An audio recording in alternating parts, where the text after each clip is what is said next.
play is in our DNA. Whenever we let it out, it becomes our superpower. Now imagine an entire city being built to supercharge it. Kadir City, powered by play.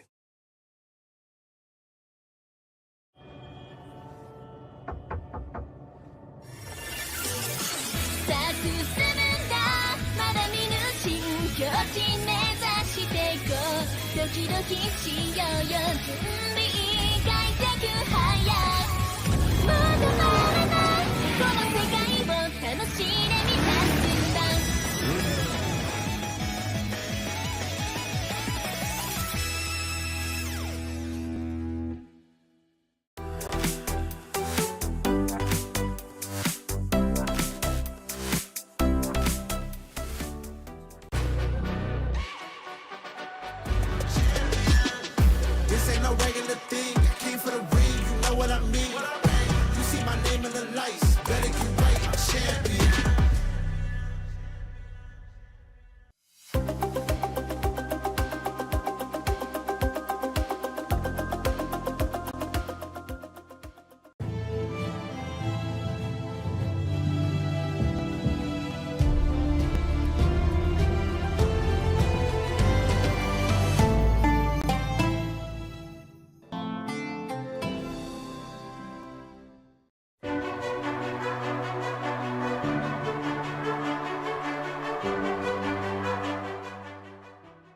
The human body was built to move, not trapped at a desk in one singular posture for 12 hours a day.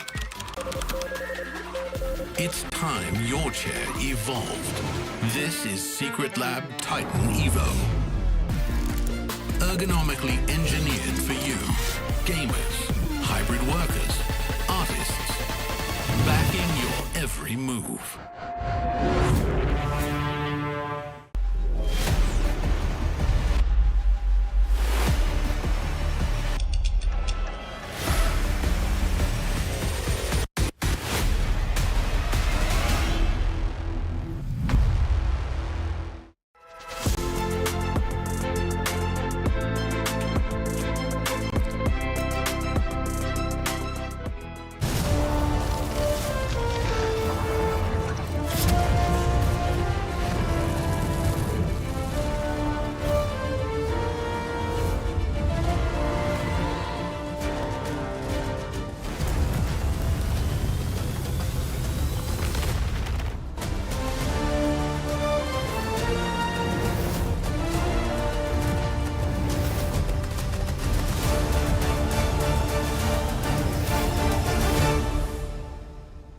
Today is the final day of the Mobile Legends Bang Bang Wildcard. We finally see which team will join the main roster in the main stage at MSC. Welcome to the EWC 26. Like I said, this is Wildcards. My name is Afel. Alongside with me is Mirko as well as Brigida. And today we're going to have 3 best of 3s, where it's basically the semifinals and then eventually the grand finals. And I gotta say, quite a few surprises in the sense of some teams that we thought would be the favorites, they got crushed. Yeah, you know, reality is often a lot more exciting than expectations, I'd say. The Mongols dropping on first day of knockout, CGBS, not knockout stage. And then we see here the Huns. Compared to the Mongols, at least on paper, before the tournament, I expected them to actually be kind of bottom tier, but they really just dominated their group, 4-0 in the best of ones. But as we've seen from yesterday, best of ones versus best of threes, big difference. I agree. And so far, it's almost just the first 2 teams of each group who have made it this far. So the standings, the seedings remain the same. They've been very relevant, at least in determining who would make it this far in the stage. But it's really exciting to think that among these 4, only one will complete and be that 16th team to join the main stage. Something that's interesting is that they don't really bend towards the meta. Like, they do what really is good for them. For example, Alpha 7, they do have one Fredrin game and it was very dominating, but I gotta say, Alpha 7 looks like to be one of the favorites just because they've been through a tougher gauntlet in the global ban system, right? Making it so that they're much more comfortable going up against multiple different heroes because they roughly know how the matchup is gonna look like, and of course their own hero pool. But before that, we're gonna have a final look at the format explainer video just to get you guys up to speed on what has been happening the last 4 days.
We started with 2 back-to-back days of best of 1.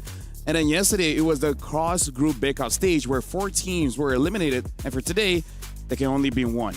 Can only be 1. Later on, we'll see what are they fighting for. Because going to MSC, going to the main stage, that's where the big bucks are. Yeah. I think it's also great that we highlight how we are still in the second day of us being in a best of 3 setup, because for teams like the Huns, for teams like FUT, this is the first time we'll be seeing them play in the best of 3 setup. That's the thing. That's why now we got to go back to, again, seeing the patterns that we've seen through the group stages, even through day number 1 of the CGBS.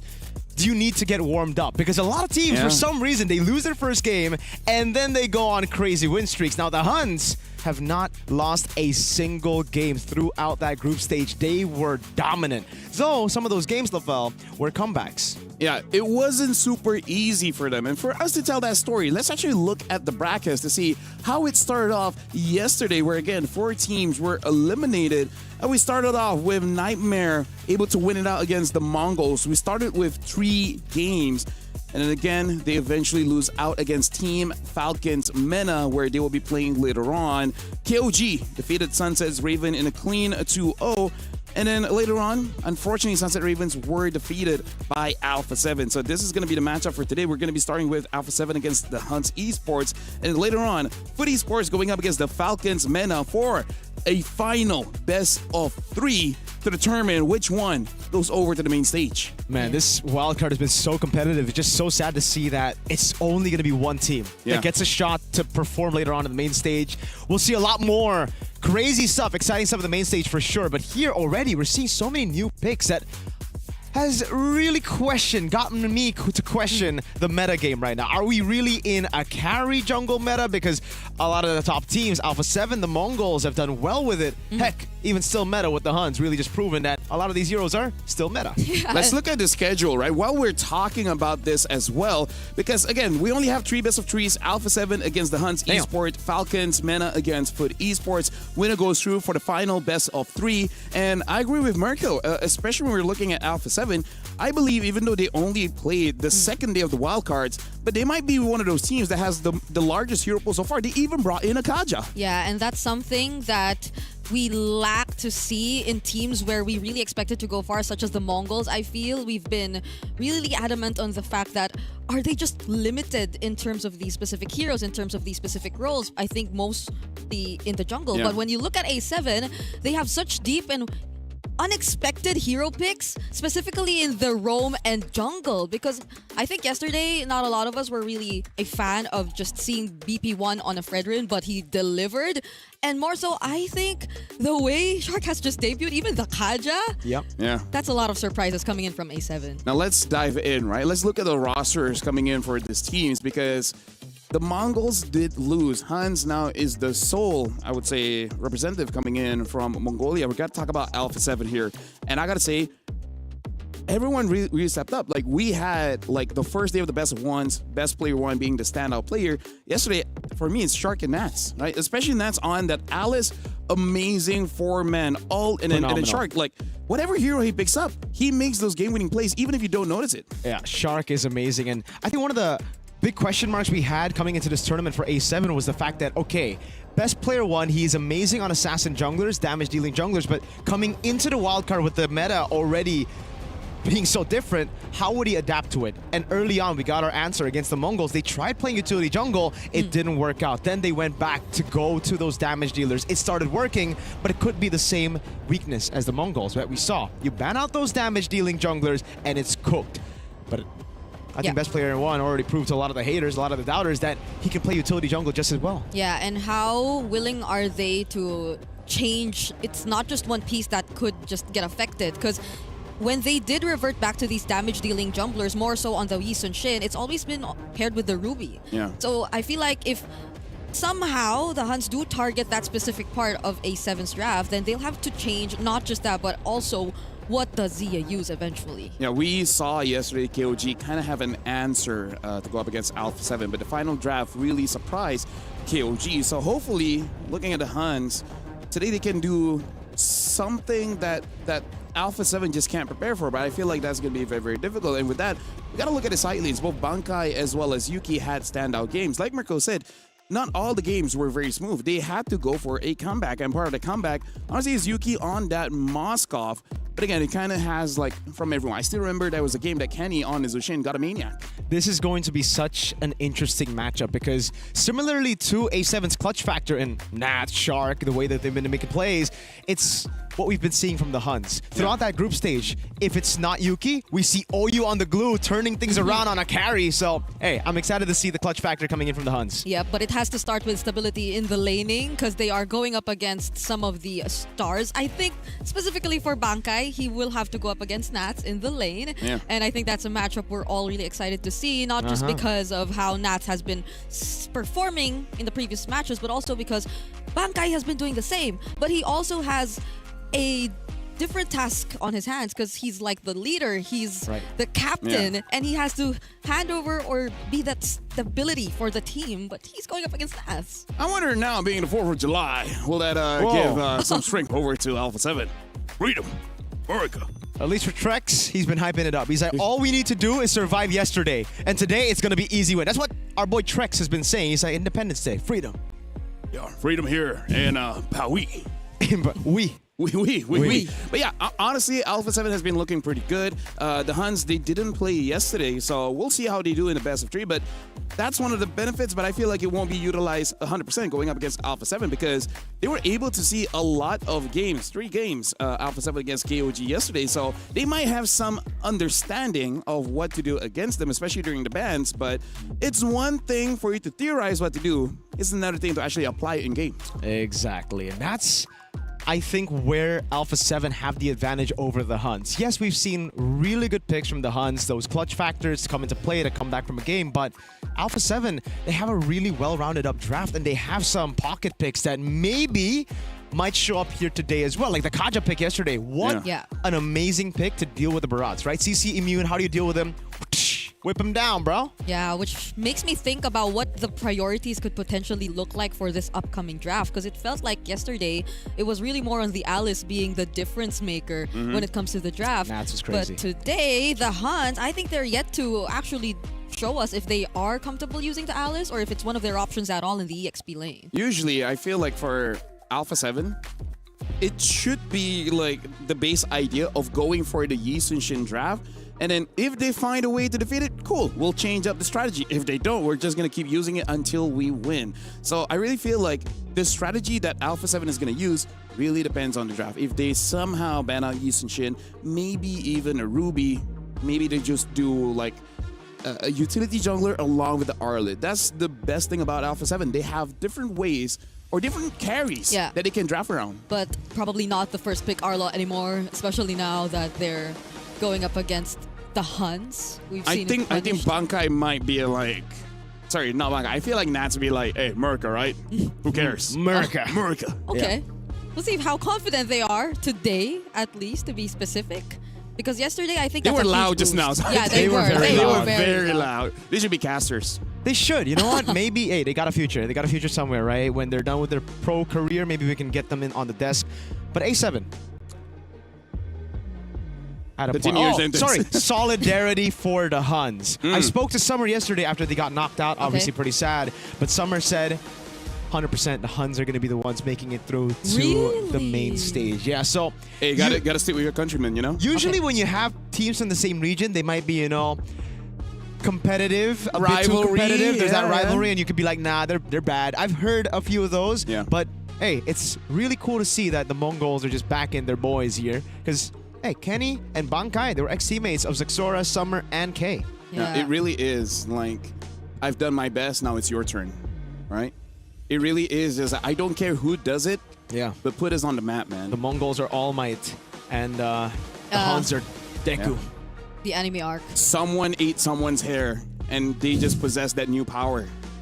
One for all. Yeah. So our A7... Someone's gonna be all for one. A7. Ah. You just come in and give the power over to best player one. Those are the villains, right? Those are the villains. And BP is technically coming into this as Yeah. a villain, right? We've seen I those don't know. clips. Heroes and villains really depends. Perspective. Everyone has different views, you know. Everyone has different views. Some people might say All Might is wrong. But that being said, Hans will be the first pick here, already banning out the Phovius as well as the Marcel. So Bankai might want to try to get the Arlet for himself. And now, Alpha 7, don't change it up. Akai, Boxia banned out. Now the question is whether Alpha 7 want to ban out the Atlas or the Fredrin. Whoa, they even banned out the Juicin. But the Hirara though, is it like something they're willing to let go of since it's a best of 3? I think A7 are willing to up. Never mind. Okay. They banned it out. Okay. But there are a few options here still available. Freya is one of them, and Freya gets picked up. So now Alpha 7, usually by this pick, we'll see a Yi Sun Shin, and then they might commit to it. Right? Yeah. I feel like Atlas, Yi Sun Shin is kind of their thing. Yeah, that's it. That's all I got. I think it'll be very, very good for the Huns to take the Yisun Shin away from A7. They go for the Harith here. Together with what? That's the question. Arlet pickup for Nats. No Phobius. Makes a lot of sense, but the Huns... They can take away the Fredrin, no? I think the idea is you take away the Yisun Shin over taking away the Fredrin from Alpha 7. Because I feel like just make sure he doesn't have an activator. They already pick up the Atlas. So I feel like either pick up your jungler or mid, and then you should be safe. Yeah. In terms of the gold lane, there's still the Moskov, the carry, the Claude. So there is a few. Yeah, and the fact that they switched it up a bit, because it's not like they revealed to us how they're saving for another Yi Sun Shin Ruby draft. They immediately picked up the Harith, so Maybe you just pick up the Eve. yeah. No? That could be it too. Yeah, they could pick up the Eve. They already have crazy CC with the Atlas and the Freya. I can just bypass that And box. Something about this draft makes me feel like best player wants to go for the Fredrin again. They pick up Whoa. the Yep, yep. Valentina. Probably want to set up using the Final Slash as well. Yeah, I think it's also a good deny, because if A7 get their hands on the Valentina, they get a free Fade Lynx to play with. Yep. So this should just be the Yi Sun Shin, or do they want to just go Fredrin? Like if it's usually not paired with the Ruby, then yesterday's Fredrin game from BP1 seemed really good, Really good, as well. really good. And it's a Fredrin Arlot. But there's a that you're lot putting of CC. together. They could just walk up to you, right? This time around, you Yeah. could just get picked up by the Atlas. They're thinking about it. That's why they're taking a long... Oh, wow. Whoa, the Kimmy. This is very interesting, and I feel like they can do this, again, because of the conditioning of the global ban. They're not showing the jungler just yet, because right now the Huns might be thinking, this is 100% going to be a Fredrin. But Yeah. who knows? They might have something else. They might have something cooking in the background. With a Kimmy Harith already in your lineup, though, it seems very fitting to just go for another Utility. layer of utility to help out on the Arlot. Yeah, the question is, well, we already saw Barats yesterday. I don't know if Best Player 1 wants to use a Barats. Other than that, there might be the Balman. We are assuming that the Fredrin will get banned, right? So Yeah. And the there's- Mathilda's still open, but are they really the type to go for Barrett's Mathilda? Hey, Shark yeah. was pretty good Yeah, on Shark the is very good on Mathilda, Mathilda, so the Huns are banning out the Belleric. They might not... Oh, Yuzong gets banned out. So A7 are still thinking... Whoa. Yeah, maybe see? Institution, yeah. I like that. I like that because there's no way they go for Yi Sun Shin when they already have a Kimmy and a Harith, right? They need a bit more tanky members on the team. So it really seems like right now they're baiting the Fredrin ban so that they could go for something crazy. Yep. Barat's Matilda, perhaps. Okay, There you go. Fredrin banned out. Barat's Matilda could be the choice for A7. Now, which one do you go for first? I think you go Barat's just because the Atlas is already there, right? Yeah. Though that already pretty much reveals what you want. It's not like okay. the Huns will get that Mathilda anyway. Go for it, bro. It's interesting. Go for it, Sir Rose. I feel like they might want a front line because the Art probably Oh, wants to whoa. wait. They go for the Suyo. Holy moly. So Hey. whoever the roamer is going to be has to be like super tanky. And now the Paquito as well as the Gwyn. I got to say, this is a very unconventional double fighter lineup. Like, this is one of those drafts at 16 to 18 minutes. You just can't figure out how to end the game without a clean team fight. Dude, this is greedy. Yeah. Very greedy. You gotta win on the fights. If not, maybe Your you pushing get to power push is very not the late. best. Yeah. Your pushing power is not the best. And here's the thing, your clearing power is not the best as well. So if you start losing, they can just siege you like crazy with this Kimi. And the Guinevere Valentina, man, a lot of threat. They go for a tanky boy. Wow. But is it enough? That's the only frontliner you got. It's actually scary because the Valentina can take away the Glorious Pathway why. and actually engage onto Alpha 7. I gotta say, Mirko and Brigida, both teams are starting game one. And again, this is elimination. Very, very risky here. I'm interested to see whether the Huns, with this kind of draft, can actually close the game out at all. And for Alpha 7, I want to see if they get punished with this overloaded of damage. So good luck to the both of you for the Huns going up against Alpha 7. Here we go. And they did live up to their identities, at least in terms of what was established in the wildcard stage. The Huns, their junglers, still being very meta, but on the other hand, if you take a look at A7, even their sequence will take you by surprise just because of how deep their hero pool are. So I think drafting against them really is a challenge in the best of three, but we're heading into game number one. That was an SOD you saw right there. As we officially begin the first series of the day. So taking a quick look, this is, yup, 3 fighters in the lineup of the Huns. It's all team fights that they're waiting for. Yeah, Huns want all the smoke. That's it, man. Hey, technically, what? Who's it? Is it Chun-Li? Is it Chun-Li? Did still meta go for the Chun-Li skin? It's not. It's It doesn't look not. like... Bro, you had one job, still meta. What about Paquito? I guess he's more of a KOF guy. Hey. Oh, Paquito went for the Ryu skin. Okay, so they're both KOF, bro. Terry Bogard, no Ryu. No Ryu love or no Chun-Li love. Okay. Pull yourself together, weapon mastery. Yeah. There's a curse going on with the Mongolian teams, at least just for the Mongols with the Paquito. Yeah. Maybe it's just different when you have Bankai on your team. Yeah, never know. That's why I think even the micro that we're looking at in the EXP lane is very interesting right now. But we're looking at emblems. Yeah, Shark revitalized there. Oh, hold on. Like a mistap? Or, yeah. There wasn't much happening just yet. Nope. Okay, so at least he's on pull yourself together. It's cool. It's cool. Yeah. He will get it back. You'll get it back. No worries. BP doing a good job clearing against the Guinevere. We'll probably get this gold crab. Still meta, though. Around spatial migration. It's still BP who gets it. Still meta with the walk-up. They're going to meet in this next objective coming very, very soon. But the poke that's coming from both mid duos, it's no joke. Like, the mid control has been back and forth between them. Let's see whoever gets to find a great initiation, but it's being very careful for now since this first hurdle is going to be a massive deal breaker. Both XP laners too. Yep. Being part of this is something we have to watch out for. Oh, Bankai's got tempo, and that's his level 4, but I think A7... Wait a minute, they're just gonna go for it. Perfect match coming down. Shark now with Revitalize. Oh, bursted out completely. The glorious pathway, as Lafell mentioned, stolen by Kenny, laid the carpet down, and that's the free neutral objective. The first one of the game to still meta. To be fair, he got his Revitalize back just in time, but that was a lot of damage coming in from the Huns. This is what you probably would expect from a fighter lineup. They would just keep going for those engages without holding back because they're very much capable of, especially in this point of the game.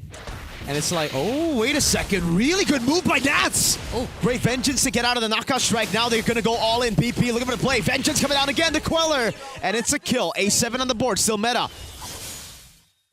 Is he going to go for the spatial migration? Nats is right there. No, he won't. He'll play it safe for now. Yeah, it'll just show up. Oh, there you go. Wow. Forced. Respect. That was just keep patience. Just standing there waiting for that flicker. Oh, you? Oh, Soul Sever as well. Perfect match getting him out. And that's about it. Kenny, again with the glorious pathway steal. Yeah, I think like even looking just at Kenny and his choice of mage, they jump at Shark, forcing out the Revitalize again. Yo, that's a mistake there. Still mid up, taking very low. The laser beams.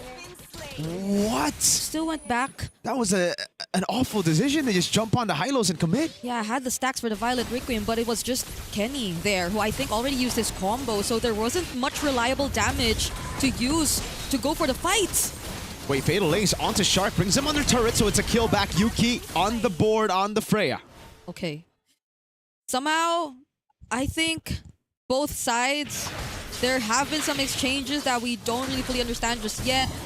Okay, but once again, we are looking at an upcoming objective. And at least the lead hasn't grown significantly just yet for either of these two teams. But I guess for the Huns, we are yet to see how they're really able to pull off this combo. Like the hero synergies that we expect from this multiple fighter lineup. Because it's mostly just really going to be OU and still meta. Finding these setups, looking for the targets. But then A7 on the other hand. How Shark has been constantly pressured and poked is not becoming a good sign for them because he has almost always been unable to just really serve his purpose so far whenever the team fights start.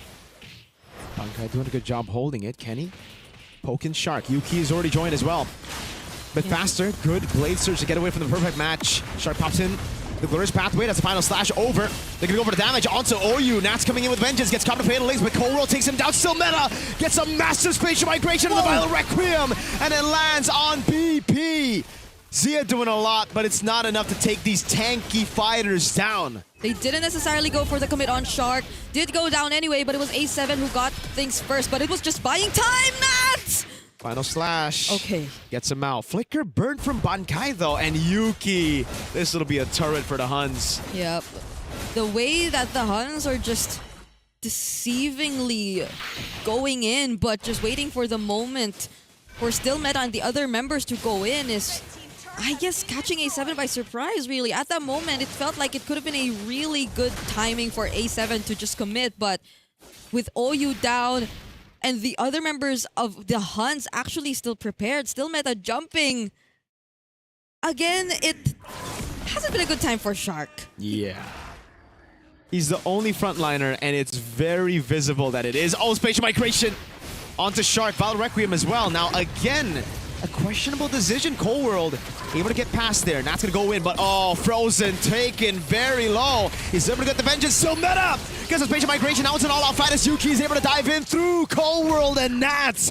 A big double for Yuki, and the Huns are looking good in game one. It's just really fights. The Huns just really want fights. It's a very systematic front to back that you're seeing from them, but it's working in the end. Even though it's not an immediate pickoff, no reliable source of burst damage just to go for that whenever they want, and it's always Shark that they spot out first. It's as if it doesn't matter. They can still layer their skills. Just looking at this instant replay too, the final slash, the jumps, the Valkyrie descent, and everything just following up to go for that all-in team fight. A7, they're not able to go with that, or at least go toe-to-toe when it comes to the extended team fights. It's just A7 cannot brawl against the Huns like that. You can't just go brute force. They're gonna go for the combo onto OU. That's a lot of damage, and it's actually enough to take him down. But it's with 5 ultimates, which basically guarantees the Huns a neutral objective. The final turtle of the game gonna go to still meta. Even without the red tree. Yuki gonna pick up a turret as well. Down below, that's a tier 2, all for a kill on the roamer OU. Third turtle of the game. Right now, it's just really as if we're waiting for A7 to go online. We're waiting for Zia and Cold World to go online, but still meta. Goes in, trying to get the passive spatial migration. Purify out already. Good to Force now as they go for the disengage, but Shark, I think, will most likely. Oh, great final slash! Whoa, Black Kite just cannot take the damage! They're starting to hurt. Good flicker route by Nats. Still Meta couldn't get it. Traction pulls in land. Nats goes over to Vengeance. Is able to go for the stun on Still Meta. Now it's the whole team going in. Nats trying to get the last hit on him. But the Frozen comes around. Coral picks up the kill and only now gets the Sky Piercer. Signs of life from A7. Okay. The Huns pushed forward a bit too much in that scenario. With the presence of Nats and them just being close to their tier 2 turret, I think they were really able to take advantage of that, taking pickoffs one by one against the overextending members of the Huns. Because as much as it seemed like Still Meta was able to go around them, find the backline angle, they were still trying to chase from behind, and now A7 have at least minimized the threat even just to a little bit, because looking at the items right now, I think we're waiting for a bit more damage to come in. There's a lot of catching up that Zia has to do. It's just Cold World who's somehow at par when it comes to Kenny in terms of gold, and with the Sky Piercer present here too, that might change the course of the team fights coming later, even just a bit slightly. And now it's up to the Huns to identify the problem. It really seems like A7 now understand what they need to do in these team fights, right? They can't commit all in right as they see the Huns, because they're just going to lose out. Huns are too sustainable. They're too tanky. They do so much damage, prolonged damage. So what A7 need to do is they got to kite away and utilize those big resources once the Huns has overstepped. Yep. That is going to be the game plan. Extended teamfights are not really going to be the way to go. As much as they have the Kimi, I think it's going to really mostly rely on the kiting capabilities for now, just so they can take advantage of the situation. This looks because free. even right now, A7 are looking to just let go of this lore. They can't really find the angle to contest just yet, not even for Best Player 1, even though he's surprisingly a level ahead of Still Meta in this game. That's one good thing about the Suyo. Even after those nerfs, man, your farming speed, the pathing that you have, the mobility with your technically double flickers, it's crazy. BP still a level ahead despite the Lord take from the Huns.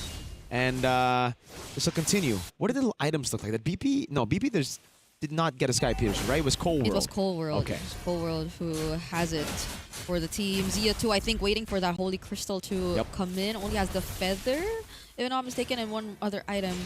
But this is a lore that they will have to defend, though. And they will have a lot more reliable wave clear if you compared to looking at the Huns. If it's just that. But let's just see, because the Huns also have all their battle spells intact if ever they do want to go for a surprise attempt to at least take a pick off against A7. It's not 12 minutes just yet, so they still have Holy Shields too. They're doing a good job keeping it at bay. Doesn't even give the charge over. Holy Shield in mid lane procced already. It will ultimately charge down below, but A7 have done a good job defending. The Huns cannot crack a single base turret. At least not now. Stolen, glorious pathway responded by... Oh! That's with the final slash, landing on Still Meta. Yuki now with the Valkyrie descent backwards. Zia already uses the Force, now jumping in. A bit more damage. Yuki stunned up. BP going for the Soul Sever. Cutting them down. Up top, it's Still Meta trying to get a turret. But the cannon mini is just too low. It'll just be Zia to clear it out, and A7 have defended. Could have been different. But since Still Meta was targeted at that moment, I feel that Huns needed to recalibrate their decisions and whether or not they wanted to still go for a fight in the base turret of A7. So now we're taking a look. Yep, I think we need a few more before Zia finally gets that Holy Crystal, but the Chastise also gets picked up by Shark just now. Cold World also doesn't have stacks just yet. He got that Sky Piercer when he was already 2 kills. So I think A7 are just really waiting for the moments, prolonging this fight as much as they can. It's also not like we can expect anyone to really go out of map and manage the waves that are far away, because it's really relying on their teamfight capabilities too as 5 in order for them to get the most out of the potential teamfights later on against the Huns. Yeah, out of all these heroes, the guy that you would want to send over to the side lane will be BP. Yep. And I don't think you want to send him over to the side lane when the Huns are the ones holding the Lord. So A7, you're going to send 5 up top to try to get Prio over this lane. Now, this could be really good. It could be really bad. OU spots him. Goes on Shark. Already perfect match. Glorious Pathway now with the Fatal Links as well. And Kenny zones him in the back line, but it's going to be A7 to try to go for it. Still meta. Spatial Migration with Vile Requiem landing on BP1 as Zia pops into Mod Force and BP's just so low. Yuki! Monster kill on their turret gets Zia as well. It's another cut down on Cold World. And A7 bit a bit too much and they could chew the Huns. Sieging this base turret down. They don't have a minion just yet. Oh, Shark's gonna fly in clouds his way to the wave. But is that going to be enough? There are 2 waves! He's trying his best to try to keep this game alive, but it won't come through. A valiant attempt from A7, but the Huns are just better in game 1. Clean decision making that you see from the Huns. They were able to adapt to whatever A7 wanted to switch up in the latter portions of the game, and they secure the first game in this best of 3. How unfortunate is it that Zia did get his Holy Crystal, but right after he died up top?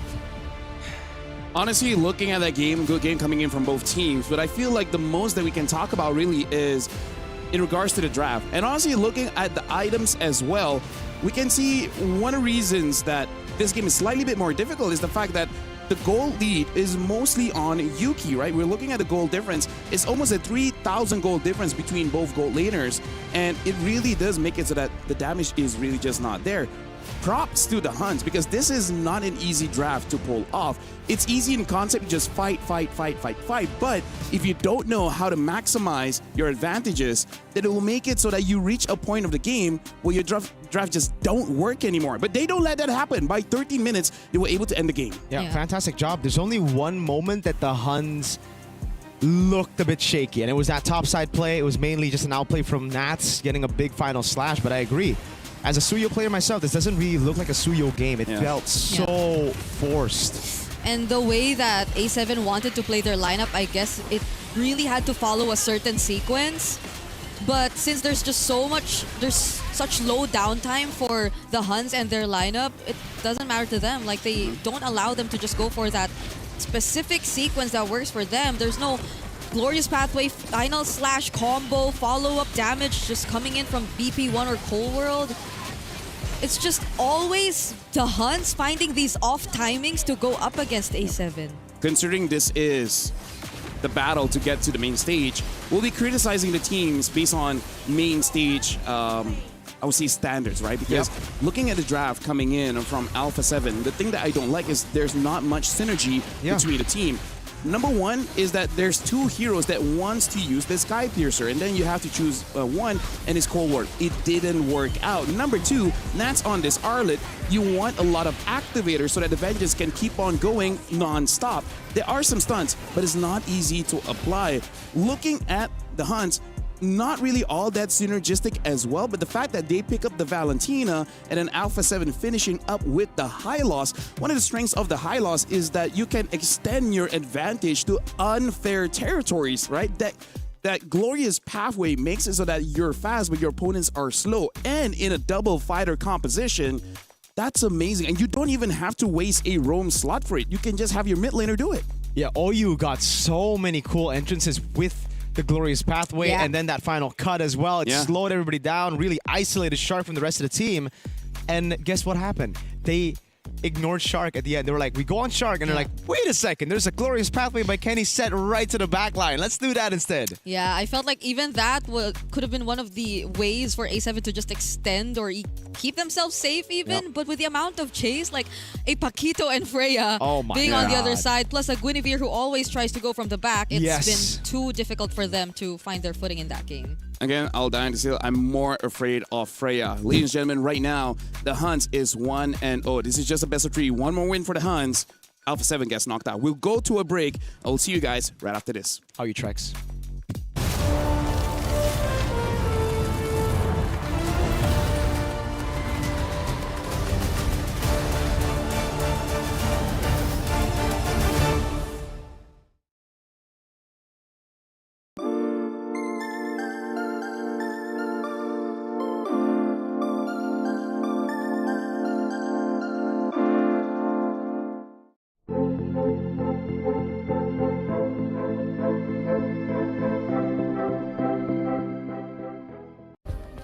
Play is in our DNA.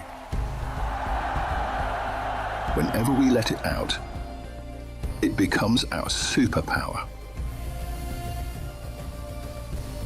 Now imagine an entire city being built to supercharge it.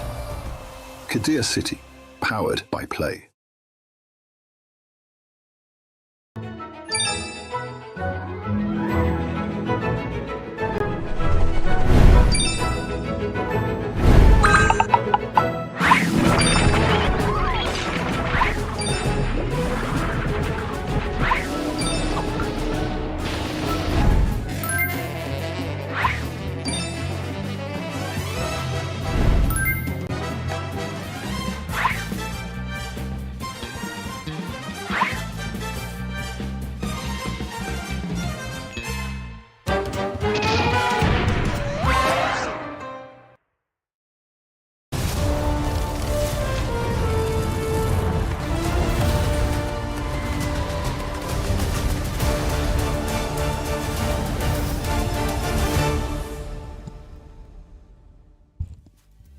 The current score is 1-0 in favor of the Huns. Both teams had a very risky draft. Mine is fell. This is Mirko as well as Brigida. Let's talk about that draft instantly here, and let's talk about the changes they want to see moving forward. Because for the Huns, that would have been a bad draft if it went all the way to the late game. For Alpha 7, we've seen different strengths coming in from them.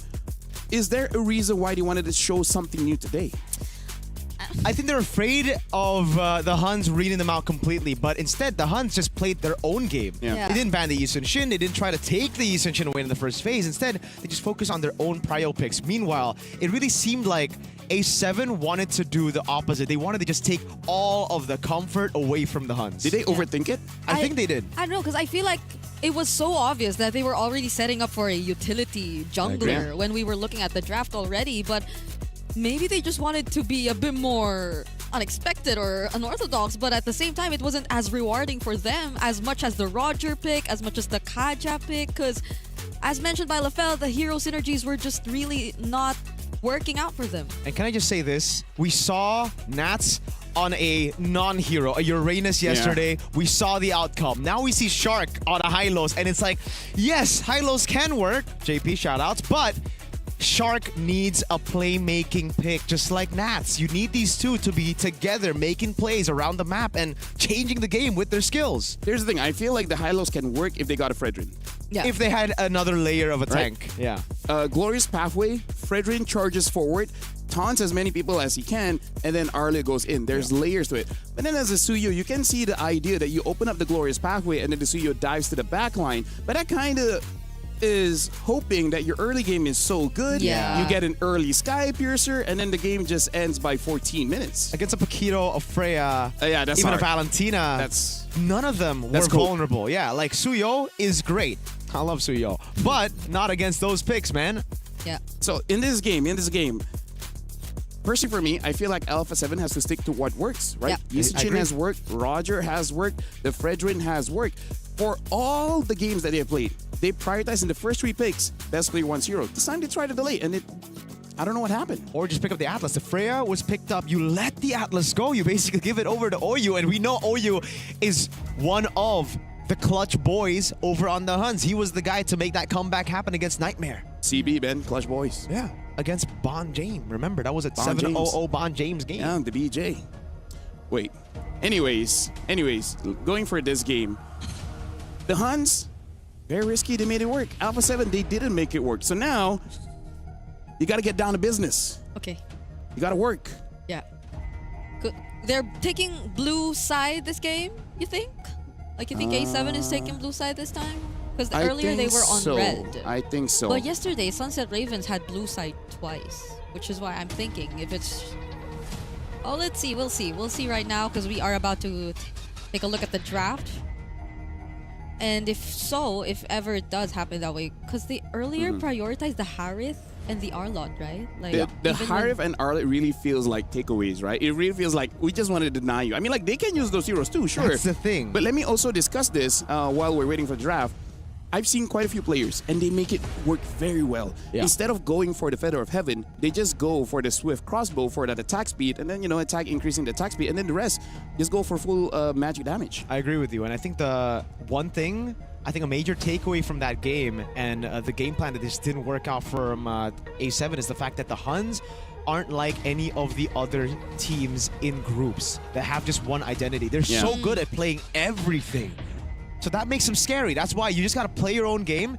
Don't focus on what the Huns can pick. Focus on what you can get for yourself. So kind of hoping like rock, paper, scissors, we both pick rock, but my rock is harder? They got to be tranquil as a forest. Tranquil as a forest, got it. Oh. Wait. After you get down to business, got it. You got to take down the Huns. Like a coursing. So river. Rose got to make a man out of them. This is where boys become men. I wonder what sides. I wonder what I would say for MWI. Where know. girls become women. I guess. Yeah. Where women become stronger women. We have. Yeah. Yeah. Jacked. Jacked. Speaking of, this is draft. Alpha 7 is first pick here. The Hans is on the second one. And this time they're changing the bands a bit here. They're banning out the Baxia, Hirara, as well as the Freya. Now for the Hans, banning out the Zushin as well as the Marcel. So this time, Alpha 7, they are letting go of the Akai.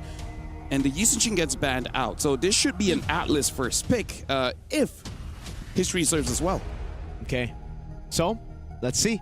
What is it going to be? A7, a lot of big picks here open. The Atlas, yes, a few times I think it was prioritized as well for A7. You know what? Yep. There you go, first pick for Atlas. But A7, I want to see Nats on a winning matchup. Just secure a winning matchup for him, dude. Wait for the pick for Bankai. Bovius is open, by the way. That's true, but the Valentina gets picked up, and this is a big pick. Another big ult, the Fatal Links taken by the Valentina. That could spell trouble for A7. Yeah, with the presence of this, you really want to consider the Akai anymore, even if it's still open. But at the same time, the EXP lane matchup, the Phovius and the Arlot being there, but also the Alice. So like, who do you really Paquito's open too. prioritize first? And the Paquitos. So I really feel like they gotta wait for red 4, blue 4, 5 to actually pick up that EXP because all of those picks are great, but they're not without their counters. Yeah, so it seems like they're really thinking about what they're picking for. Claude. I like that. I really like that, man. Are they trying to force Alpha 7 to pick up something like a carry? I think it's also kind of like, if you go Yves, you're kind of cooked. True. Yeah. They're just taking another. They're just taking counters that are kind of good even in blind picks. Yeah. I'm really surprised the Claude isn't prioritized as much. You know, I've been playing Claude a lot recently. Really? Couldn't tell. Yeah. Oh. Fredrin. So, Okay. there you go. That's gonna be a Fredrin without the Claude. I wonder what will be the option for the. Oh wait. I mean, they can go for a mid right now. They go for the still go E. for Yeah, risky choice, but I think in their head, let's just win the laning phase so hard it don't matter. Wow. yeah, but you're giving away another big ult, Lafel. I think right now A7 are thinking we're gonna overwhelm the Valentina, right? Because if we just give him one good ult, it'll play exactly as game 1 played out. And honestly, with this Belleric, I really feel like the Valentina can't make a bad choice, right? You don't really need the Fatal Links. Even just taking the RWM, making it so that if the Belleric gets a good you just close it in. You can pull a Prince and take the energy eruption. Yeah. I agree. Double dash into that taunt, bruh. Yeah, because you also not see what the EXP lane matchup is. Glad we're seeing it saved for second phase, because again, we mentioned that there are just so many heroes you still have to take out. But the Arlot is the priority ban. Yeah, just respect. The Huns know that there's going to be a combo there, and A7 have made a lot of big plays with Nats on an Arlet together with a Fredrin. Makes a lot of sense, but the thing is, I think the Huns have caught on, bro. I think they know that A7 want a good matchup for Nats, so they will last pick Bankai just to secure that winning matchup for the Huns. I feel like right now they want it so that Alpha 7 picks up the Alice, you know? Force them to use the Squid Game draft. Yeah. Right? They got a square, they got a triangle, they got a circle. Oh, they get the that's a circle. Alice. That's a circle. Oh, they just take away. What is even a winning matchup against this? It's more like surviving. The last time we saw this, it was the Uranus. And Uranus is annoying if you're using a damaged jungler, which I guess the Huns can still go for. If you want to secure neutral objectives, I think you go Yuzong, man, straight up. Just try to snowball out of there, get a... There you go. And what gold lane? Carry, probably, yeah. Because at this point, I feel like you do need a bit more damage coming in from Nats if it's really best player 1 on the Fredrin. And it's not like you can just go for the easy targets. It's a Valentina and the Claude on the side of the Huns. So either way, technically, it's just zoning that matters. This is a Lancelot game, I would say, but you know, it's not really that meta. Even though I thought still meta would make a statement, it's just Suyo. Yeah, overall, I feel like this is a safer draft coming in from both teams, and I feel like Alpha 7, this is the kind of draft that you draft with confidence. These are very strong picks. We'll see if they make it work. So right now, Brigida as well as Mirko. The stakes right now, Alpha 7 loses, they're knocked out, and then the Huns will be playing in the grand finals later on. But if Alpha 7 wins, we'll extend this to Game 3. So good luck to the both of you. Thank you for reminding everyone of what's at stake, especially for A7 heading into this game. Match point already for the Huns. And at least we've seen some adjustments in terms of the draft, specifically for A7. Is this a game where hopefully they really get to play their game? Because the Huns so far, I would say momentum is really on their side. They've just been doing what they've been doing. And A7 doesn't want, or we shouldn't, or we don't want to see them just keep on reacting to that. Game number 2, and this is comfort all across the board if you look at A7. It is comfort.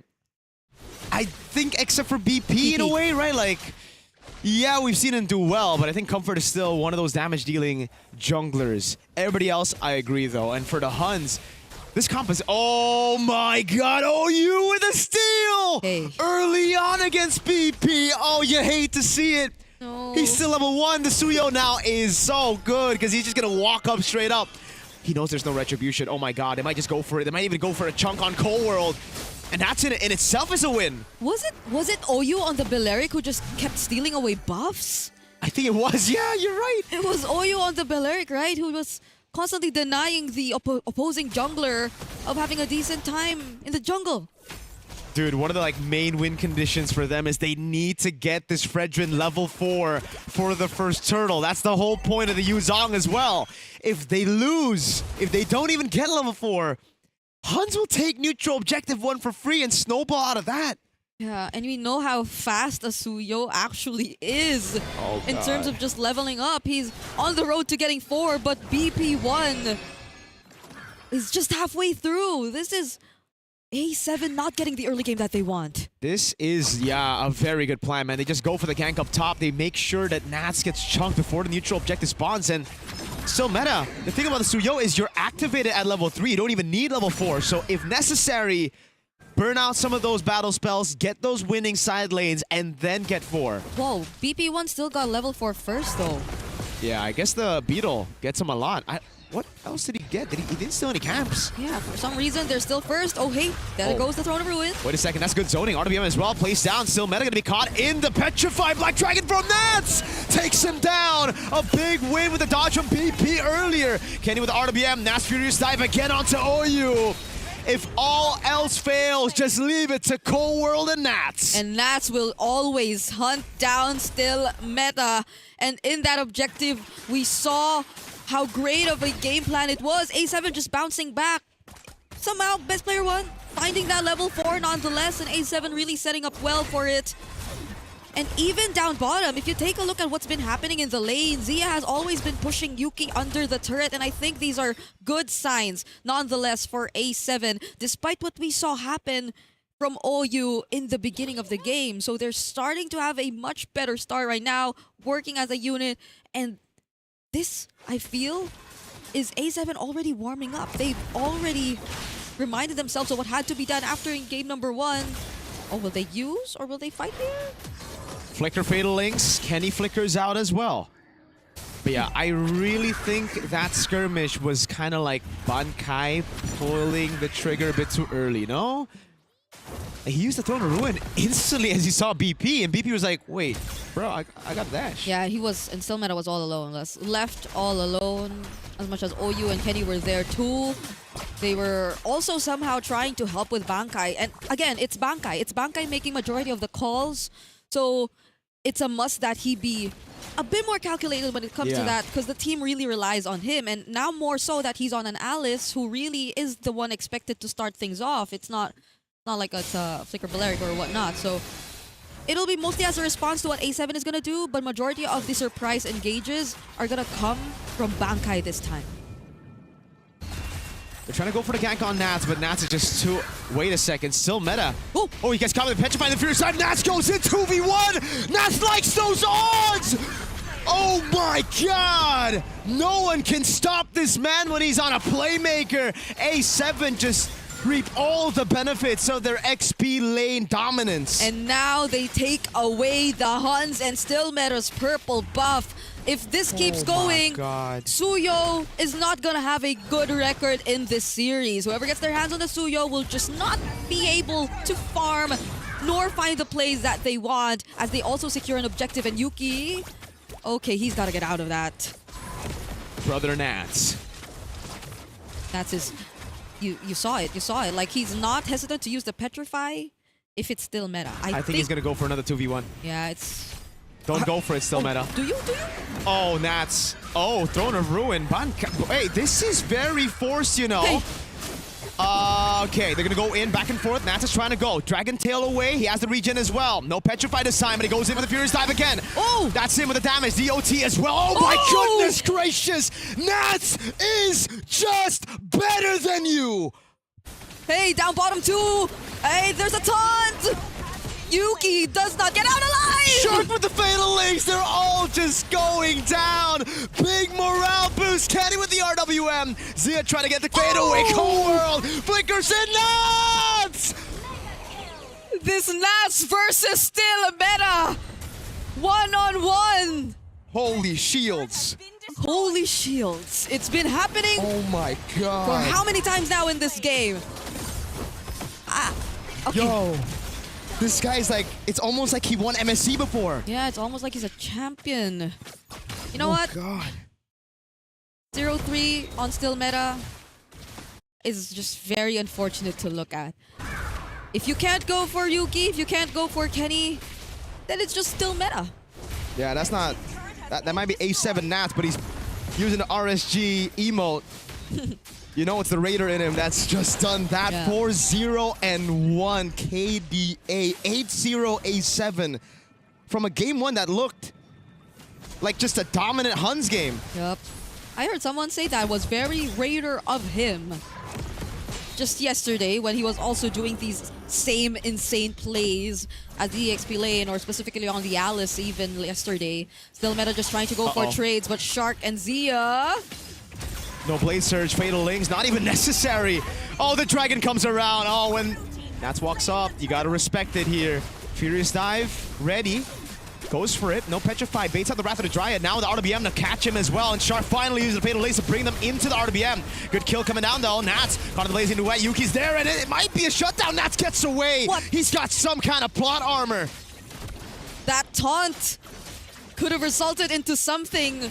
That should have been a shutdown. It should have been, because it's 4-0-1 for Nats right now, but even then, the amount of lead, the sustain that's currently in his hands, this Dragon is just unstoppable right now, and BP 1-2 is not stopping with the pressure against still meta. They need so much more bodies around still meta this time. It's uncharacteristic to see, since you're much used to seeing the Suyo all alone and doing stuff. Oh no, Yuki doesn't have the BMI, but he's gonna be okay. At least Oyu's there.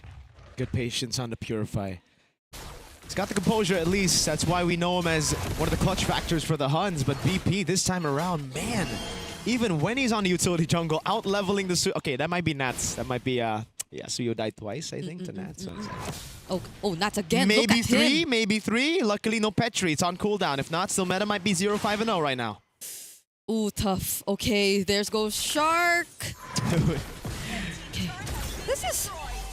Anywhere you look at, like, at this point, Nats might just be willing to go one-on-one against anyone against in the Huns lineup, and no one is yet to fall from A7 apart from Shark. I can only imagine the goal lead.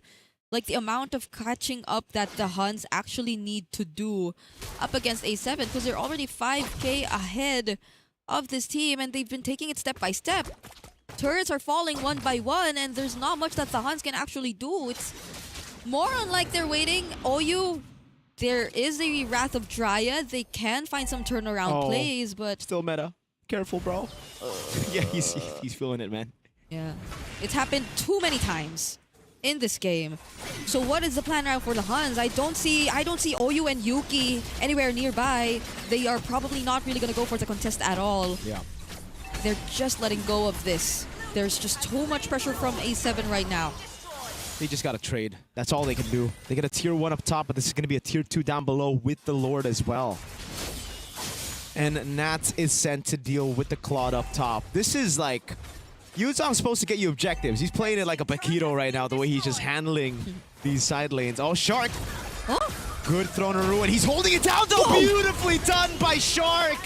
Incredible calculation, just holding the Fatal Links through the Throne of Ruin. And the carry's online, so all these frontline heroes you're expecting to tank the damage from the Huns will have a much difficult time now compared to if they were able to at least go toe-to-toe against A7 in the first few minutes of the game. These are just numerous waves constantly coming in. BP1! Gets a two-man ton on Oyu and Kenny, forces him back. A big bonk. Oh, to the tree. You can't help but think it's a bit personal after that steal, level 1. Yep. This is looking very... Like, at least for the last two Fredrin games we've seen from BP1, they're looking very comfortable right now. Oh, the real world 2. Yep. So much zoning just for the turrets. Shark and Flicker into it. Throne of Ruin catching 4 right now. Oh, good take on Cold World as well. Now to the back line, though, just shredding everybody. 3-man Petrifurious die from that. And you can hear the screams of A7 in the back. That's another Dragon Tail. And a triple for Zia as Nats gets the everything at this point. 5-0-5. And a game win to equalize. A wipeout to end game number 2. And now that we are in the last stage, the decider matches for the wild card, it just has to go to a game number 3. A7 have definitely adjusted after that game number 1. Nats. I feel like Nats is gonna be the standout player here. And it's not just today. It's throughout the wildcards, man. With the Alice, even the Raiders that didn't do well, he was amazing. But here's also the thing. You already lost against the Yuzong. And then you're like, nah, we just do it again, but better. Oh my and God. then you just, at one point, even you're like, stop. They're already dead. Dude, stop. It started here, though. It started Turtle 1. Nats was already a beast. Bro. I mean, I would understand, though, if the Huns would just really want to make sure that they shut down this EXP laner. But it's not working, and it felt too desperate from them to just constantly go for the pickoffs against Nats. Yeah, I mean, like, here's the thing, man. Like, we have no MVP graphic, but there's no doubt, right? No doubt. Right? No doubt who's the MVP for this one. So, Nah, I don't know. I feel like for this one, the Huns really has to start understanding you need to show respect where respect is due. You know, like, I understand trying to kill him, but at one point you're like, do we attack the strongest member of the team or we try to go for the weakest one? Speaking of, not a good day for the Suyo. Nope. Not just today, even yesterday, right? We saw the Mongols trying to force it out. Didn't work. I feel like for game number 3, best not risk it. But that's my personal opinion. Maybe if there's not enough crowd control, maybe there's no Harif, there's no big bursts of magic damage, then hey, maybe the Suyo can work. But in the current meta, there's not a lot of draft that is Suyoable. No. It's just not the way the meta works right now, man. And it's weird to think that even despite them denying the early level 2, it was still BP1 who got his level 4 first. I was looking at the rotation. They were excited that OU stole that camp. Okay. And then what happened was, what was the jungle? Still meta tries to do for rotations to steal the other camps away, thus delaying his own farm. So it's kind of like he's just walking around while doing nothing. I just want to say I'm kind of disappointed in some of the viewers, man. They didn't know what I was doing. Okay, I'm going to test your ball knowledge. Do you guys know ball? You know what I'm doing? You don't know? Yo, why do you not have ball knowledge? That's MSC 2022 Nats when he won.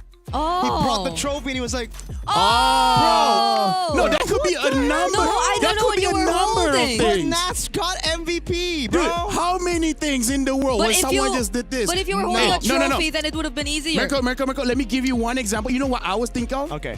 Aku BTR. No, bro. That's but, the same. But Nats isn't Bigatron. Yeah, but replace any team. That's the current meme Y'all right don't now. know ball. This Y'all is don't know 2026. You're living in 2024.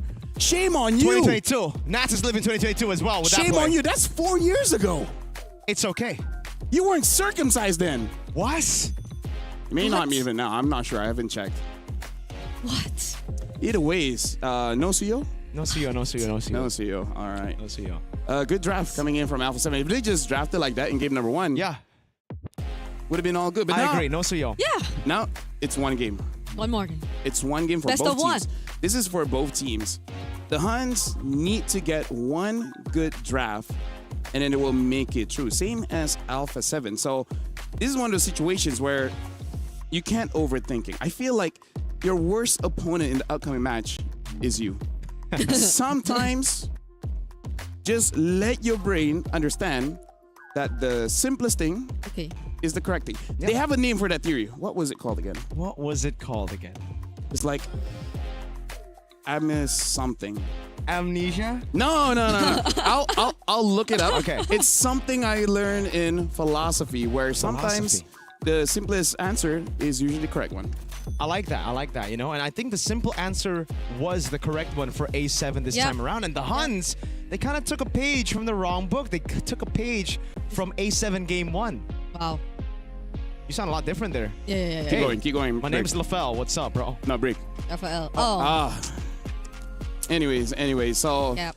right now is really on the Huns because the Huns so far they are strong, but they can get a bit over themselves, right? Yeah. So does the don't overthink and just simplify things apply to them too? Yes, it does. You know what's simple? A break. We're going for a break, giving time for the teams to think about it, and when we return, we're gonna see who gets eliminated and who goes through. Right into interview. Oh yeah, we have a one-to-one interview here. Looks like Eterna is there. Don't recognize who she's with, so let's go over to Eterna to see what's going on. Thank you so much, LaFell. We're not going on a break just yet because we do have an interview with Bright. So maybe, LaFell, you can, say hi to Bright later on because Bright is the substitute for the Huns right now. So it's a one-to-one. Things are getting even more intense considering this is an elimination match. So how is the team doing right now? How are the players doing right now? They're trying to bring the heat up and trying to win the best of series and something. Okay, so they're trying their best. They're extra focused, extra on edge right now. But are they in good spirits? Are they happy? Do they look nervous? Are they stressed out maybe? Losing a game can be make them a bit nervous, but I think they're kind of work these things out. Yeah. Okay, so he's sure that they're going to be able to work things out. But who usually is in charge of working things out? Is there a particular player that is usually, used to lifting the spirits up of the rest of the team? I mean, everyone has their own types of like bringing the heat up and something like that. And usually Bankai does it. Yeah. Oh, Bankai. What does Bankai usually do? Let's win this all. Something. Yeah, he says something like that. Yeah. Okay, so he's extra motivational for the team. So Bankai, we have our eyes on you for this next upcoming game because it's going to be the decider game. What do you think went wrong in game number 2? I mean, kind of miscoms. Yeah, they shouldn't have taken that. Like some wars, and they forced the war and they lose. And they should do like to play the way they played. Yeah. Okay, so there were some missed decision makings in the game, and they're gonna have to reset coming to game number 3. And speaking of, again, elimination match, everything is on the line right now. Do you have a message to your teammates come game 3? Yeah, go win this. Go win this. Short and simple and sweet. And there you have it, Bright here from the Huns. As we're gonna throw it over back to our casters to break things down. Is it gonna be A7 or is it going to be the Huns winning it all? In less than 1 minute, we're about to jump into the draft here. So we heard that, okay, Bankai gives motivation to the team and etc. And we also heard that, they shouldn't have forced certain fights. And I think we all know it's against Nats. Like, I feel like even he was like, okay, bro, you do once, all right, that's cool. But going up to 3 times, like, a bit too much. Just even the other one was just like him not having the petrify and dancing around the turret, And but he still won. he still won. He got a pick off. It's like, nah, I'd win. Give the Yuzong a Gojo skin. How many 2v1s did he take there and won? Eventually, he just evolved into 4v1s. Yeah, and he didn't die even when he dove the turret, even though we Should've. thought it was gonna be shut down. Yeah. He's got that plot armor, bro. If the Claude had the orange buff, that bird might have killed him. But he didn't. Oh wells. But now, going into this one, I feel like both teams have shown utility junglers are kind of meta right now. They're kind of very, very strong in the sense that you can force fights and then your opponents may or may not be able to respond. And if the Claude is a counter towards the Eve, just make sure the Claude doesn't do anything and then you're all good. That's true. The Eve is pretty happy. Yep. Hey, if the trio mid just stomps, the Claude can't do anything, man. Yeah, I think that's very evident in what we saw for game number 2, which is why they felt very decisive in picking that hero despite the presence of that claw. But moving on to game 3, and based on what we've observed, at least in the series, I wonder, are they really, or will they learn and stick to just the utility matchups for now? Because apart from the Akai ban, the Fredrins, the Guineveres, at least for first phase, have been kept open. Yeah. But when you leave them for second phase, that's where it becomes very limiting in a sense, and then they are sort of forced to pick up the likes of the Suyo, I guess. I feel like if you want to go damage junglers, maybe it would be better if both are going damage junglers, because the problem is if you win the jungle somehow early game, it just snowballs out of control. And one of the mechanics that they changed that made this possible is that they added more retreat damage the higher level you are compared to before. So before this, if you're like down by 1 or 2 levels, maybe you can contest. No, honestly, no. Yeah.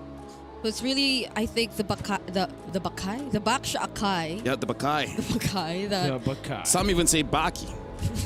Baki Hanma? Baki Hanma. Speaking of, Hans is going to be the first pick here. Alpha 7 will be the second one. And then Expanding Rivers will be the map. Povius as well as Marcel. Quick bans here. And then for Alpha 7, still banning out the Boxia as well as the Hirara. Yeah, if it ain't broke, don't fix it.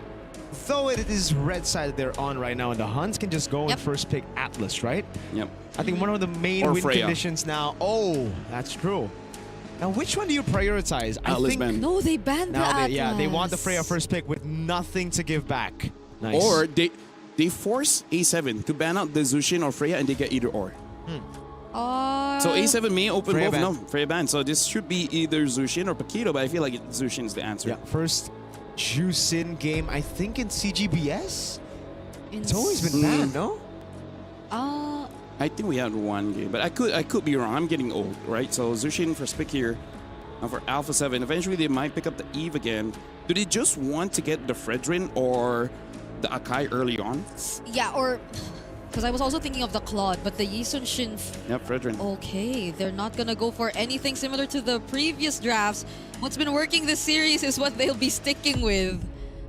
Fredrin Prio. I feel like the Huns, they want to consider picking up the Arlet, but once you pick the Arlet, you know that retreat is going to be Alice. And then that's going to be difficult. Okay. So, do you go for the Claude again Akai against Claude. the Eve? I would say the Akai Claude. Yeah. Could also be the Guinevere if you want to go against the Yeah. Fredrin, win out those neutral objective battles. So, Claude Gwyn, also an option. Either way... There you go. That's the win? I think it's... Oh, they take the Yuzong away. Now, what wins against Yuzong?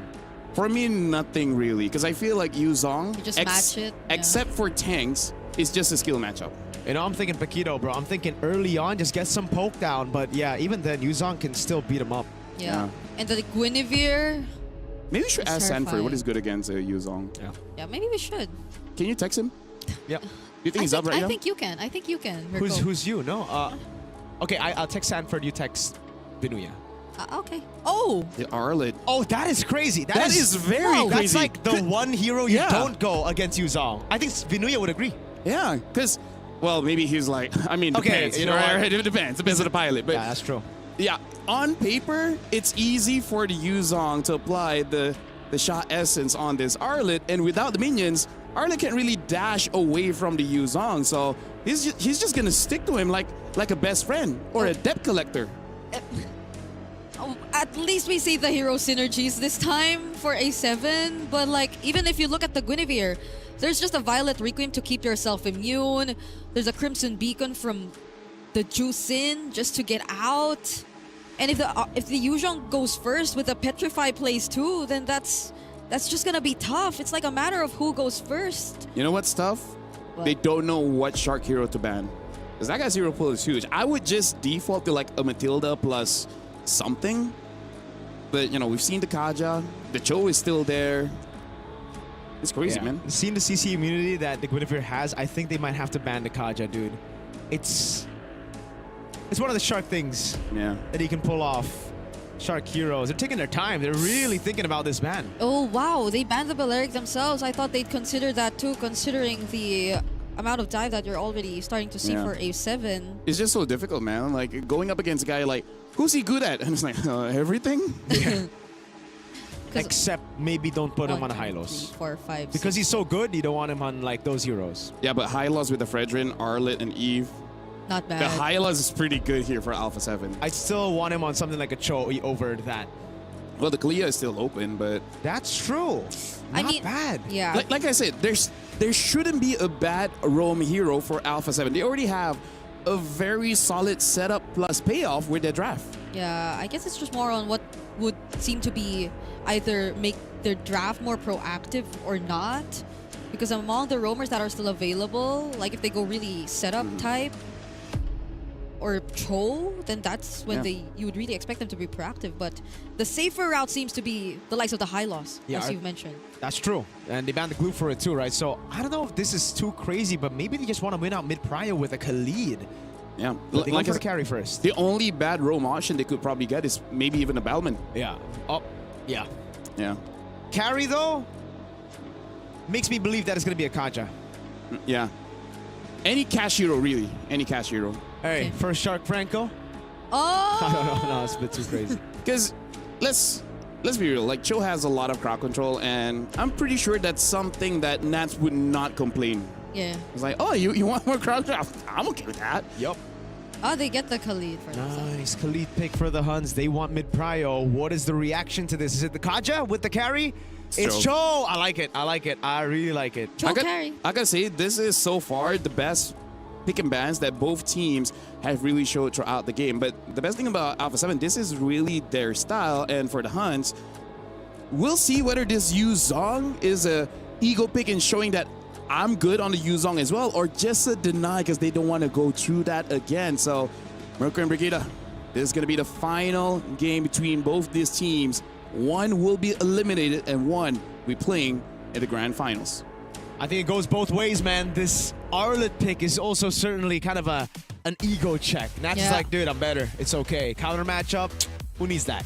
Yeah, but I think this is the epitome of saying comfort over whatever matchup or meta is right in front of you. Yeah. At least in this Game 3 draft for both of these teams, which just goes to show how willing they are to risk it, especially considering what's at stake because it's tournament life and the grand finals in the wildcard, the decider stage that they're fighting for as we head into game number 3.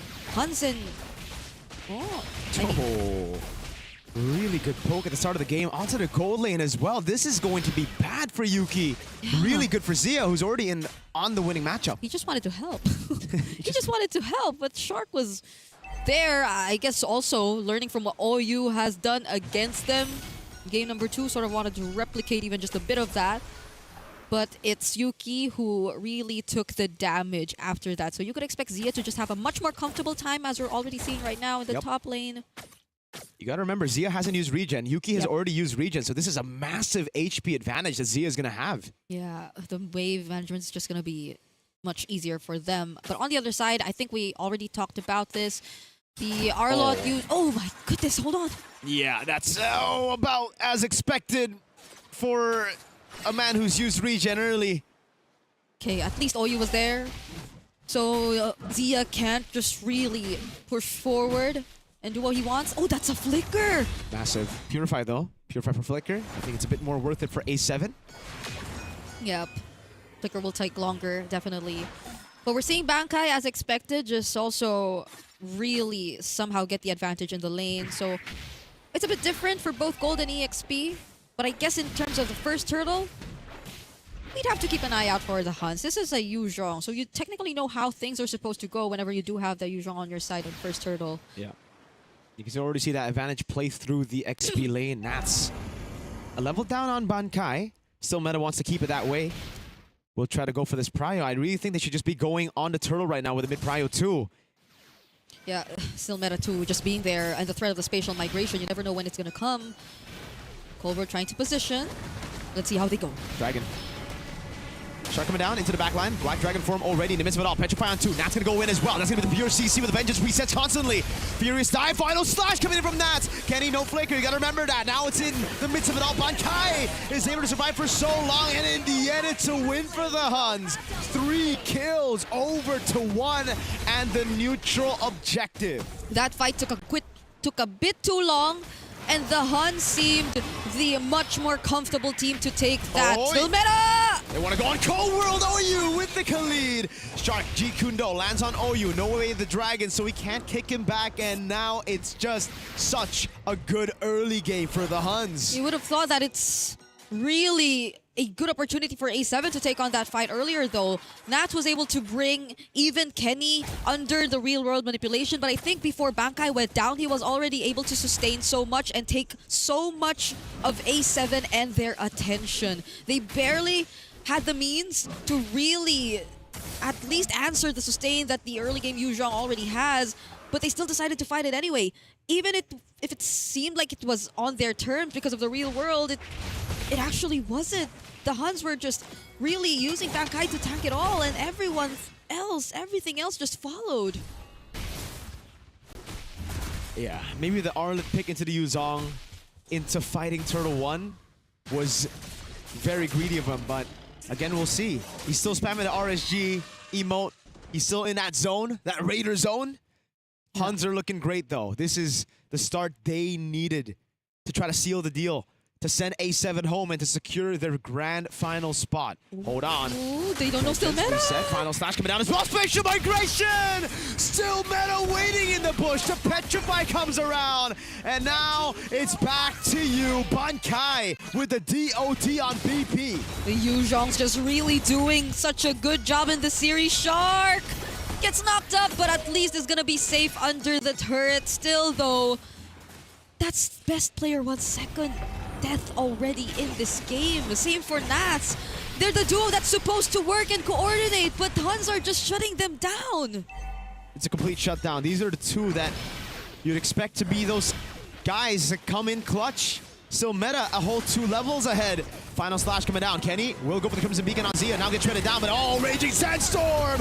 Bankai in the back with the Furious Dive. Shark with the way the Dragon and the Flicker combo, but it's only onto OU. It's Still Meta. Walks back up. That's the pull into the Violent Requiem.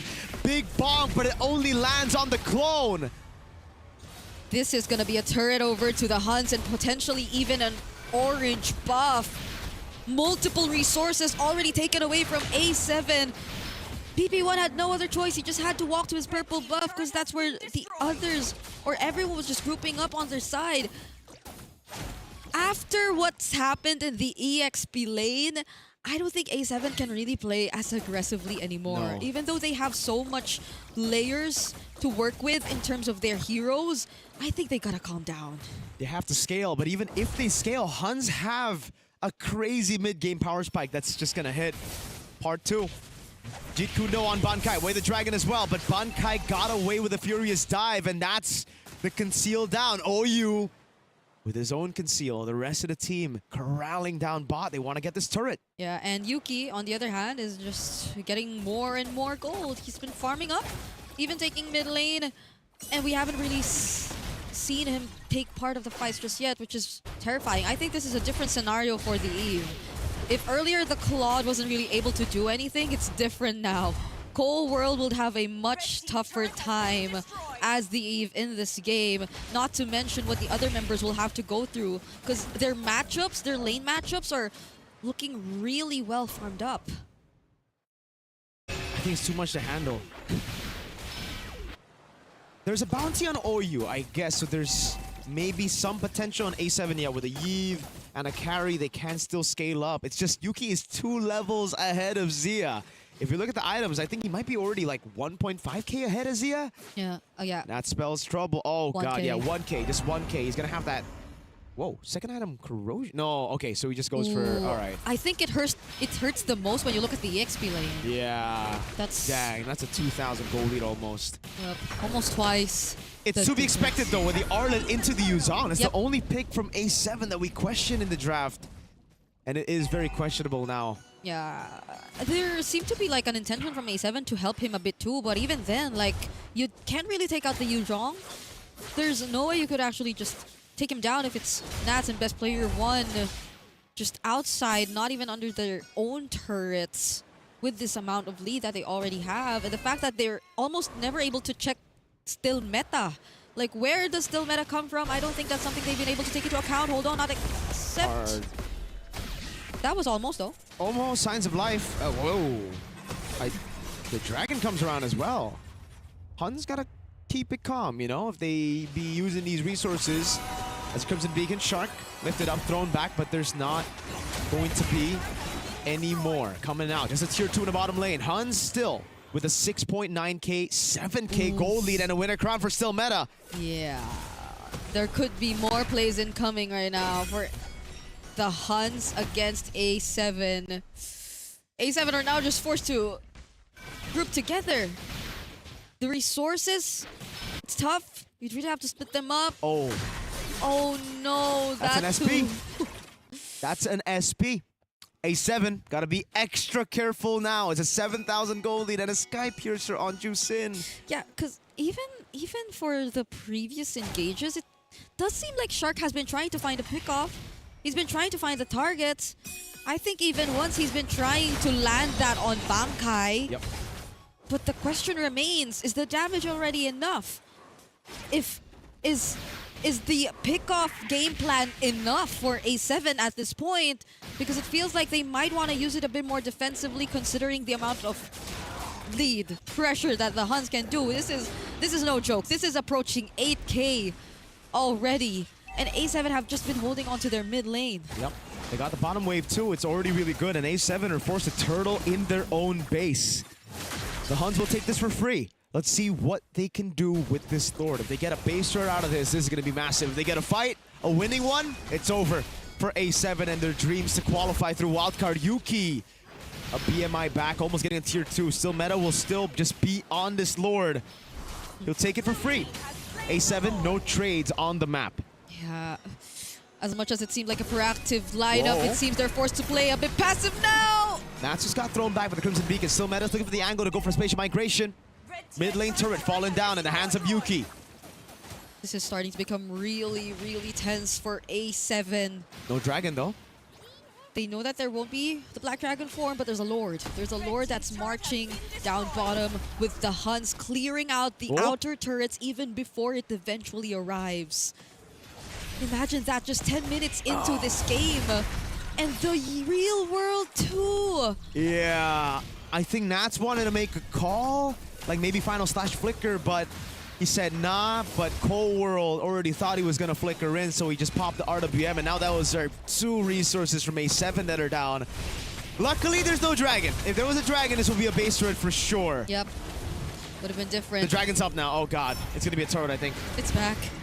Now they're just going for the zone. They're trying to take down this mid-base turret, but A7 are holding on. Energy Eruption and Final Slash! What a final slash into the back. Shark goes in as well, but he's gonna get all the damage. Petrified to pick up with the Furious Dive and the Crimson Beacon now from Kenny. Spatial migration over in the back. That's gonna be the kite back from Sia, but it gets taken out, and Nats will fall as well. The Huns, they got the base turret, they got the fight. Cold World defends just for a bit. The spatial migration lands, and they go all in on Cold World, but he's able to get into the base in time. Another wave up top. Shark is gonna be up. Can the Huns end it here? They still have turrets in mid and bot, and I think that keeps them alive for a bit more.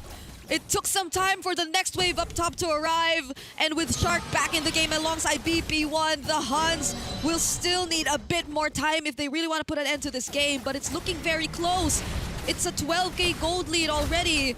It seems to be coming very, very soon. This was a I would say a really good attempt from A7 if only they had the damage. It would have been maybe a comeback angle if they had the RWM, and that's why the big question is, why fight? It was already super good. The fact that they didn't lose the base turret in mid, but they decided to fight. Cold World didn't have the RWM up earlier, and that's why they couldn't make it happen. I saw the vision. Just, you gotta take into account the cooldowns. Yeah, and the Black Dragon form was up too. So that happened all the while Bankai was already flying around and eventually got down with this enhanced form. Oh, they're not even waiting for the Lord. They're gonna keep it safe. A7 still holding on to just 2 turrets, and if you take a look at the lead, it's... yeah, almost double in the EXP. That's a lot of catching up to do. Nats only has a War Axe and a Chastis Pauldron.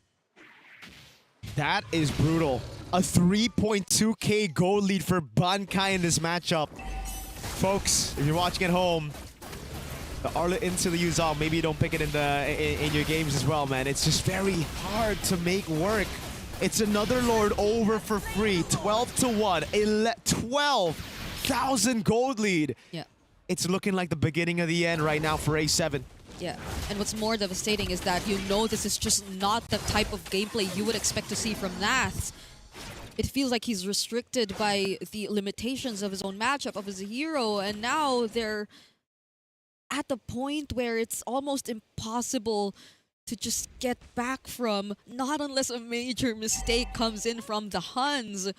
But who can afford to make mistakes? Like, there are just so much more entries that you could expect from them. Still, meta doesn't find the right spatial migration. You could still rely on Bankai. You could still rely on Oyu. I don't think a fight has ever started with a Raging Sandstorm even, but they're still able to make things happen on top of the fact that Yuki just picked up his Wind of Nature. Black Dragon form already. Base turn in the bottom lane, gonna fall with a mid turret as well. It's gonna be a dive to the back. Zia doing a good job. Oh, he gets covered to Petrify, has to Purify out. Raging Sandstorm in the back line, and Zia goes in with the Blazing Duet, comes over. They're gonna go for the base right now as the RWM gets used up, but the Lord is still very much healthy. And the Huns will just take, wait!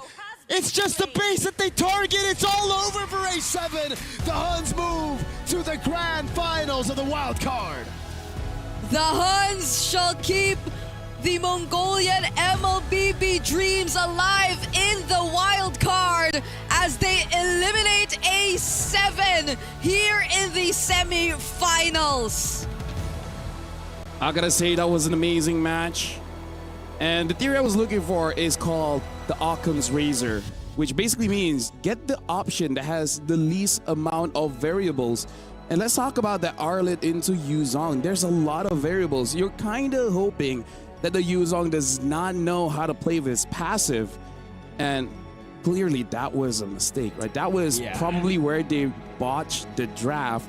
And maybe because in game number 2, they got away with it by picking up the Eve against the Claude.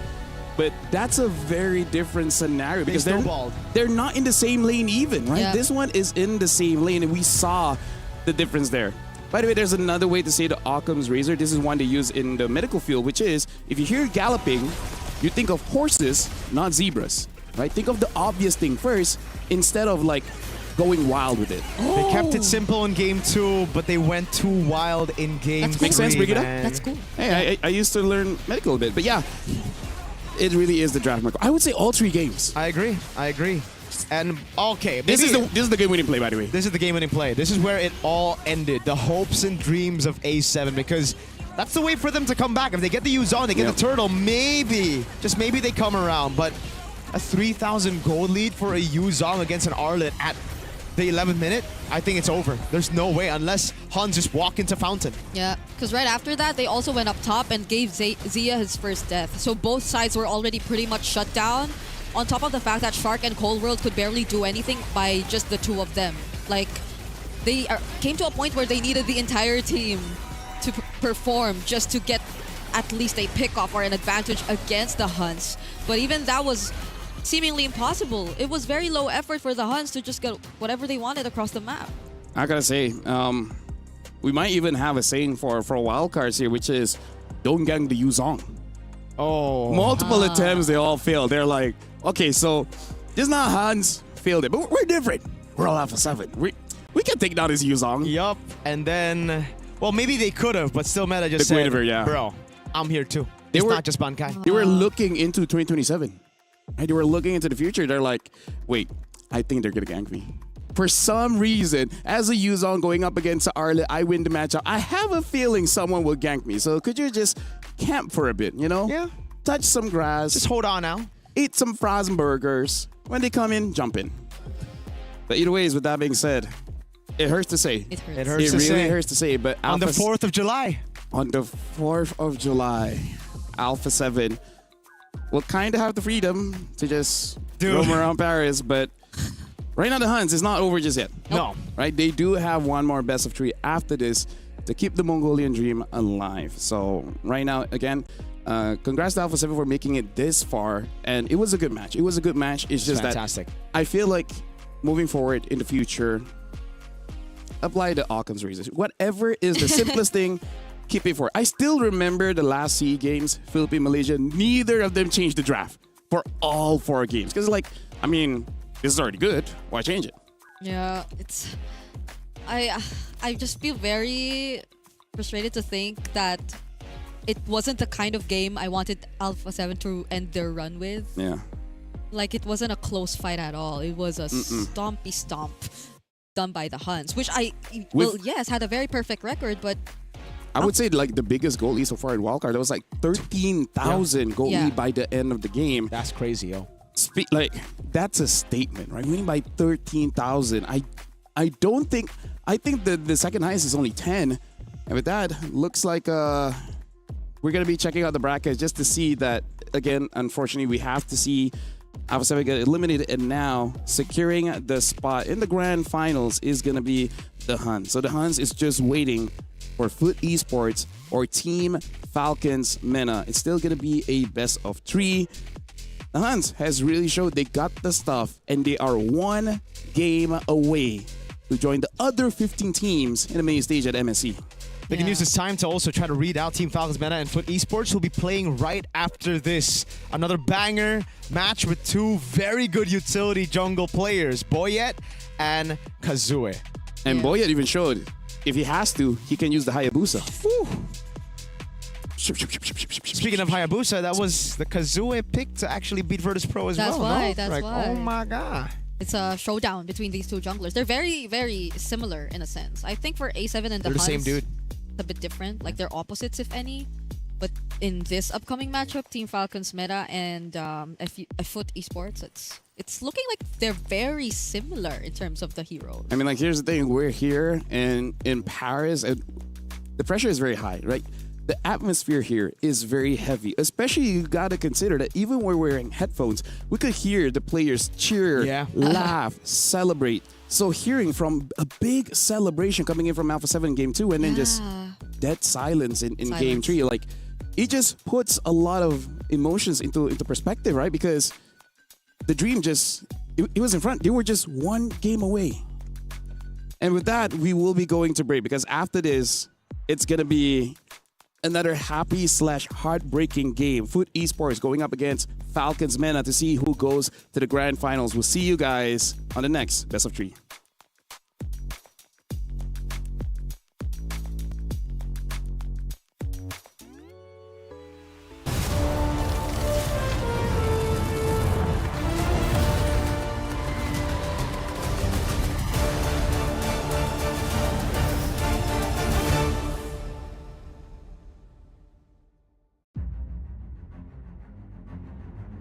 Hello, we are Team Falcon from MENA. Many teams overlook us and they think we're the underdogs, but this time we are the favorites. We don't play seriously. We just play for fun, so we don't get pressure. My expectation this MSC Wildcard is to go through to the main stage and go play in the playoffs. We're confident and we know to ourselves that we can get past anything in front of us. For those who underestimate us, you just watch and see.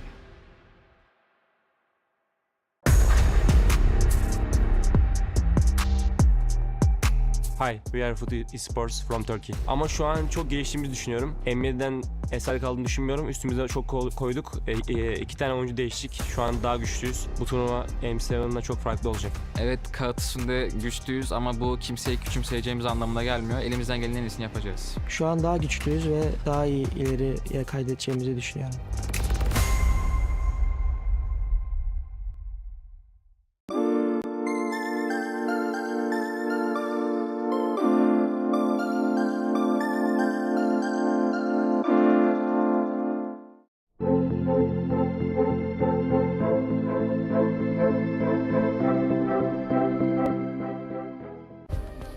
play is in our DNA. Whenever we let it out, it becomes our superpower. Now imagine an entire city being built to supercharge it. Kadir City, powered by play. We were there. For every click, every clutch, every respawn. We were there for the years of grind. And we're here. Now. The proud founding partner of EWC. Powering the biggest event in gaming. Shoulder to shoulder with the world's best. Making history. Greatness deserves a stage. Lenovo Legion. Reach your impossible.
Welcome back. The lesson for today, do not gank a Yuzong. Ladies and gentlemen, the Han, still undefeated so far, has made it all the way through to the grand finals. And now this will be the second best of three to see who will join them there.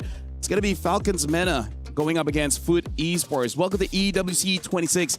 This is the MLBB Wildcards. My name is Lafel. Alongside me is Mirko as well as Brigida. And it looks like we're not far away going into the draft here. So let's talk about Falcons Mena. Also, one of the favorites because here's the thing. Strong team usually appear in MSC, but somehow, some reason, if they come through the wildcards, they just don't have the best of luck.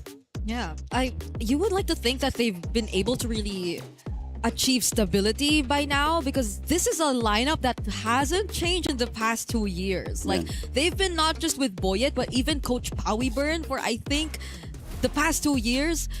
And it's about time that we really see them shake off that inconsistent Falcons name that's been attached to them for quite some time, since they've been in and out of the wildcards. But if it's just experience that you're talking about, you know for a fact that these guys should be having that.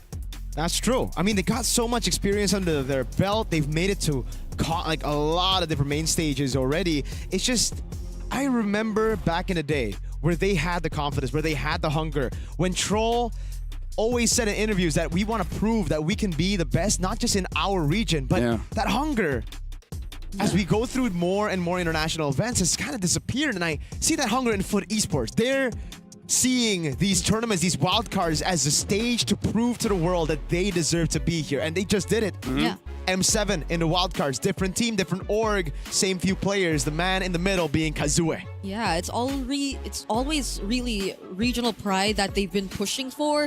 They've been, I think for the longest time, we've been thinking that Aurora has been dominating their region, but Foot Esports have been putting up a fight. Like, they're not making things easy for Aurora anymore, and this is actually a chance for them, or not just them, even for Falcons Mena, to maybe double their regional presence in the main stage, because whoever makes it to that point will have a fellow representative too on that stage. Yeah, they didn't make it easy for Aurora, and now they're not making it easy for everyone else here, right?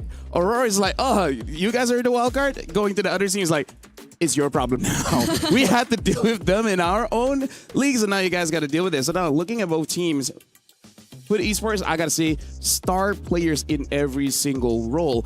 But we saw it's an EXP battle in the first best of 3. So let's talk about Sanji. Sanji on the Yuzong is pretty nasty as well. 1v3, no problem. Unless you have a Baxia, unless your mid with the glowing one is not here, I'm taking all of you out. So is today just going to be a celebration of Yuzong? Will Yuzong be the real, I don't know, happiest guy for 4th of July? I think so. I think Yuzong's American. Hey, he's free. He can't even get out of the map. He's free to fly. And right now, it's all about flying. It's all about flying past everybody and getting to the jungler. The fact that both of these junglers are very good utility jungle players, I think we're going to see a lot more Yuzong prioritization here. Maybe even the first phase. Yeah, yesterday was bad for the Paquito, good for the Alice. Now it's just like good for the Yuzong. And bad for the Suyo. based on what we've been seeing, at least in the first series. So, and this is why I say sometimes it just feels like we have a patch for weekends, you know?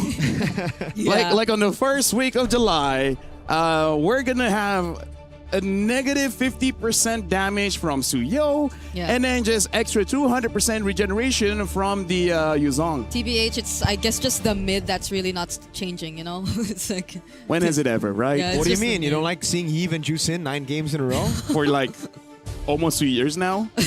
Oh, by the way, these are 2 mid laners who've got their Savages. Ooh. Oh, yeah. On what hero again? Jushin. Sky Piercer? Yeah.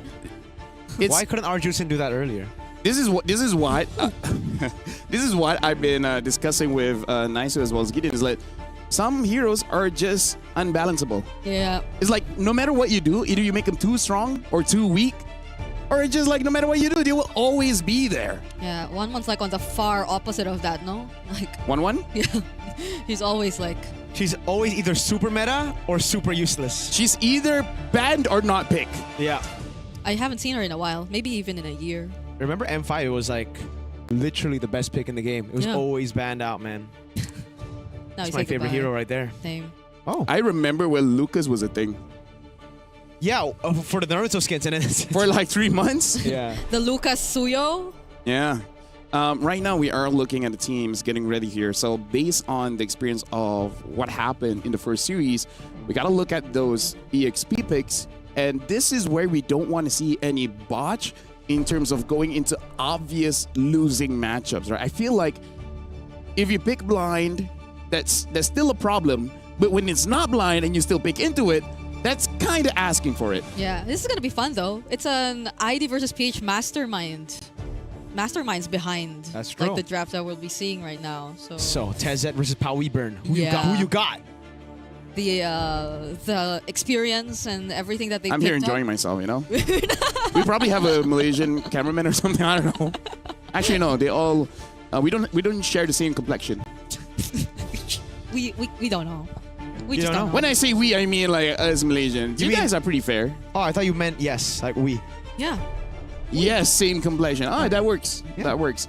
So I want to see whether Boyet actually still goes for tank junglers, because I personally feel like the Hayabusa yesterday, in a way, was kind of like practicing, for a lack of a better term, right? He just wants to see if I pick up this hero, is it still workable? Because they want to expand their hero pool for the inevitable going to the grand finals where, you know, some of his power picks might get banned out. Yeah. It basically gives something for Foot to think about, right? And Foot coming into this matchup, they're going to have that in their minds. They're going to be like, oh, Boyet has that in his arsenal. Now, is he going to play it against us? I feel like Foot, they're very confident in themselves. They're the type of team to not really care about what other people are doing. They keep it simple and they just pick whatever's best for them. Exactly. Yeah. That's what I like about them. I mean, both of them have already picked even the Harley. So, like, I just don't know how much deep the hero pool could get for the jungle, which is why the draft is definitely going to be interesting, because you never know what's up next. You never know what they will be considering based on what they've been showing in the past few games, because it's been very diverse, at least in the jungle, because I think the others have been more normal in terms of the lane. Yeah, because so far right now, I feel like the most uneventful stuff going on is really the gold laners. Yeah. Because by the time that they should shine, they don't have to anymore because either the EXP has just gone. Oh, by the way, we've gotten so far ahead in the drafts here. Falcons Mena is the first pick, Foot is the second one, and we already see Zushin, Fredrin, Matilda. Excuse me, guys, calm down. What is this pickup? And now Foot with the Atlas as well as the Harley. Hold on, how did Falcons Mena got a winning draft from the last M7, and now it's like S-tier meta? Like, how did this all go through? Falcons, they ban out the Phovias, the Eve, as well as the Freya, and then Foot ban out the Yuzong, respect, Valentina, as well as the Boxia. They've been watching the last series. I don't mind Yuzong's face being there. Yeah. Ooh, the Lilia pickup as well. I really like it. Interesting. I like it too. It's a good counter against the Zushin as well as the Fredrin. Yep, and it's just simple. Yes. Simple. Occam's Razor. Both of these teams have doctors. Or they at least met one in their life. Well, some of the the Falcons Mena players are doctors, so... Oh, right. Yeah. They're pretty smart with it. They're very diligent students. Yep. We must tell you that. So it's great. It's a draft that brings back so much memories that we're seeing so far from Team Falcons Mena. Yes. Foot Esports, though, it's... If they really want to go back to M7, What? and Obsidia gets picked up as well. Because RX was one of those guys that's like, damn, all fails, I'm going to pick up an Obsidia. And hey, he made it work. He made it work. He made it work. That's deep, yo. But they ban out the Arlet here, right? If you have an Obsidia, you'd think usually you'd let go of the Arlet, get that hunt of bone on him, stop it from dashing. But hey. That's crazy if they got even the Arlot. Because there's no Yuzhong anymore. Yeah, And then you get the Arlot Fredrin. So, like, this is, you could say it's pretty much a winning draft already if they do get that hero. I like the opening here coming in from both teams. I like it. They keep it simple. The only thing I'm questioning now is the Harley. How good is the Harley in this meta, especially with Mathilda? I mean, at this point, it's kind of like forcing a gold lane gank. And if it doesn't work out, then, oh no, so sad. Yeah, because... Ooh, Alice. The Juicin doesn't seem like a really good target anymore. Not if it's always with the Mathilda, especially. Nah, I feel like Harley will not be able to kill any of these three. Yeah. You're kind of hoping that they get a gold laner that's just like, I don't know, Leslie or something. Yeah. Or maybe Footer trying to go for, you know what? I think they need to play strong side gold here with the Harley. They have to. Because they just clear mid, rotate over towards the other side of the map as Falcons Mena collect the neutral objectives. Yeah, Foot are going to be the first ones to pick their hero heading into the second phase. So, but that means they need a hero something like a Uranus that can survive any kind of ganks.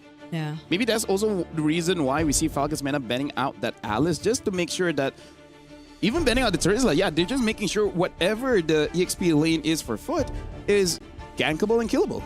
Wow. What's the pick here for Foot? Do they take away the gold immediately? Moskov. Wow.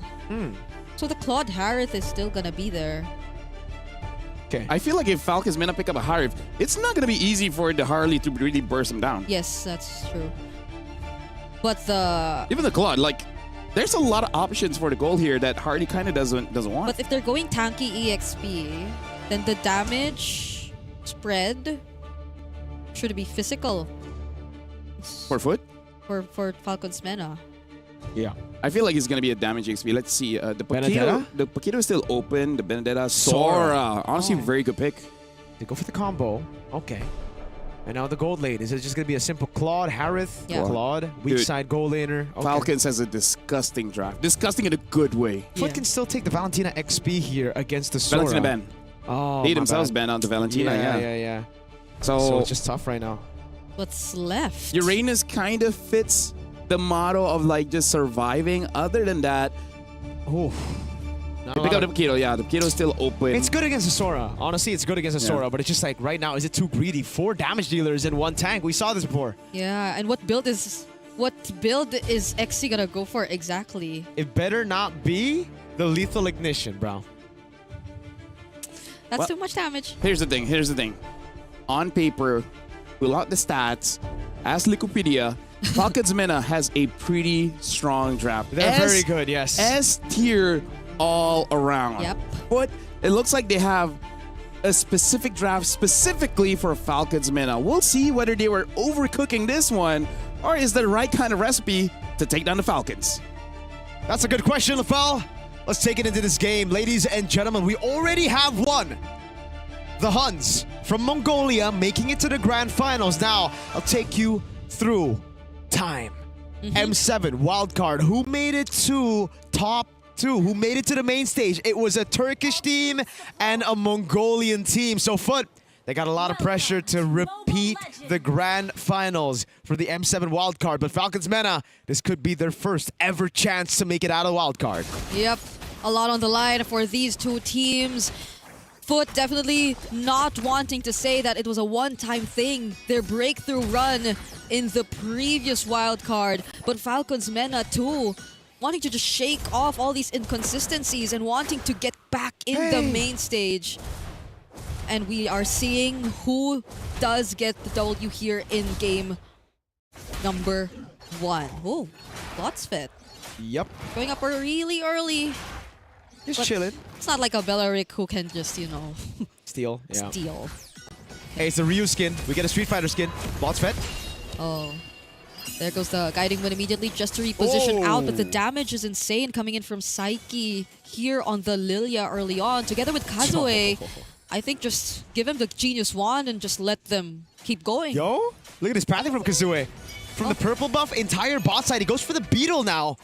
And he's just trying to take as much as possible away from Falcons MENA. Yeah, Harley's sneaky like that, you know? He just keeps going for whatever, you just can't catch him. Troll nearly gets caught there, though. If it weren't for the shields, but Kazue might just get the job done.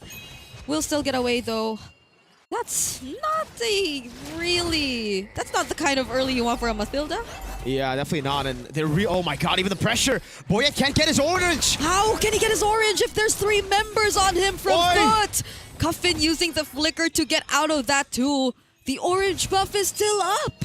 And this is why I personally have my doubts about the Mathilda. You just don't have mid-prio. Lilia plus the Atlas, fast clearing. Yep. And the Paquito in the XP, just all the tempo for Foot. Can you add Kazue to that? Because Kazue's been helping them out so much in the mid lane too. Now Boyet still not getting his hands on his orange buff. It's been a tough time for him. There goes the shifting skies. The energy eruption is going to land. It's going to be Kazue traded out. And the flicker burn by Exi just to survive. Blotsfeth has to find his way out of this. He will most likely. And that's going to be the only casualty. Nautilus Falcons MENA to go for the chase. Troll nearly going down there. SOD misses by just a pixel. Wow, we got a game in our hands, folks. Goalie non-existent, but it's action all across the board for Foot and Falcons MENA. A bit too aggressive, I have to say, from Foot. Could have been just a turtle take into straight normal pathing, but they wanted to punish a level 3 Boyet. In the end, Sanji, really good decision there, just waiting on the hat of Kazue. If we take a look at the emblems, Concussive Blast for Sanji doesn't really pay a lot of dividends around Turtle 1. It was still the Paquito who had the prio, and Kazue just so annoying on this Harley. Here they go again. It's always the pressure on the mid. And as mentioned earlier, just like give them an item, give them a Genius Wand, and this is just gonna be so difficult to deal with. Now it's Sanji who seems to be the target, does survive for just a bit, but eventually does go down in the hands of the deadly magic. Tro will try to walk away and save his team, but that was a bit too much. Footwork just onto Sanji right there. And that's where the Lilia gets a lot of advantage as well, right? It's not just damage onto the utility jungle, but it's that survivability. So Sanji trying to sacrifice himself. He knows he was dead through the deadly magic, but it just wasn't enough to get Psyche. Black Shoes gets him to safety. Exi gets a Hunter Strike. No lethal ignition, so we kind of know what build he's going to go. I think he's going to go Queen's Wings next. Sano might have to Bird Purify. Nope, Lotsfet doesn't have Fatal Links. It's a really good start for both sides. Even for Kazue, I'd say. Good freeze. At this point. The Claude is not really able to just farm up as much, and that's when you really want to hope that he's the one getting the farm, because Boyet has been not getting his farm. Yep. It's more so that the pressure's been all across the map. Now goes the circling eagle, shifting skies to Boyet. Finally does secure an objective for Team Falcons MENA though. There goes the counter punch coming in from Exi, but will have to flicker out instead. Sanji nearly gets taken out with the deadly magic. Exi still tries to go for them though. Psyche will take the kill, but Foot are just not letting up. I love how aware both teams are of their win conditions. Falcons MENA They know if they go for the fight, it'll be good for Foot, so they just go straight for the neutral objective and bounce. But Foot knows so well that they don't need to fight for the neutral objective. Instead, they gotta go for the fight. And that's why they force out these fights. Wow, flicker out for Blotsfit, but he might just get caught in here. Circling Eagle already committed. No perfect pair. And he does get taken out eventually by Sano, handing over a kill. Psyche might be next. Doesn't have the black shoes. Oh, does use it just now. Kazue? But with no flicker, just got back in the midst of 4 people. And now they get 2 members of Foot Esports. RX. Can he get out of this? There's a flicker, but that's 3 members, so I don't think he'll survive. On the other side of the map, though, at least XC does get something. I don't know. It's a kill for 3 kills and okay, so kill and turret for 3 kills. Yeah. I don't know who to, I guess for map pressure, it's better for Foot, especially if they get this fight. Boyet, all alone Oh my here. God. Sano cannot help him, but at least Troll was there, and he's the guy you'd expect help from.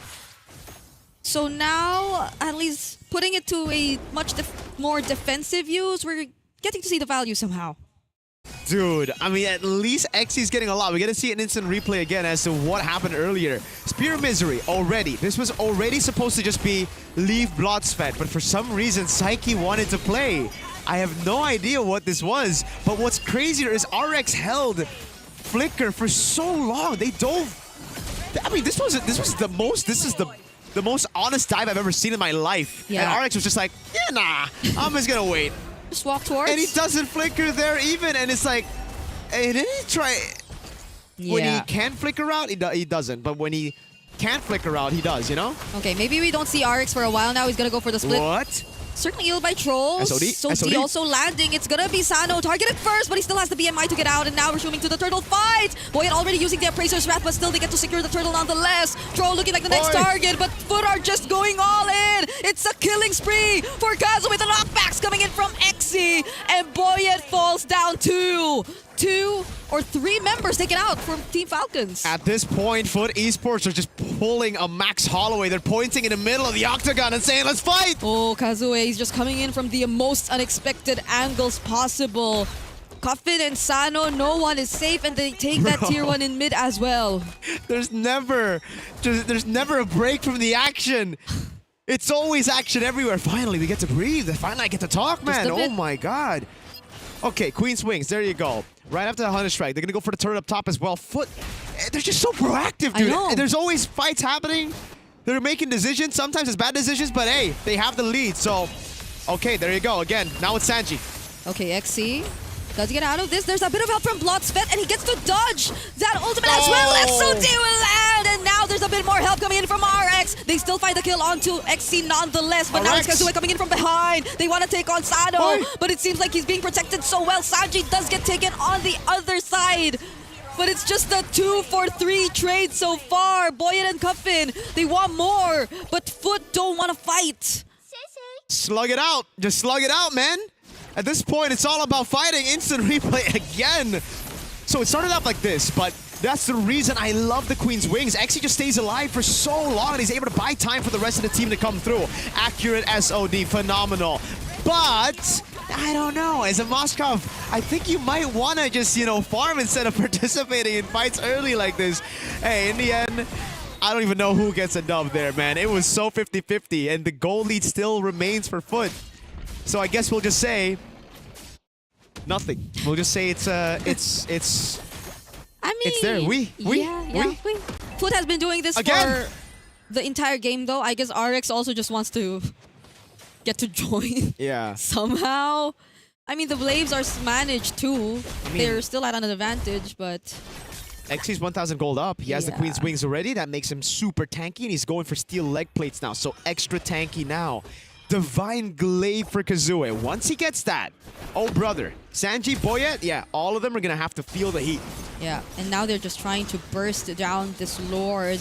Not much response coming in from Falcons just yet. They will show up, but they have no idea where the others are. Trolldo reveals himself together with Boyet, fly towards Psyche, but they're just able to walk under their tier 1. It's not gonna be a problem, and they use the Circling Eagle already. No Circling Eagle, and is that right? Boyet doesn't have Appraiser's Wrath. Oh, yeah.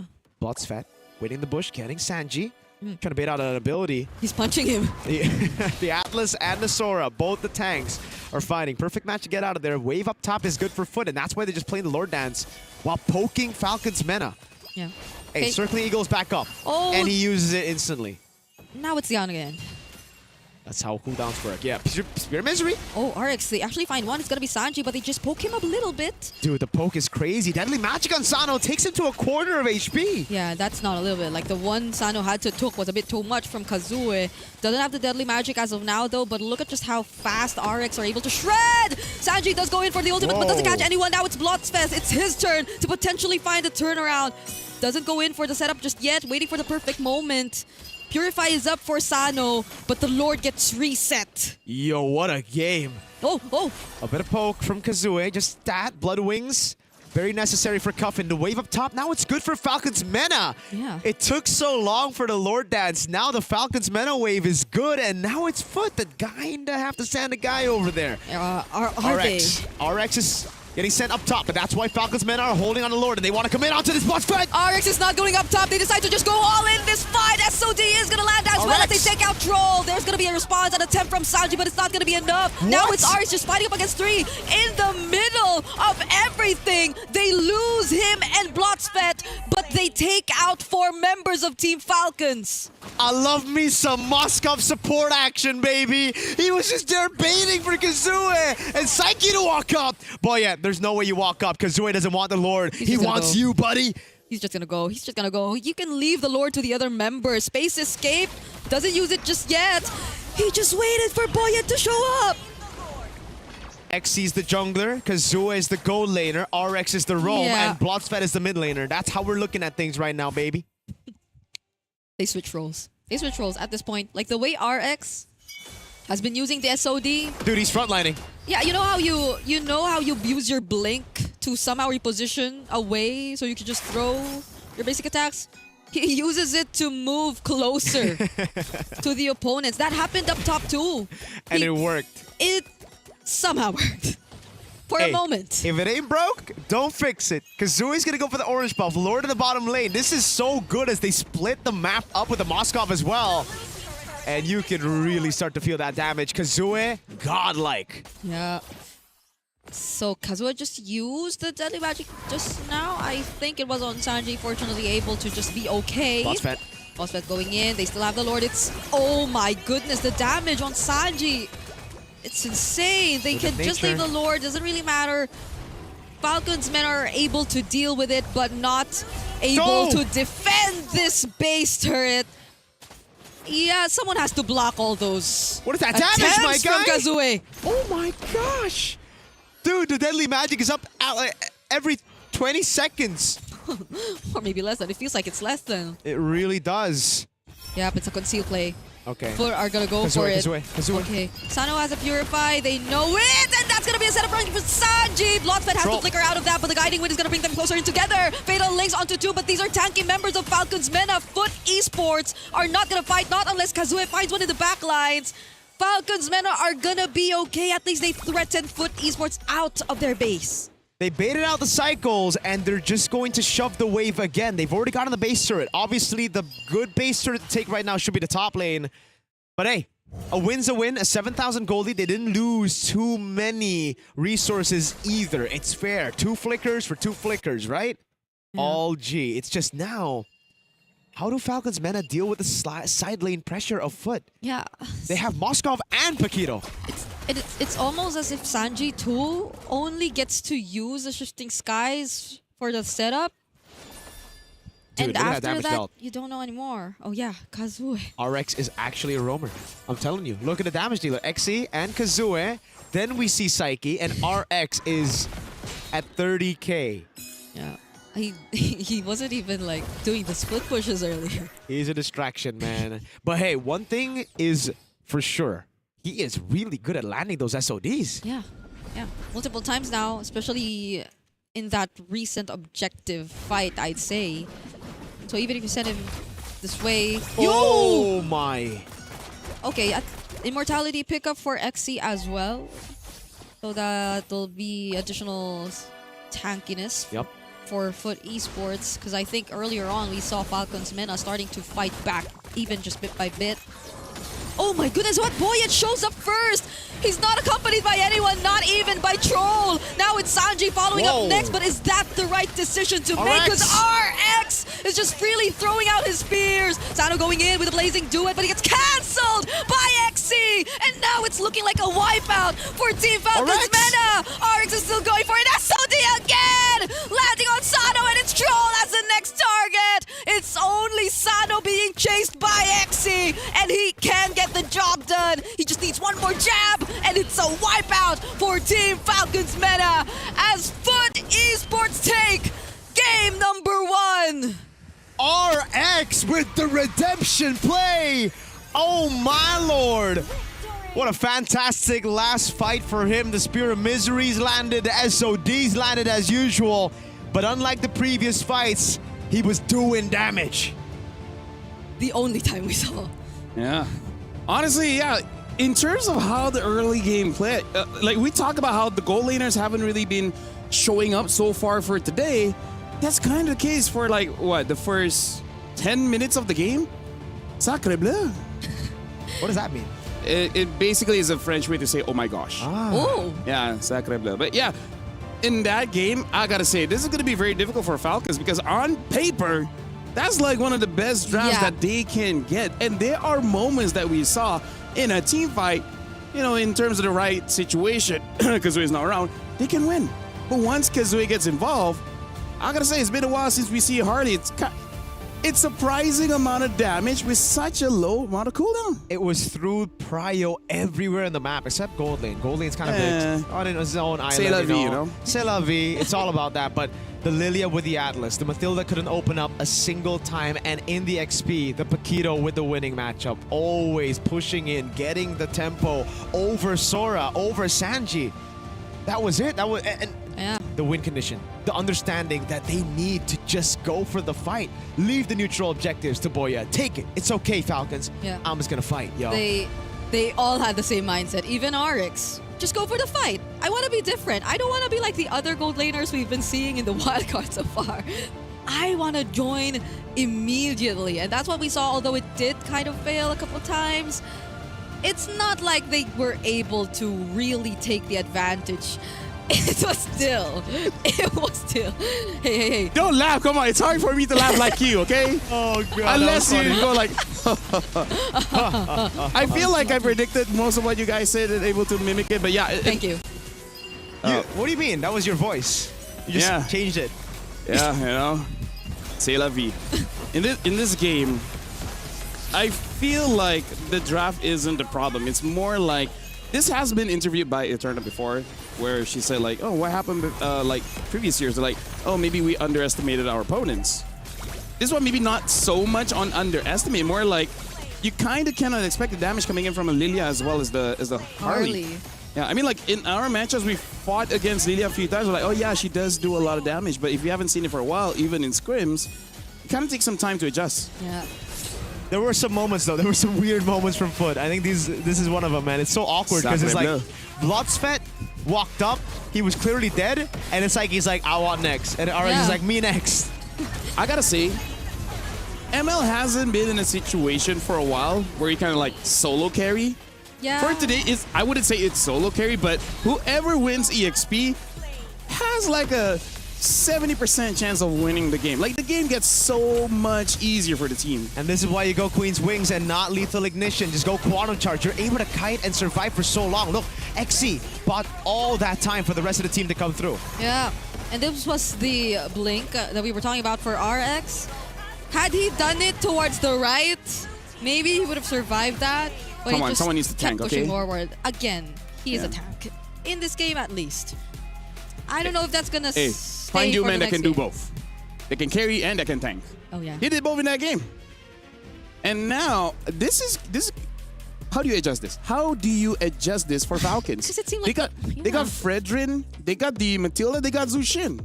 This is a mid trio that should not lose. So what did change? I think they got to think about it this way, right? On paper, yes, you have the mobility, but only if you get mid-prio. And a lot of times, that's why now we see Atlas paired up with like a normal mid laner, like a classic just 50-50. Yeah, Zeus and Eve is what I'm trying to say. I don't want to say it because Zeus and Eve already got enough attention, but you know what I mean. With the Lilia, though, you just have such an advantage, a massive clear advantage over your laner that you can't rotate with a Matilda. Level one advantage, right? You already have both skills on level 1, and for now, we'll be going for a short break, giving time for both teams, because I think this is going to be a tough one for the Falcons to figure out. We'll see you guys right after this.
Right now, Food Esports is just one game away from going to the grand finals where they can challenge Hans Esports for that main stage appearance.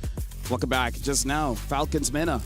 They got a pretty good draft, but it does seem like if you just lose the EXP matchup, the game is just tough for you. Yeah. So you know what the opposite of tough is? What? Opposite of tough? Foot, tough. What do you mean? What's the opposite of tough? Foot. Because that's how the Gen Zs say tough now. T-U-F, right? Foot. Bro, it's a good joke. 9 out of 10 people would laugh at that, no? It's a good joke. Right, Chad? It's a good joke. What's wrong with these people? I think it's okay. Yeah. You know, my boy, I'm just gonna dab it out. It's like, chat, don't do that. So let's talk about this one. Foot, it does seem that they have that recipe in order to defeat Falcons. It kind of looks like going in, they know that they're gonna be using a composition that's clumped up. So they're prepared with this Lilia as well as the Harley to kind of like do different things, right? Yeah. One person that can kind of like 1v3 because of the damage, and then one person can do that 1v1 and just make it so that the game is unplayable, right? We see the pattern. Jungle, go EXP. Mid, smash. Mid smash? Yeah. Where's the Hulk now? Hey, I don't know about you, but Lilia looks hella jacked. She's been to the gym. Yeah. You know, like the best bench press is not about the weight. It's about all the friends that you made along the way.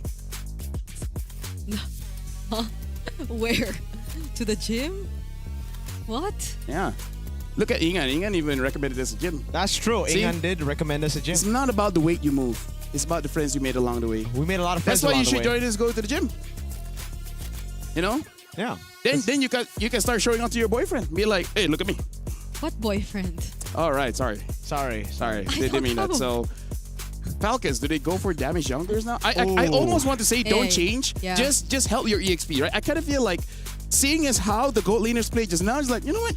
Do your own thing. Yeah, no, because honestly, we thought that Foot's lineup felt too greedy in terms of damage department. But sometimes greedy is good. Yeah, but it looked too good in that game against the much more balanced composition that we got to see from Team Falcons Mena. So Balance is overrated. Yeah. You gotta be foot. You gotta be tough. Hear that, Thanos. I thought we keep it simple. Thanos. We keep it simple when you. Hey, damage is simple. I mean, we it's hurt them, very simple. they die, and then there's nothing else for them to do. So you. To be fair, the picks were kind of simple. Aside from the Harley pick, like everything else was just like, all right, this counter this, counter this. Even the Harley, you second skill, you ult, and then you go back. So you should pick Layla. Layla ain't simple. Yeah, okay. Layla's got mechanics. You need to hit your first ability so that you can get the extra range. Layla's one of the most simple heroes. Okay, Hanabi then. Hanabi is simple. Hanabi is simple. Very simple. Hanabi is simple. I think there should be another hero simpler than that. I don't think Gold Lane is What that is, simple. what is the lowest skill hero in MLBB? Is it not Hylos? It is between Hylos and Bellary, because Bellary you can just stand there and then things just happen. I've AFK with a Bellary before, and all of a sudden we ended the game. You know what I did? I just put myself on the Lord. On the Lord. Which is something that I do on the Marcel. It's like, hey, make sure you the jungler can go in. All right, I'll stay at the Lord. He comes in, I take a picture, and then GG's. GG's. So is that what we're gonna see? Just simple heroes? Bellman is pretty simple too. Bellman is very simple, and I'm pretty surprised we haven't seen the Bellman, dude. I tried, and his jungle speed is really not bad. If you have a composition with enough CC and the opponents don't have too much CC and they're very tanky, I think it's pretty good because you can shred with your second skill now. You spin to shred. You S to S. So right now, I feel like we gotta think about the matchup of EXP. If you're in a losing lane, ask for help. Throw away that toxic masculinity. Do you want to go to MSC or not? Hey, Harley gets banned out. Okay. And Eve gets banned out. Baxia gets banned out. So we're gonna eventually see a Marcel, no? Eventually see a Freya. No chance. No chance we get a Marcel. Bro, Kazue is asleep. Man's cold with it. No. He's meditating. He's looking into the future. He's like, what will I say when I go to the main stage? Oh, Kazue is a trash talker, man. That's one thing I really like about him. So maybe that's why. He's not falling asleep. He's holding himself back. He's an elevated desk. That was an elevated desk. Maybe you just gotta be above your opponents. Wait. It's a mental game. So if they're leaving the Juicin open, then that can be an option for Falcons Mena. But also, like, the Fredrin. I mean, like, Falcons lost with the Zushin, Fredrin. So Footer like, go, Tilda. do it again. They got a Savage with that too. So. That's true, but it's a different time. It's a different opponent. Right, that's a different time, It's a different time. Right, back, stop thinking in the past. Right now we're in the present, and we're playing for the future. That's right, partner. Right. All right. So for now, it should be a Marcel ban, and then afterwards, what else is open? I don't know. it just keeps on changing. If I can speak French, I swear, I'll do it. You've been teaching us some words. Oui, You've been teaching us some words. Hey, well, there you go. Monsieur Raphael? Marcel? See, they banned the Juicin. Sacre bleu. Wait a second, Marcel first pick. If you don't think Marcel, you're trolling. But they literally have troll. Troll. Yeah, I get it. That's the I know. That's the joke, DA. What is Oh, because it's troll as the role. Bro, you got it after like 5 business days. What? Oh, yeah. Talking to you feels like sending an email. 5 business days. Can you make it 2 to 3? 5 sounds too bad. All right, that's what Falcons Mena are taking. 2 to 3 business days to decide whether they want Marcel. Hey, whoa. That was not Marcel, but it is Marcel now. It is Marcel now. Okay. What if they just make a combination of it, right? Have a arcade mode where they can combine 2 heroes, Marcel as well as Claude. You golden hour into a blazing duet, and then once the golden hour disappears, boom. Boom, bang, bada bing. Do you go for a combo with it? Because like we've seen Marcel Kimmy's, right? Yeah. I've seen in rank Marcel Mia, and it works tremendously well. In case people don't know, right now Marcel, he can stop the basic attack, so and then you can target your opponent. So if you're using an attack speed hero like a carry, Mia, or whatever, you just collect all the basic attack stack and then just it gets deleted. Kiro Akai. Hey, Foot going back to basics here. Oh. Hey, simple. There's a Occam's Razor. Occam's Razor. I don't know who Occam is, but it seems like a pretty bad dude. What? Or girl. Okay. You don't know. You never know. Falcons meta. Is it time for them to go for utility, or do they pull an assassin here? It's kind of risky, right? Because you already have a Marcel, pretty squishy roamer. There's a... There's still a Fredrin, and if they want to go, you know, double fighters, they can go for Yi and Shin. Oh, there's a Valentina too, which I think would work for either of them. Because you get either the heavy spin or the golden R, but at the same time... Oh, they're running it back. Barats and Kimmy, not the Mathilda. You think Barats Mathilda. This is taking the draft of KOG. Didn't really work out against Alpha 7. Nope, yep. So this is very interesting. So is the plan just really lock down the Akai in whatever way you can and I guess win the objective? But also, does it really have to be shown this early? I know. Yeah, that's a good question. I don't think Foot will be like, you know what would be a good bet right now? The Barats. Oh, now they get the Mathilda. Yeah, because we expected Barats Mathilda, but there's already a Marcel, right? Yeah. So the Mathilda just gets snatched away by Foot, and they have now a pretty familiar two heroes. You know, shout outs to VW. Yeah, the Flying Panda. Yeah. It sounds like a delivery service. Flying Panda, get your food today. Or food's overrated. Just fly over a desk.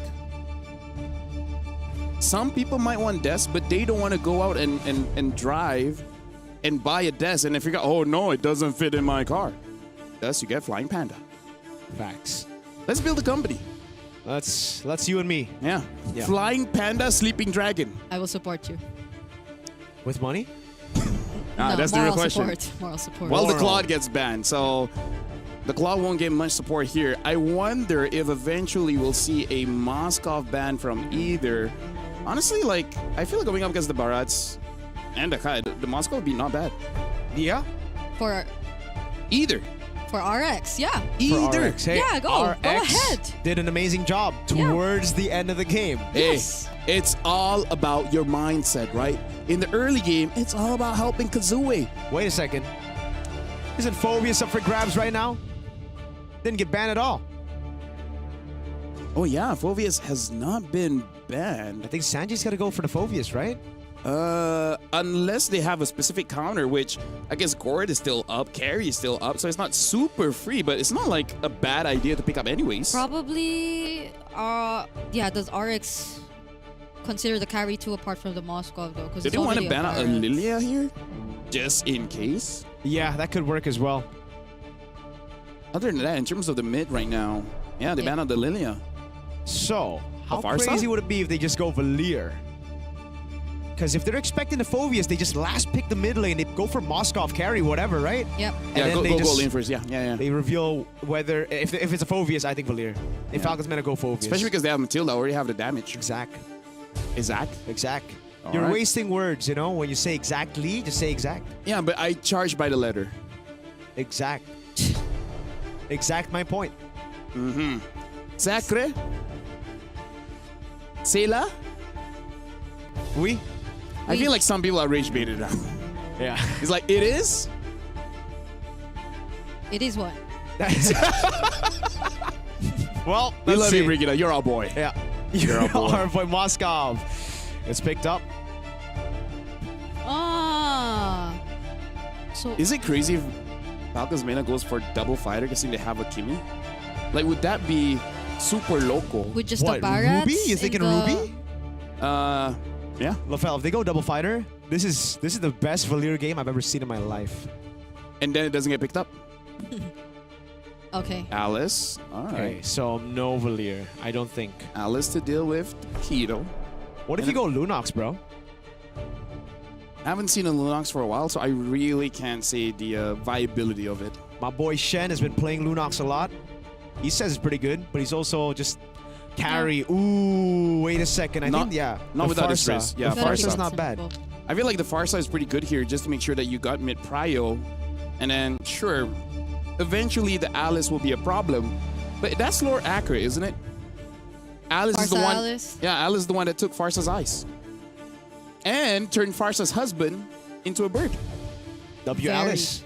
Not W. Alice. I mean, look at her. She kidnaps children. Oh, Yeah. One of them is Dairoff. And then look at him. Dairos doesn't look like a child. I mean, like, he grew up, but when he was taken, he was a child. Hey, lore dump for you guys. There you go. What is the last pick for Gord. mid? Gord. Well, I guess you were thinking of something to shred. That's why I thought about the Lunox, and Gord is the simple answer. I wonder...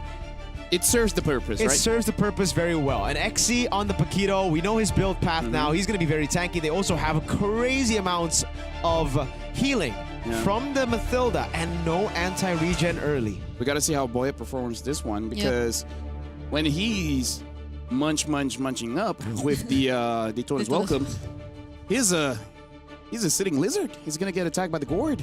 Sitting lizard, yes, that's true. Sitting lizard, flying panda, sleeping dragon. And with that, I'm going to throw it over to Mirko as well as Brigitte. We'll see whether Foot, with this game, makes it to the grand finals. Our Foot tough enough for a 2-0. A foot in the door. No, they won't have a foot in the door. You already... Do you not know what that expression means? I know, but it's a foot in the door for Falcons, right? No, a foot in the door means that you're closer to your objective. It could also mean closer to the exit. Either Welcome to or. the Land of Dawn, folks. Foot in the door to the Land of Dawn, maybe, is what he meant. Kazue. No. On the Panda. Either or. XC with the cut. I will just agree with the both of them. We. Okay. So I think, at least in this scenario, we could say Foot Esports did again try to keep it simple. Falcons Mena, though, came in with a surprise early on with the Barats pick. And I just found out now he's a lizard, not a dinosaur. Well, you said he's a lizard. That's true, you know? So, if you guys didn't hear that, LaFell just said dinosaurs are lizards. Chickens. Chickens. So not We didn't get it right. Okay. All flickers, though. All flickers across the board. Yeah. I mean...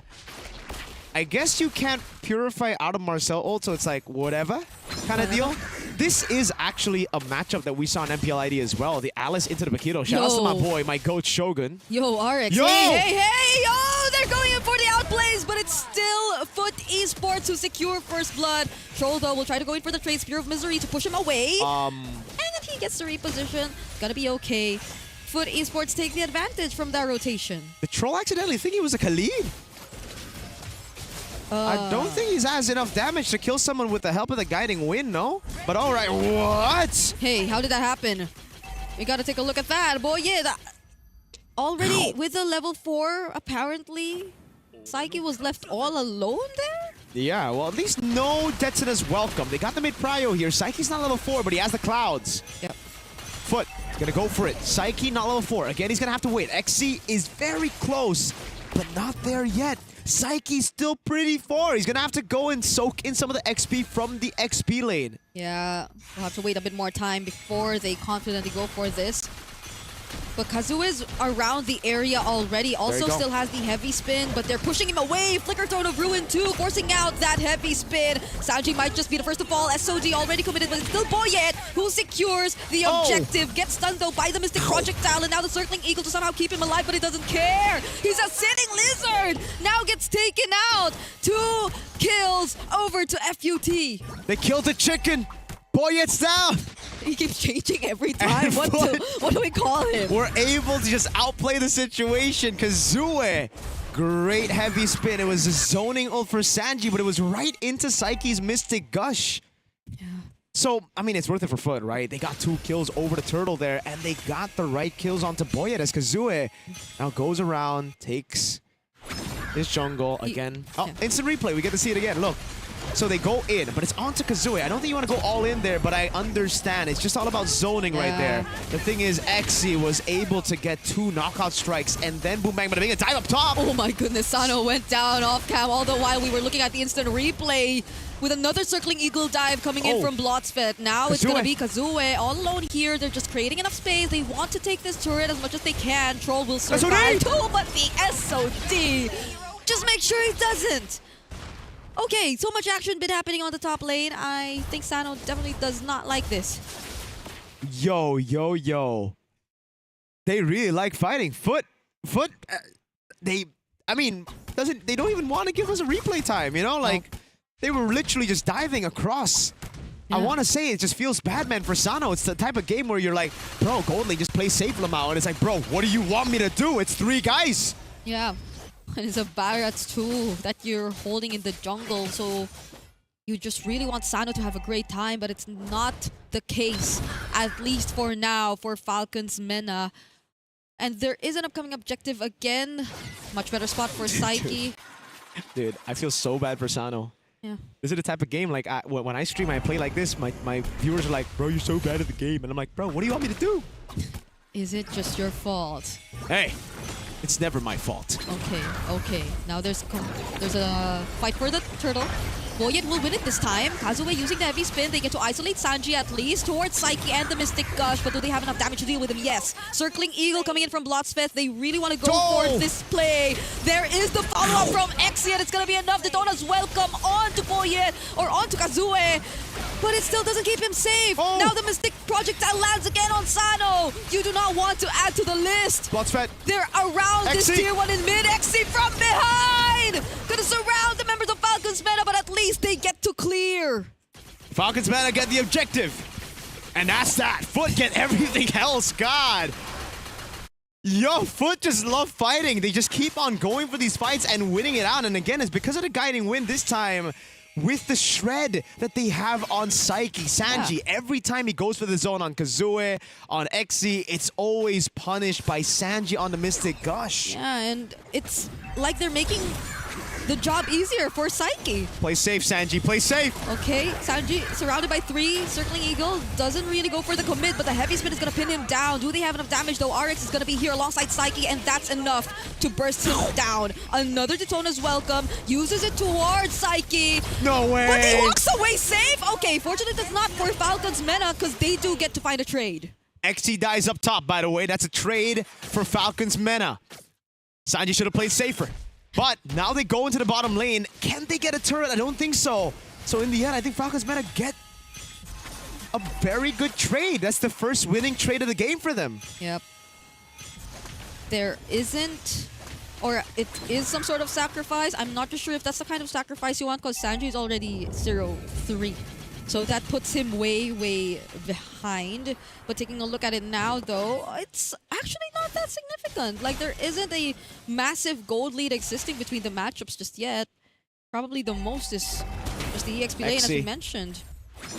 Okay, RX has the golden staff. He's been landing those SODs like it's a target skill. It's all about him now. He's rotating faster than Sano. Over to the mid lane. Kazue.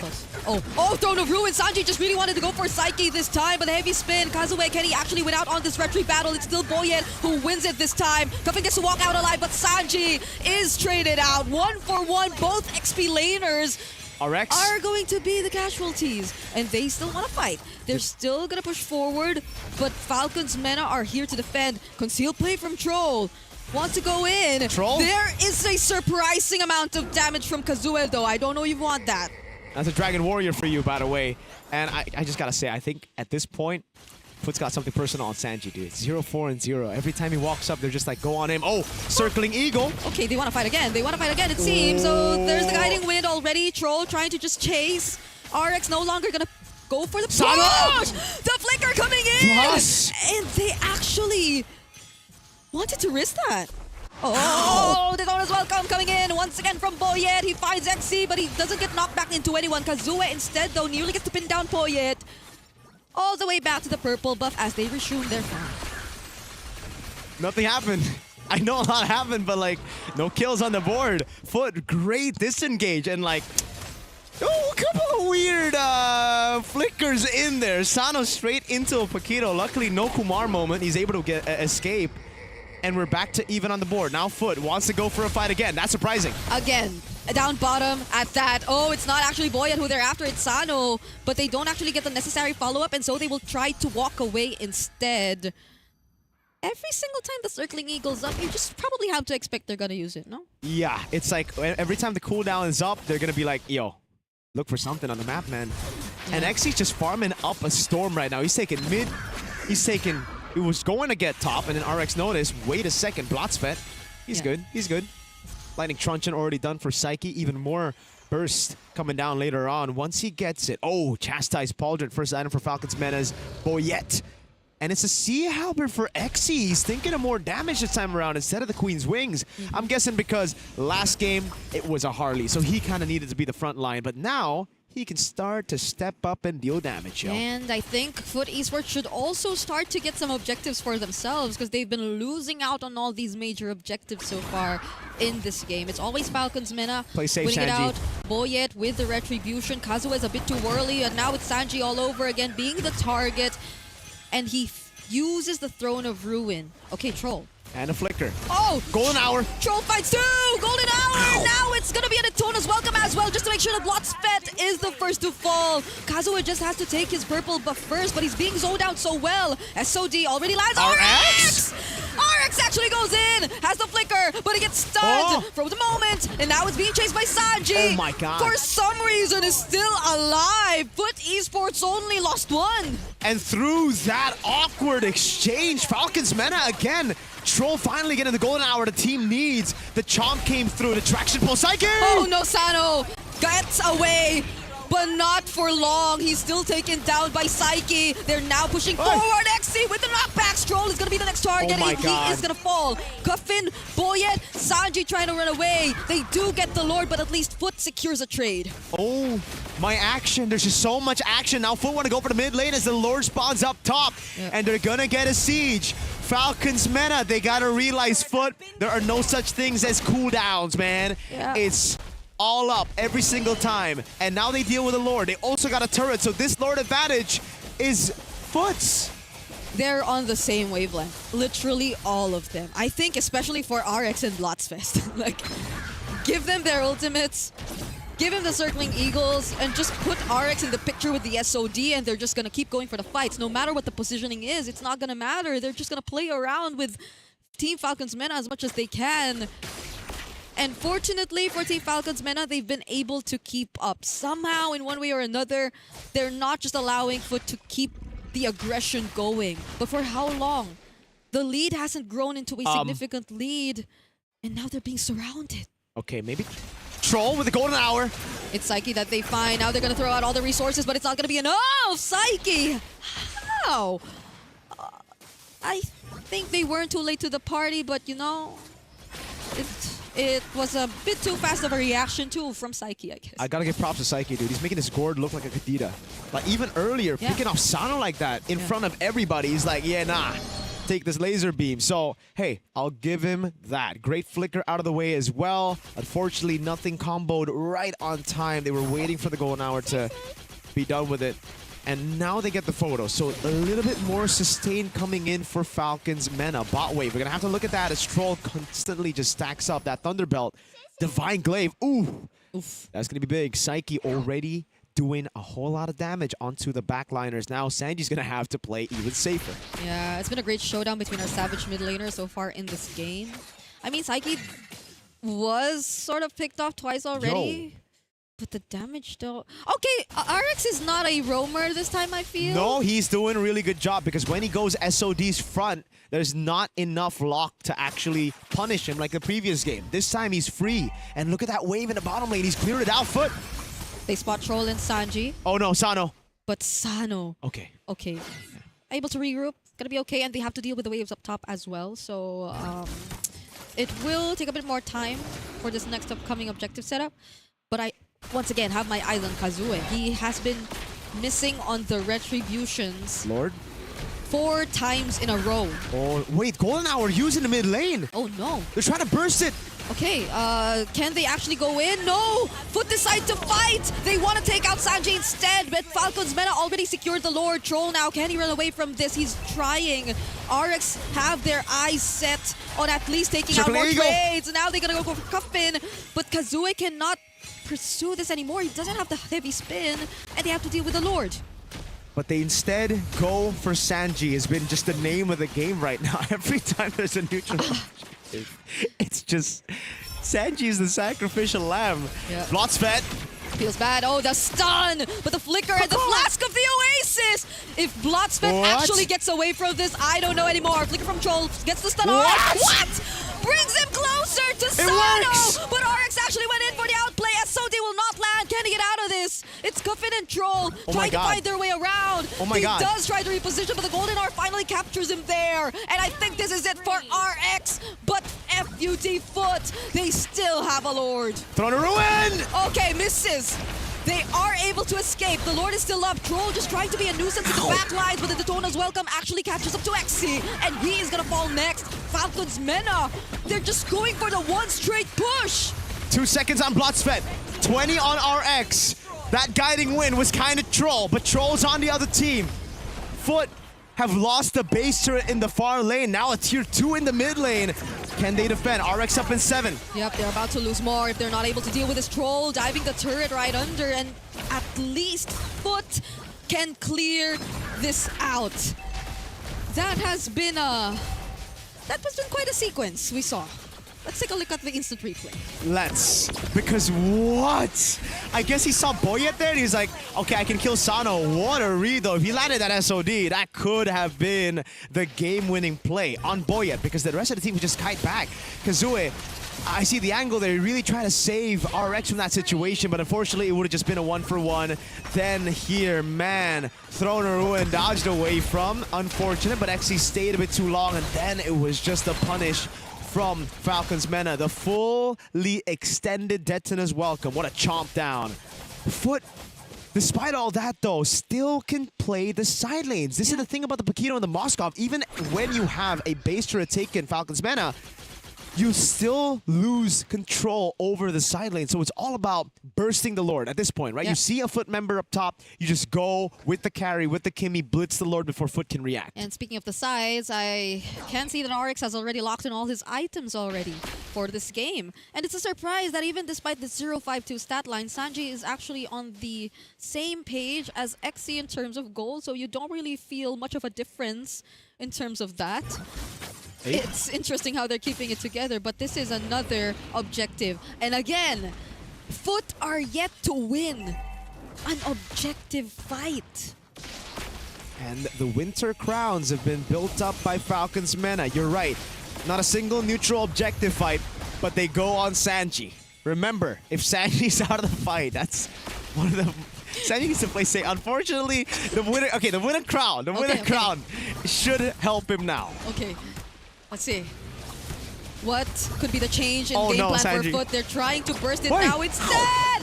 Throne of Ruin coming in from Sanji. Golden R committed as well, but the Lord gets reset! All the hard work coming in from Foot just to take down Sanji once more. But who gets the Lord? It's Falcons Mena! Now it's Foot going for the chase. Mystic Gush onto Boyet. It's a killing spree for Psyche. Once again, Falcons Mena take the neutral objective! But Foot got Sanji! For the 6th time this game, they're gonna go for the mid turn as well. Okay, they too can potentially try for that one straight push, but the difference lies in the wave clear Falcons Mena actually has shown us. They are not letting go of a base turret just yet, and the blueprint stays the same. Foot, they find Sanji, and after that lose the objective. When is it gonna change? I don't think it'll ever change because, like, I'm not... It's so sad to see him 0-6, but that's his job. Like, this is not Sanji's fault. He's doing a good job zoning. He just really like to punish him, dude. Yeah. And it's like 6 times? He got the zone. He got the zone. 6 times for 6 neutral objectives. That's exactly what you're supposed to do. Oh, right. But it's just funny that it happened 6 times. You know what I mean? I know. Yeah, it always starts with him. Like, it's never him. Again, he's doing what he needs to do on Alice. This is a good Alice game. It's just unfortunate. You don't see it in the numbers, okay? No, that's why you don't see KDA, all right? If you look at the KDA, you're like, this guy's trolling. But no. Yeah. Because the Marcel's troll. Yeah. Am I wrong, though? Am I wrong, You're though? not, you're not. And I know how it feels. I know how it feels to be this behind, to have that kind of KDA. It sucks, but at least you're doing your job, yeah, right? But you did it on a Beatrix. This is an Alice, you know, so it's a bit different. Anyways, Falcons Mena, right? They're doing a good job zoning. 6 neutral objectives. At least there's that. And hey, Troll, 40 stacks on the Thunder Belt. Okay. Okay, they got the steel leg plates as well.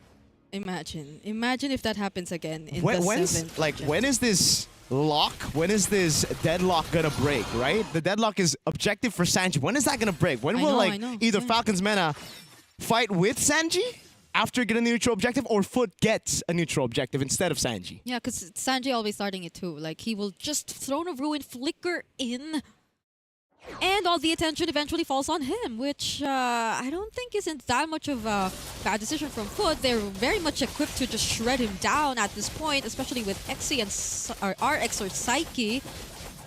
But that's just the exact amount of time that Falcons Mena need too, with Coffin and Sano just working on the Lord several times.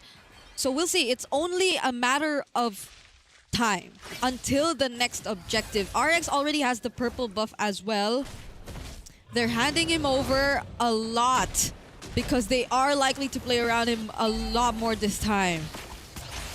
But Kazue, the timings on the heavy spin. Wave down below is actually good for Falcons Mena, and that's why they're on the Lord. They can blitz it with the carry. Foot, disregard the bottom lane. They're gonna go for the 50-50 straight up right now. Okay, let's see. Heavy spin already used! The Daytona's welcome is just the response! Another Throne of Ruin coming in, but Kazue is still alive, but it gets shut down! No Retribution holder for Foot Esports! And Falcons Mena take their 7th straight objective of the game! And for the first time, the deadlock is broken! It's not for Sanji, he stays alive, and Foot finally cannot defend this Lord. And this is an evolved Lord. Gord and Moskov, really good to clear it out. Oh, good take by Coffin as well. Stealing the orange buff. Oh, Blotsfed. Can he get away from this? Okay, RX dodges the traction pulse. Blotsfed. That's Coffin on Blotsfed. Using the circling eagle, just walks or RX flies away. Can RX deal with this? Do they have enough wave flare? Oh, Sanjay goes in, but he gets punished! The blueprint is back! And now, Foot Esports get to clear the Lord! Okay, that one's on him. Like, the first 6 times it was the objective, right? You got the objective. Dude, LaFell's laughing on the side, man. I know. RX is clearing so well. They have good clear, right? But like, okay, the first 6 times, that's what you're supposed to do. This one's like, I think the team said back, but he wanted more. Yeah.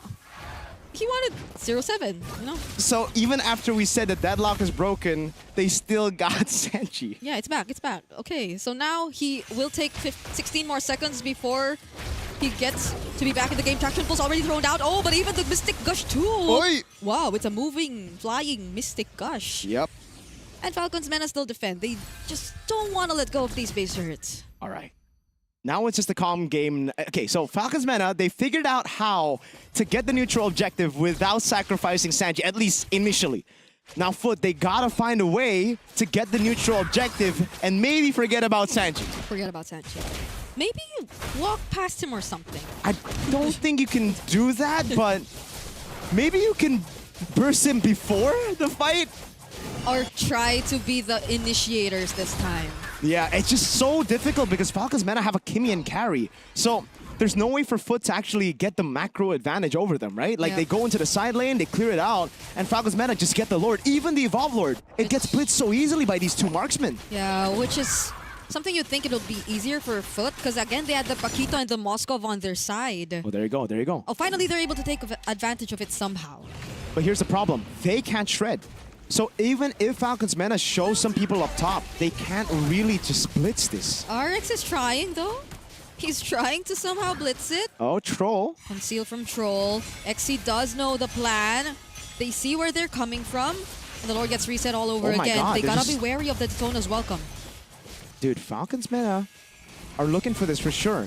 Wait, Foot are just going for it. They're not stopping. They're not even trying to reset it. Are they risking the 50-50 in the retry battle? Daytona's welcome actually finds one. Oh. It's going to be RX. He gets caught. Has the immortality now. Kazue falls yet again. Another flicker coming in from Team Falcons, and they're just chasing after Foot. They lost 2 members. It's too risky to fight now. What a fight by Falcons Mena. Now it's Boyet that they get. Oh. Kazue RX for Boyet. Can they go for the neutral objective? They still have their Kimi carry combo. Coffin and Sano straight on there. Xe is going to try to clear out the wave in the mid lane. The Guiding Wind should be able to open up for the team.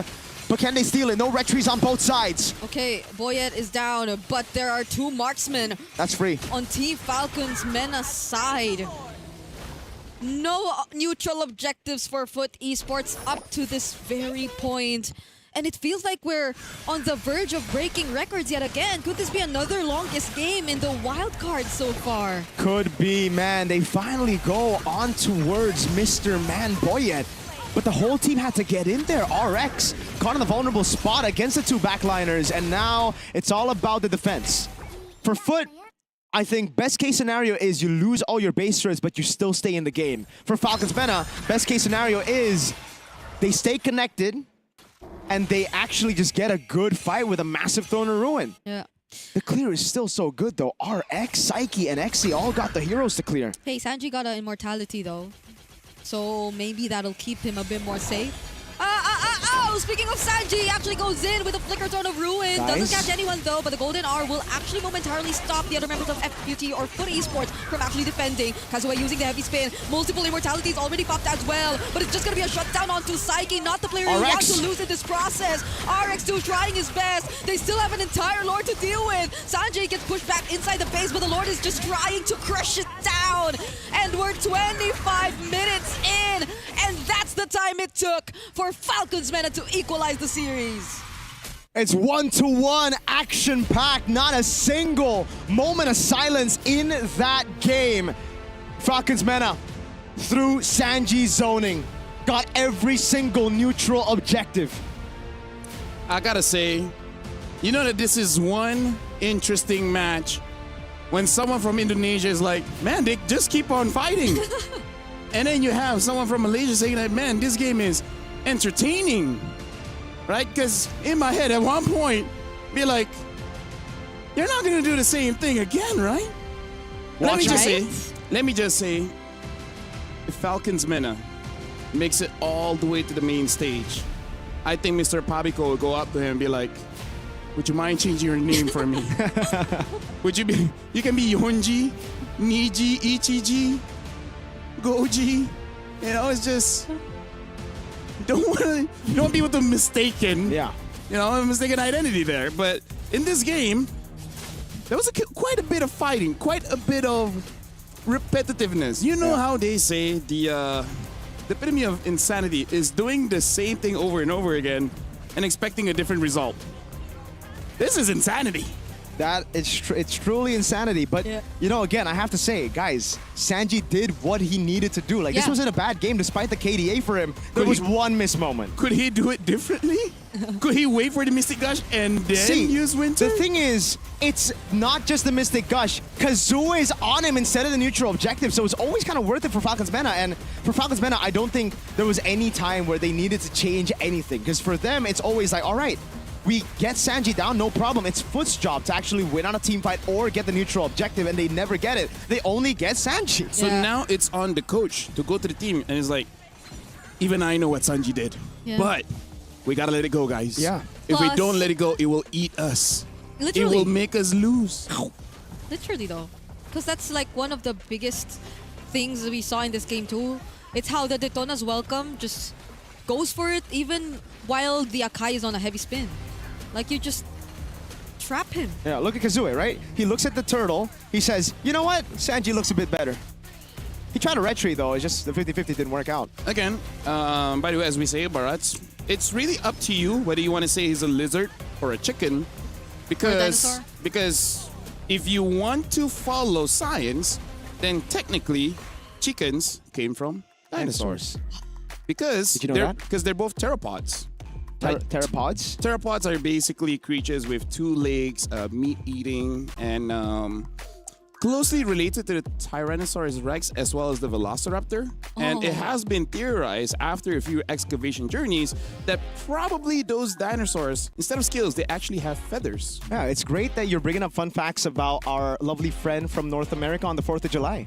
Yeah, also, just a reminder that after the wildcards has been done, we will have a group draw, by the way. Yep. Right? A group draw to see for MWI as well as MSC, just to see how the teams will be matching up against each other. Just saying that as a reminder to make sure that you guys, after we know who makes it through the main stage, stick around. Yes. But now, going into Game 3, let's think about it in the background of what needs to be changed. For now, we're going for a break, but when we return, we'll see who will join Hans Esports in the Grand Finals.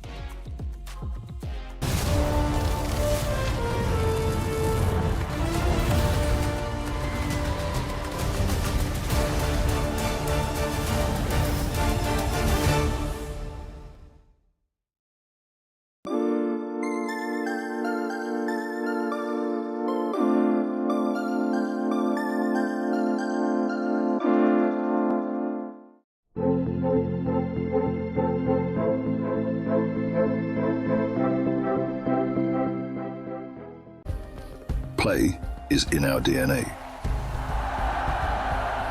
Whenever we let it out, it becomes our superpower. Now imagine an entire city being built to supercharge it. Kadir City, powered by play.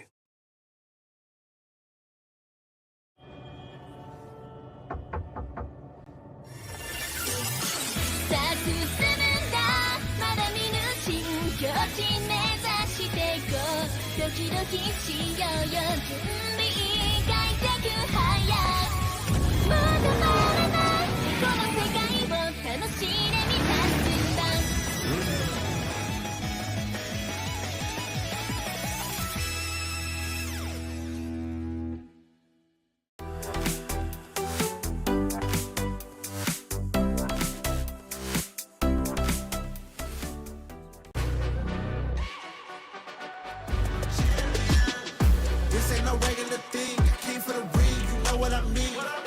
You see my name in the lights, better get right, I'm champion.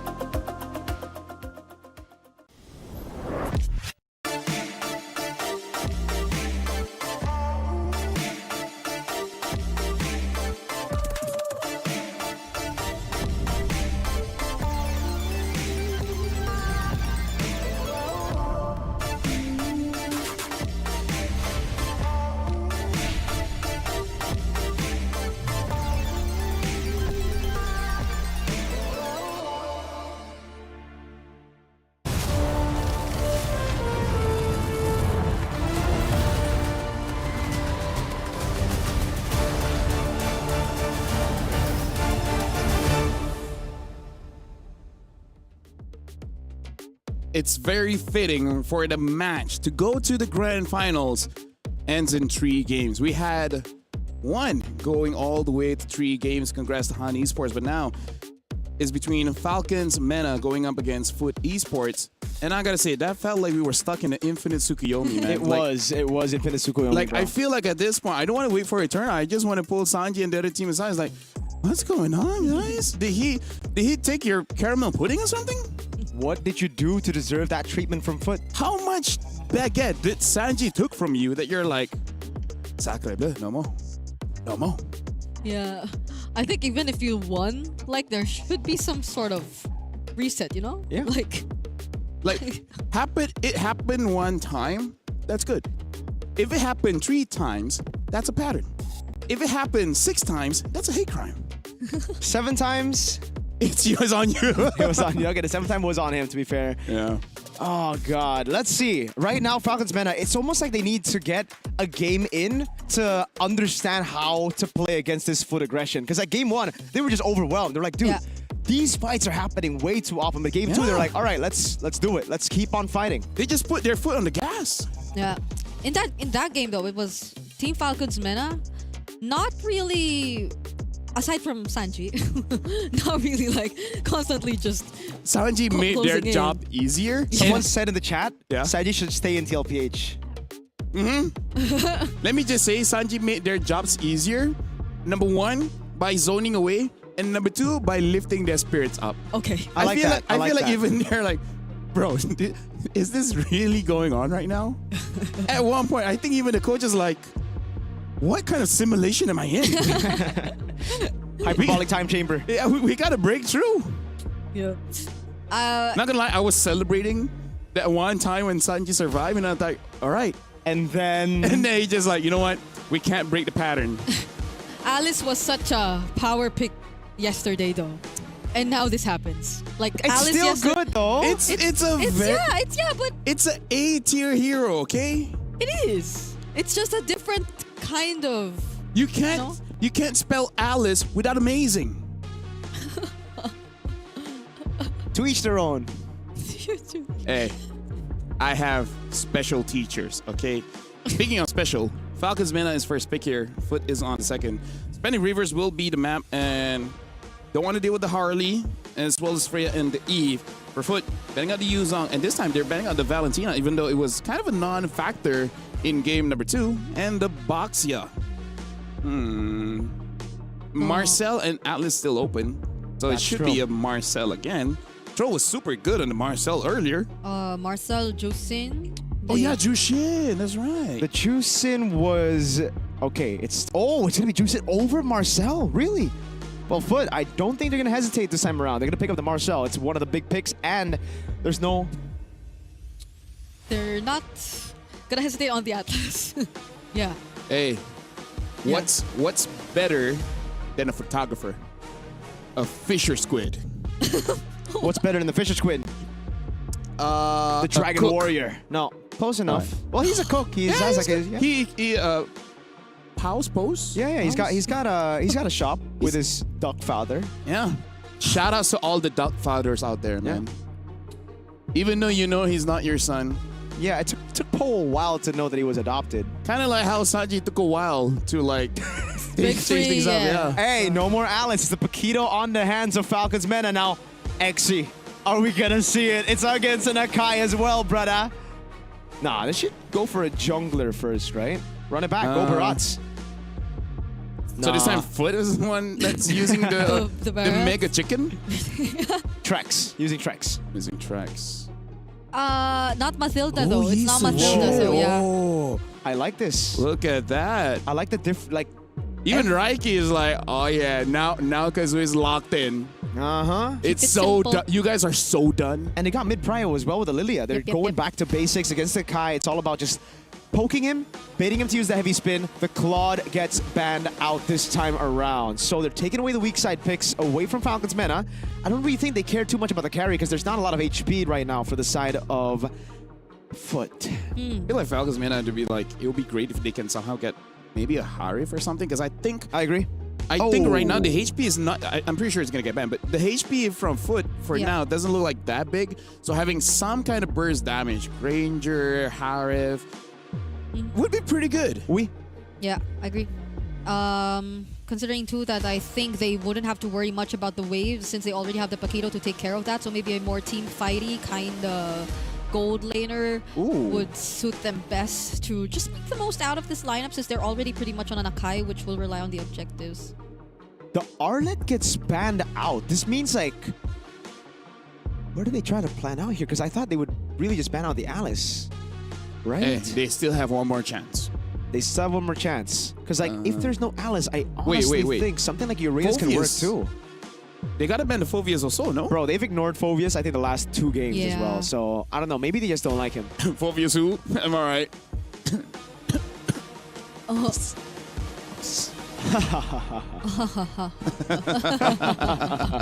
don't think it's banned out. You guys are great. You know, I appreciate you guys. What if Sanji just wants what? Yeah, I get you. We? But Well, they banned Alice. Ah, see? There's no way this is gonna be a Phoveus. It should be a Phoveus. Should be a Phoveus. You know what? I'm not against the Phoveus. It's really good to peel for the backline as well. Yeah. Then you go for... Good against the Paquito. Are we going to see a Ruby in gold? That's a very good question. If we're looking for damage in the XP You lane... have very good questions. Thank you, man. Right. You have very good answers. Hey, I Google a lot. I don't think you'll find most of your answers on Google, but... Hey, that's why I create the answers myself. I determine what is correct. So is it Google or is it you? I give Google the answers. Okay. Okay. So, they just take the Harris. Take it away. Sure. Would have been really, really good. Now they go for it. Okay. Okay, this is one of Sano's favorite heroes, though. Right? Yeah, It's Sa Moskov No. That's like his full name. This is a better this is a better place for Phovius too. And there you go, the Phovius. Because they got a throw, Paquito. I'm liking Foot's draft here. It looks like they're playing off of what worked in game number 1 and refining it just a little bit by having winning matchups as well. And we saw when you're in a losing matchup how the snowball can just be insane. So, ladies and gentlemen, put down your votes in the comments. Who do you think wins this one? Is it Falcons Mena or Foot? Because now I'm throwing it over to Mirko and Brigida to see who will be going to the grand finals. Do it, folks. Type in the comments section right now. Are you a Foot fan or are you a Falcons fan? Yeah, What? please do. Go Yeah. ahead. Oh, you're still here, Lavelle. Sorry. My bad. Go ahead. Put in your votes and show your support because this is the do or die for both of these teams. And whoever wins goes up against the Huns in the grand finals. They're waiting for it. Ladies and gentlemen, welcome to the Land of Dawn for game number 3, the deciding game of the series. Who's going home? Who's going to the grand finals? Okay, let's see what the mid-prio is going to look like. It's Cho Jusin up against an Atlas Lilia. So they're definitely going to keep going toe-to-toe in terms of the mid matchup, but it's interesting. Foot have reverted to a bit more of their comforts as well. Level it's 2 gank. Look at Kazue. Where? Level 2 gank. Oh, yeah. Sano? Oh, Sano forced to use his Purify early on. Don't have enough damage to take him out just yet, though. Wow. Crazy cheese troll. What? Oh, the flicker is enough. That's a concussive blast and a Jeet Kune Do to take out RX. Wow. Instant karma. Dude, Foot really trying to pull the cheese right there. If Kazue landed his second skill, that would have been a kill on Sano. There were no ifs for Troll. He has a flicker to make sure it lands. And that was very much worth it. If you take out one of the most aggressive gold laners we've seen all series long. And now next is Bloxfest on the chopping block. 2 kills immediately over to Team Falcons Mena. Yep. Without them even trying. That level 2 gank, the risk that they took, the gamble did not pay off. Oh. Yeah, now Boyet's on the purple buff. Boyet, who's already level 4, and Kazue is yet to get his, but Troll's already making things so much difficult for him. Heavy's been already used as well. So they don't have it by this upcoming objective. This looks already super chopped. I mean, how are they gonna... Sanji might actually just... Yeah, he zones Kazue away. Boyet's about to be level 5 with the turtle. Kazue's gonna be 2 levels down at the start of the game on a damage-dealing jungle. Sanji! Oh, maybe not even, because Sanji takes him out. This is my redemption arc. I am going to take kills now, and I am not the one who will be killed. Blotsfet, will he actually try to re-engage? He's only with Psyche at this point, and now he's gonna fall down too. Infernal Pursuits, though, coming in from XC, but he gets kicked by the way of the Dragon. Troll will be traded out, but Psyche can't help anymore. The Foot fans are not happy right now, man. Falcons Mena are just stomping Foot early on. From the gold lane to the jungle to the XP. Yeah, they're stomping Foot. You can see it as early as now. 2 minutes and 45 seconds. A 1 or almost 2k gold lead already existing. And this is tough for a Yi Sun-shin draft. Oh, yeah. I mean, it should have been a better start of the game. Troll. Okay, forcing out the Purify once again. And they go to the orange buff next.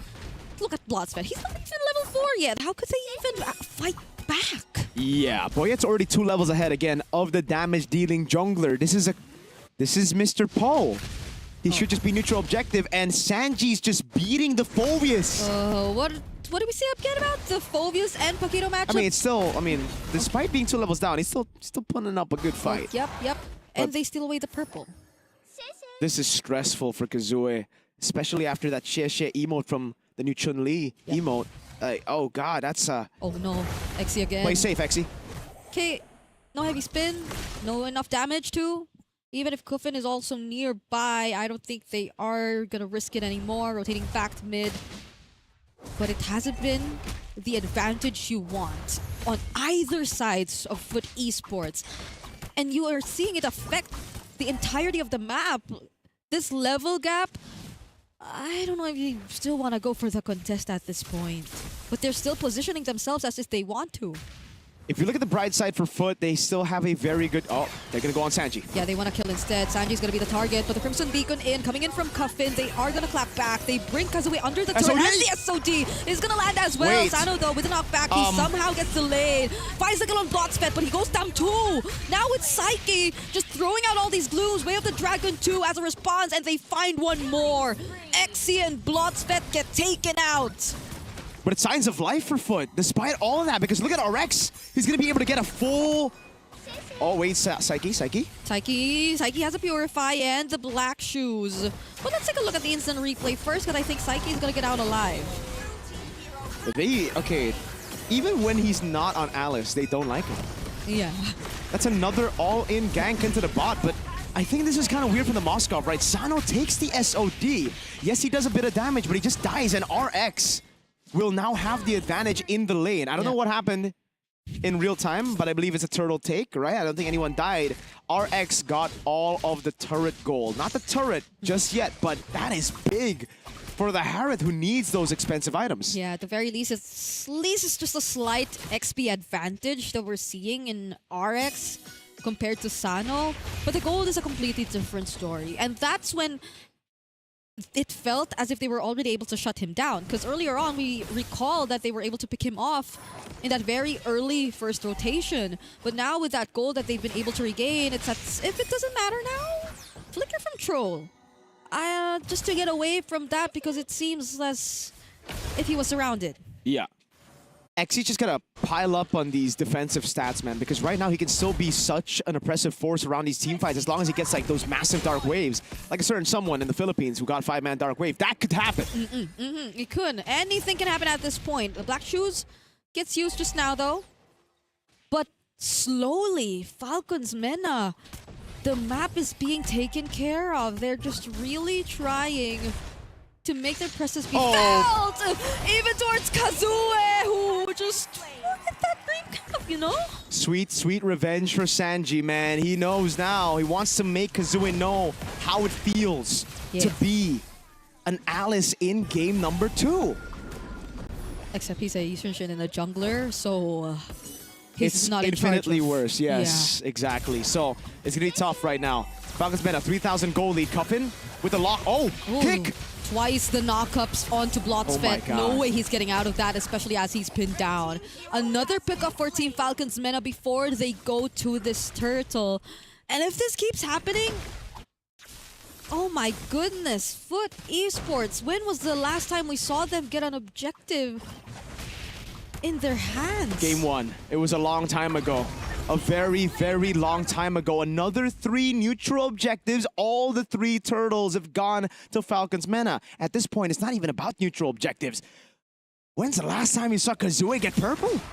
Right? Like, everything's been taken away from him all the way from level 3. It was Boyet who took it, who got level 4 first. Kazue tried to go for that level 2 gank, and instead RX got taken out by Troll. And look, the 304 Coffin has a Sky Piercer. Okay, now he finally gets his purple buff. It took him a while before he gets it comfortably, because they're always surrounded, but even though he does get it, what does Falcons get in return? More maps, more map control, more turrets. That they do. And with more map control, they get the advantage that Foot's been playing with the entire 2 games prior. It's the Paquito and Moskov with control in the side lane. Foot, this is a bad spot to be in. They got to rely on a team fight, and against a team with a 5,000 goal lead and a Sky Piercer on the juice in, that's 3-0-4. I don't even know. That's a free tier 2 down below. There's absolutely no way for Foot to get a trade on the map. Everything's still perfect. Like, even with RX hitting the turret up top, it didn't go down. Yeah. Foot are reacting right now to what Team Falcons Men are doing. Both waves, they had to respond to it. Okay, Flicker used by Bloodspet, the off-angle Way of the Dragon, to actually favor them just a bit, but now it's an orange buff that they'll be fighting over. Bloodspet using the Fatal Links, but it's just Boyet that they catch, not even using the heavy spin just yet. They just flush him out of the orange buff. There's only one thing in Foot's minds. Is it geekable? Can they come back? They've got good late game. They can scale.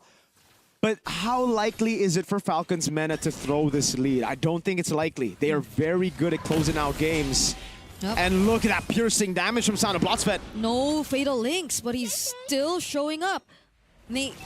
Now it's going to be Falcons Mena once again on the objectives. Foot will have a very tough time trying to just get near. Not even with XC, not even with Blotsvet, especially without the fatal link. So this is looking like another free objective.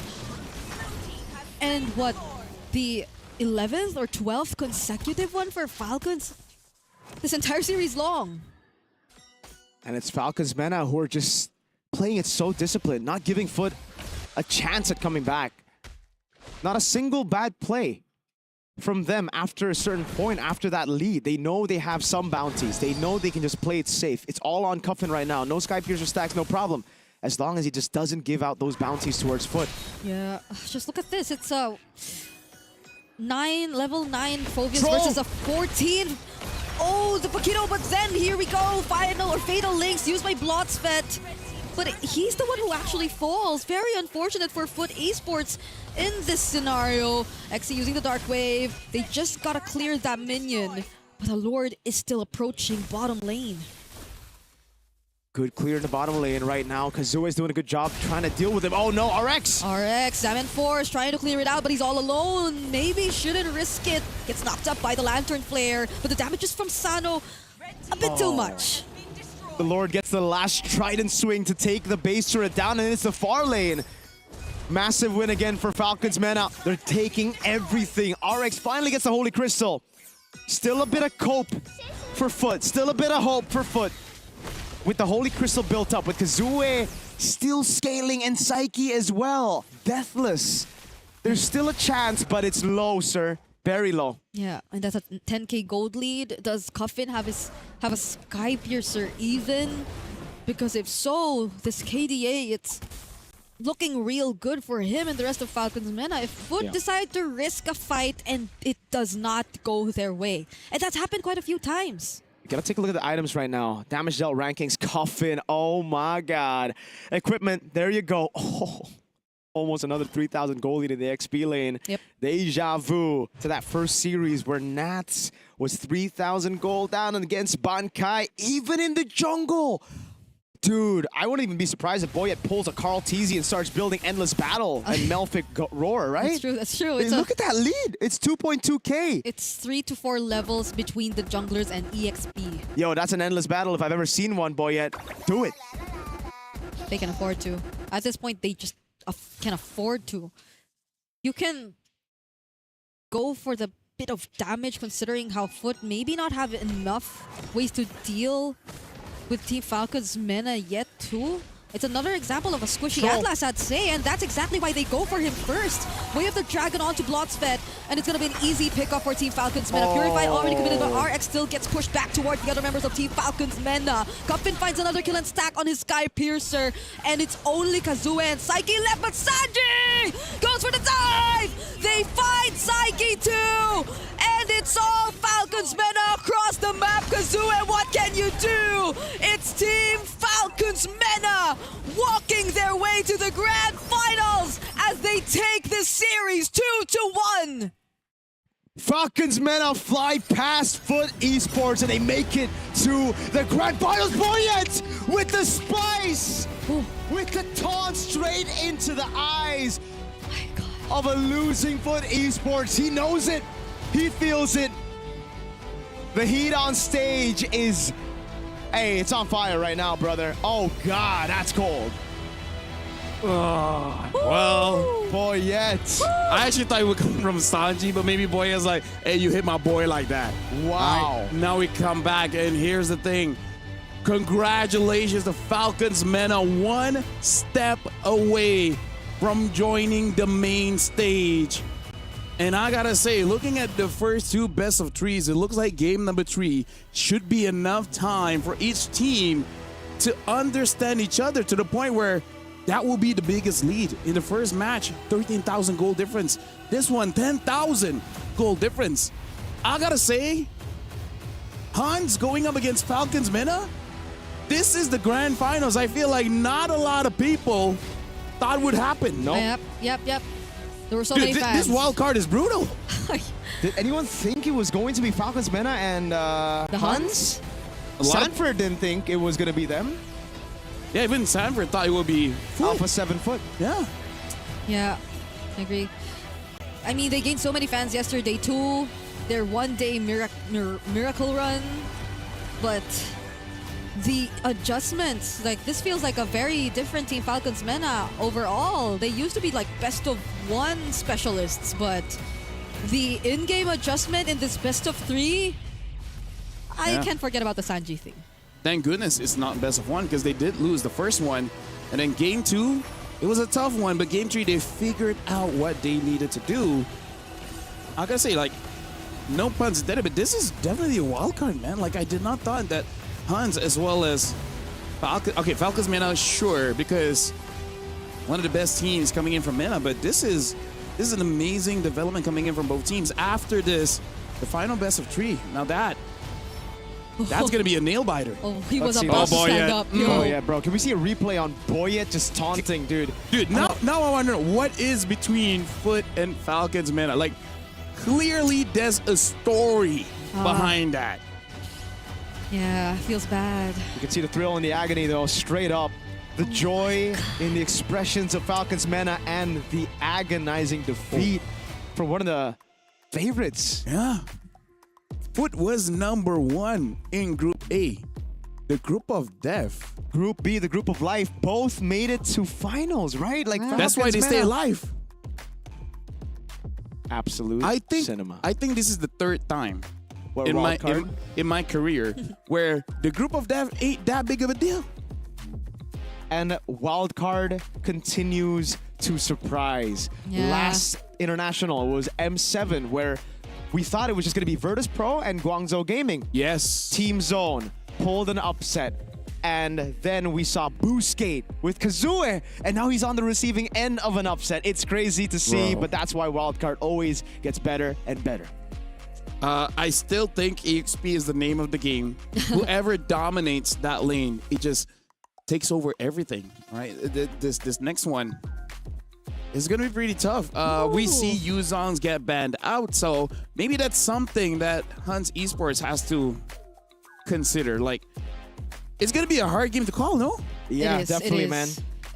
We're not calling that game. We can enjoy watching it from the side. Nice Gideon. Gideon. Aren't you guys happy that you guys get a Desus that never asked for your predictions? Never once have I asked anyone, because I know how it goes, which, by the way, thank you very much, Mirko, as well as Brigida. You guys casted the first 2 games, and after this, we'll be calling on Naisu as well as Gideon to call the grand finals. It will be a best of 3. By the way, let me remind everyone again, once we know who makes it to the main stage, we will be having a group draw for both MWI as well as MSC to see how the groups would be playing out on both main stages. So again, just to let you guys know. And judging from the games, I feel like it will be 3 games. It's just that game number 3, that's going to be the crucial one. Should be. And we hope there are no stompy stomps at all.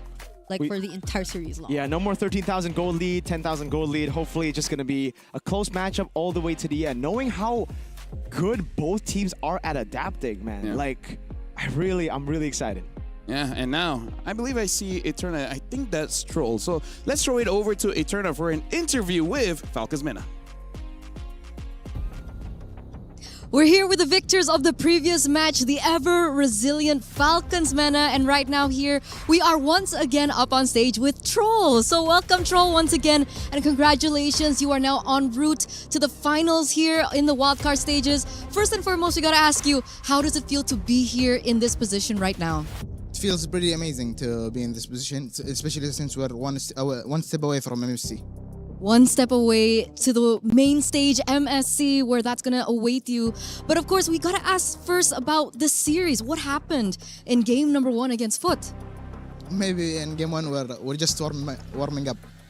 Warming up. You know, in our previous interview, we did have a little bit of a talk, right? We talked about maybe sometimes you guys have communication issues and so on and so forth. Was that also a problem maybe in this series? In this series, I think the first game we played pretty badly in mid lane. We lost the mid. That's why they kept invading, and we lost the game. But we improved that in the second, third game, and we won. And we gotta ask, how did that happen? Like, how did that reset happen? Because of course, after game one, you guys probably evaluated. Was there any player that maybe was a little bit upset? And if there was, how did you guys reset? No, we just talked about what our mistakes were in the first game, and we fixed it, and we did the game. It was amazing because coming game two, we thought it was over. It looked really one-sided at some point for Foot, but you were able to come back. Like, that takes something. Who was the main motivator in that particular situation? I think everyone did their part, and we all do our part, and we won. Okay, everyone does their part. There's no one in particular? What do you do? What do you do in a position where you guys are losing? What do you usually do? We just make plans on how to come back because we have 2 marksmen on late game, so we're sure to come back. Okay, very cold, very calculated, very precise. We don't feel any hints of emotion in the game. So that's something from Falcons Mena. And of course, next up, to get to the main stage, you are going to have to go through Huns first. Now, have you reviewed their games? Yeah, we've reviewed their games and we're ready on the draft and the game. Ready for the drafts, ready for the game. What do you think is going to be your biggest challenge up against them? I don't know, we'll see in the game. Okay. He doesn't want to give out too much, but perhaps you have a message because remember, this is the last and final slot for the MSC main stage. We'll get our revenge too. He'll get our revenge. All right, thank you so much, Troll, and good luck. We don't want to keep you for too long because you do have to get ready for your next match. So we are going to throw it over back to Lafel. Come get it. Is she asking for a fight? Yeah, come get it, bro. Come get it. Come get it. I'm here. Troll is a cold man. Cold. Yeah, he's hands in his pockets. He's a man Bubble of few gum. words. So maybe that's why the communication issue is there. He's like, go. And the rest of me is like, go where? His actions speak louder than his words, all right? And hey, his actions this game on the Cho, fantastic. Displays exactly why the Cho is good against the Outlaws. Yes, they'll get their revenge. They'll get their revenge. Come get it, all right? Come get it, bro. And now we will be going for a break, but when we return, it is going to be the grand finals. Huns Esports going up against Falcons Mena. We'll see which team goes over to the main stage. We'll see you guys at the grand finals.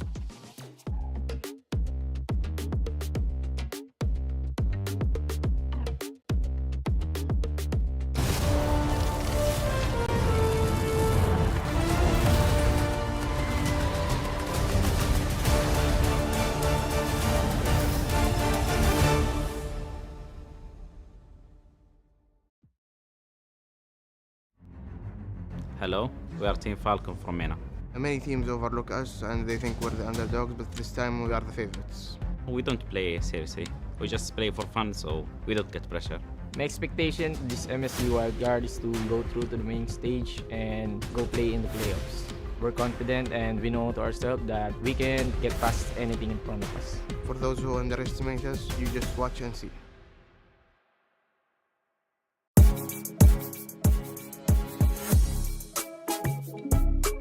За Монгол улсад л 2 баг EWC-нд оролцож байхад бол надад их гоё байгаа. Манай Монголын хувьд ч гэсэн илүү их боломж нэгцэн болов гэж бодож байна. Бид нар яг хамгийн том санал бид нар өөрсдөө хаа. Хэрвээ бид нар ингэ хичээгээд байх юм бол ердөө миний стейжтэй гарчин гэж бодож байгаа.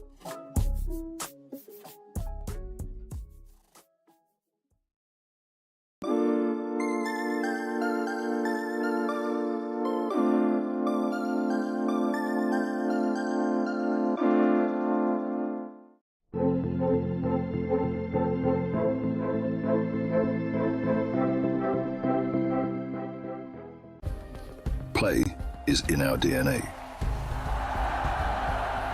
Whenever we let it out, it becomes our superpower. Now imagine an entire city being built to supercharge it. Kadir City, powered by play.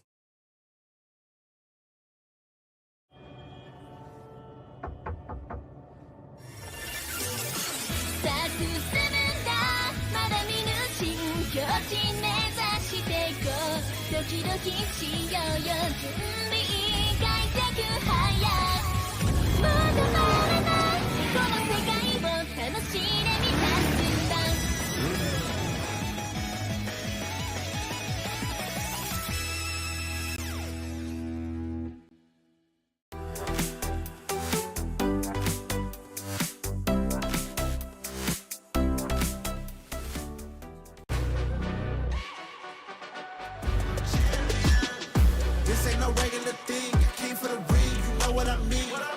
You see my name in the lights, better get right, I'm champion.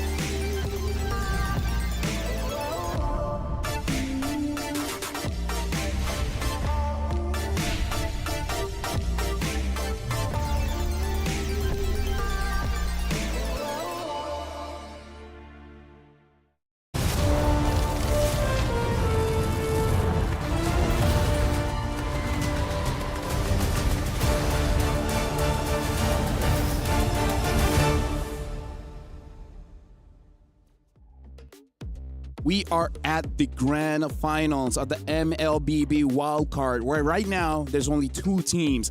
The Huns Esports going up against the Falcons MENA here at EWC 26 to see which team gets that golden key to join the rest of the world at the main stage of MSC. My name is Phil. Alongside me is Getting Q as well as Naisu calling for this grand finals. Gentlemen, let me just say, the first two matches of the way went all the way. Yeah. And it was amazing games coming in from all four teams. I think they were great, but also it showed a really big showcase that, hey, best of the threes, not the same as best of the ones anymore. People are figuring each other quick, and honestly, I will give it to the teams here at Wildcard. Their adaptations have been great. I've liked to see the nature of how the drafts have changed.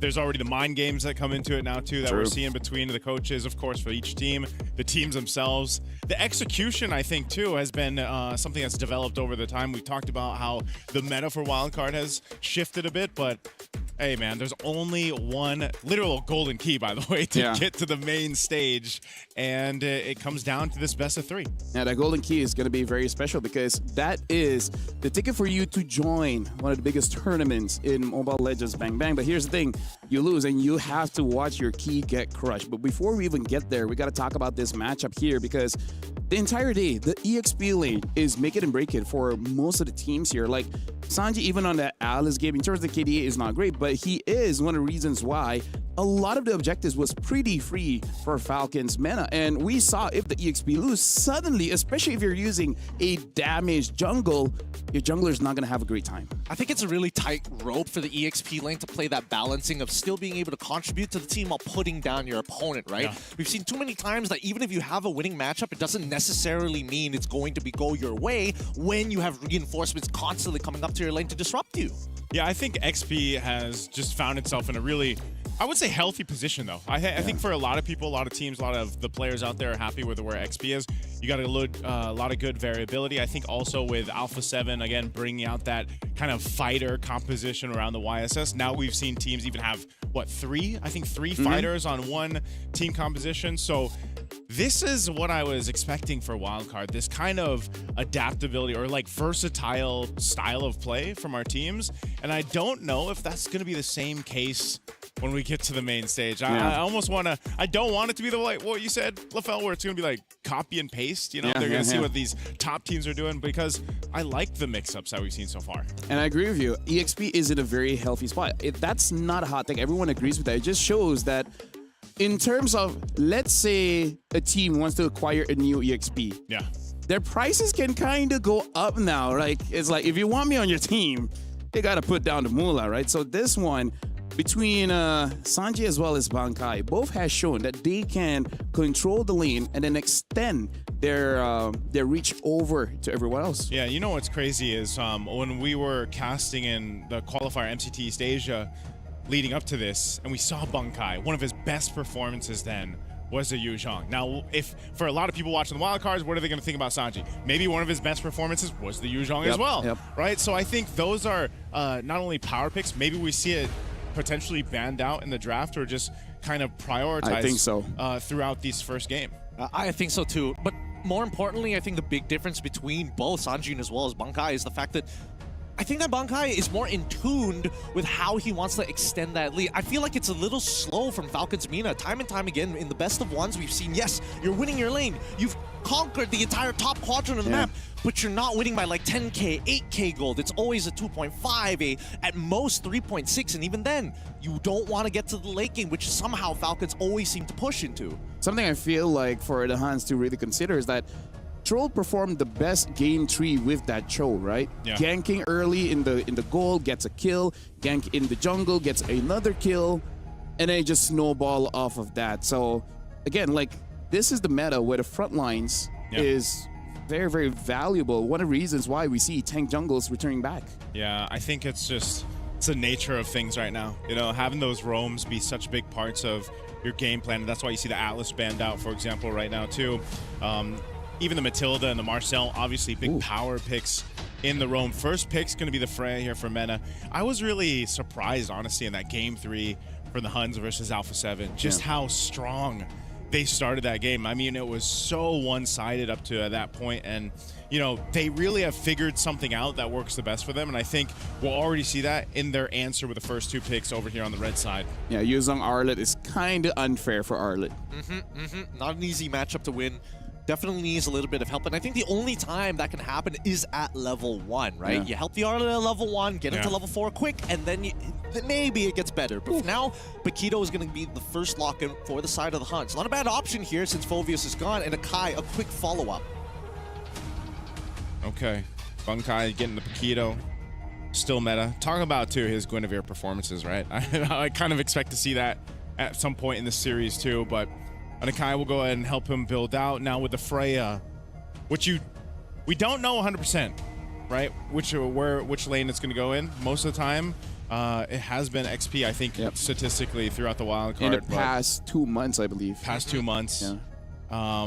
But I think nonetheless, you still could potentially see a... I don't know, do they go with a YSS plan here? I feel like if they go YSS, highly likely it's gonna go to gold unless the ruby's still up. Yeah. Then it's up. Then, you know, it's up in the air. But that's the thing, right? If they do decide to go for the double fighter comp, they have to show it now. They can't kind of like supplement it later. And they go for the high loss on top of the Yeeb. So they got RWM. They have ways to slow their opponents. And honestly, it's pretty good because this is supplementary. Keep them within ourselves so that Freya can run right through them. Keeps the draft open.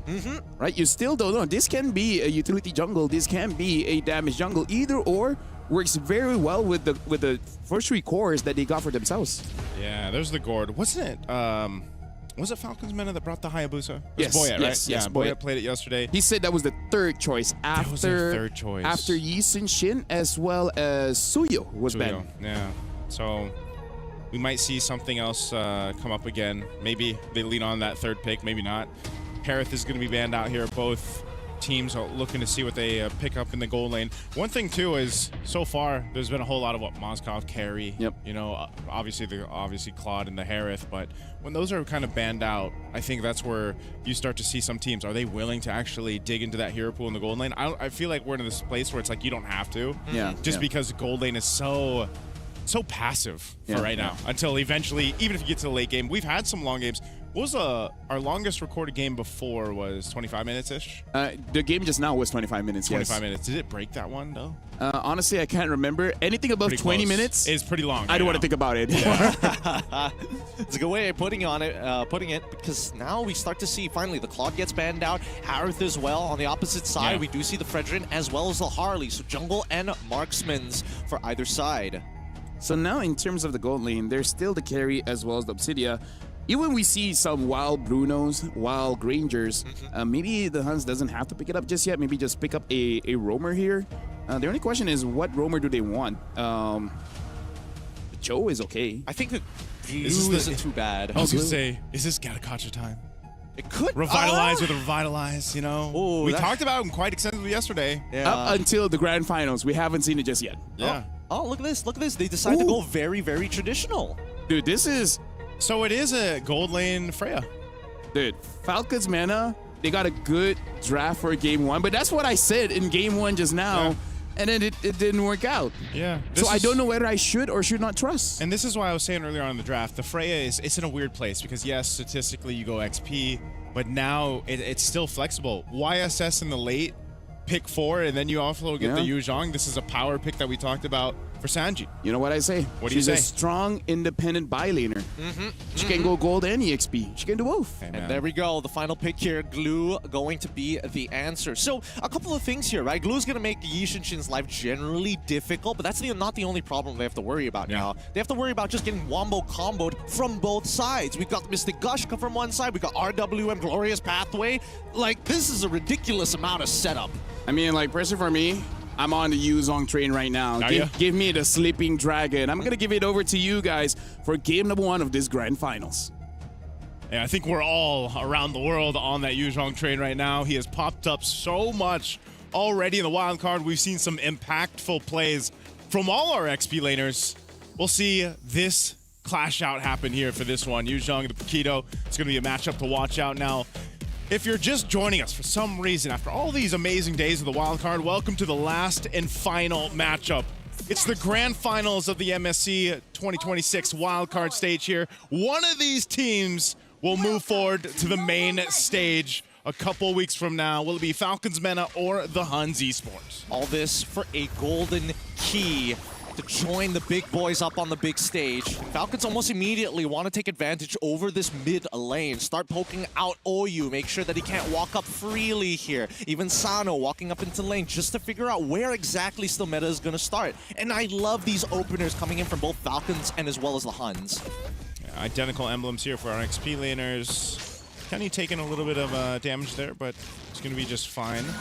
I think on this too, you have to see exactly what the rotation early on is going to be. Boyet, like we know with the YSS, he's really the one to kind of build up into, to try to get him to hyper carry up at this point with the YSS, and playing around the vision that's provided obviously with the Mountain Shocker and Sanji being on the Yu Zhang is I think what makes things pretty deadly to either scout things out or set things up for your favor. But like you mentioned, Gideon, the amount of crowd control and setup potential that the Huns Esports' lineup can do for them is kind of the counterpunch to that. Speaking of counterpunching, Bankai doing a very good job against Sanji in lane. Right now, Sanji is trying to hit level 4 or at least minimum level 3, and if Bankai messes up, hopefully he can make like a petrify play to get first blood. But so far, he knows that still meta is on that top side, and now the dive here onto Yuki. He wants Sano, and Sano pops the vengeance. Unfortunately for Yuki, just has to sit there and take it as Boyet gets first blood. Yeah, he doesn't even flicker. He's like, nah, not worth it. There's 4 dudes here. I'm just going to take this one. Maybe you guys can get something else across the map. Turtle's about to spawn here. So the Huns Esports will go ahead and rotate for this. They get in position. Team Falcons Meta going to respond as well. Boyet's just around the corner, but he might be a little bit too late for this one. Half health on the Turtle so far. Boyet's about to hit level 5 here. It looks like they're going to give this up as Cuffin and Troll will just maintain positions. They know that Sanji can't necessarily participate just yet. And I think this is a smart choice coming in from Falcons, right? Don't put yourself at risk. You already use a major amount of your ults down on the bottom side. Unless we see a very big mistake from the Huns, that's when we punish. Yeah, this is one of those lineups too with Falcons Meta that's just built around, you know, finding the fights that favor you. Now, how does that happen? Real world manipulation from Cuffin for the most part. Again, vision being a big part of that too. Sano is a threat. We've seen it before. You know, this time it's in the hands of Sano in the gold lane, but you've seen the Freya do this all wild cards, sometimes 1v2, 1v3. And yes, he's going to have a bit of a hard time going against a carry for now, and that's why they went with that early gank.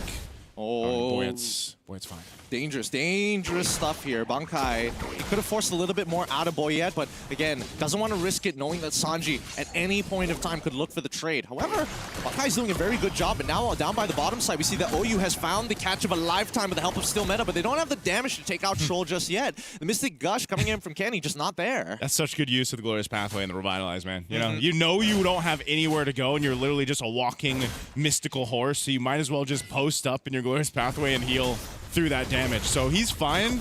Revitalize will be back up in about a minute and a half or so here. He's going to have his Glorious Pathway too. But this is, again, one of those games where it's like, you can't expect too much yet in the early game. Both these lineups on this side are a little more passive, a little bit slower to build up, I feel like, in comparison to the compositions we've seen run, even in our last matchups here. So you're going to be fighting a lot around objectives, right? Turtles for now until eventually you scale up. Now, Yuki is a big part of that for the Huns Esports. Obviously, Bankai provides a lot of damage. Kenny is well on the gourd, but it's essentially just kind of waiting for that time to come, that power spike, if you will. Yeah, I think mostly there's only going to be a few heroes that actually participate in the earlier stages, right? And that one of them happens to be this Glue, which is getting attacked right now. Not much of an answer here as the Glorious Pathway is out. Mystic Gush already through, and Bankai takes out Sano. Still Meta secures the turtle as the RWM is trying to look for trades. Sanji, he's got to get something here. Petrify onto 2, still has his gap closer, can still make it happen. Still Meta finally dies, and I think that should be it. Bankai can't get Troll.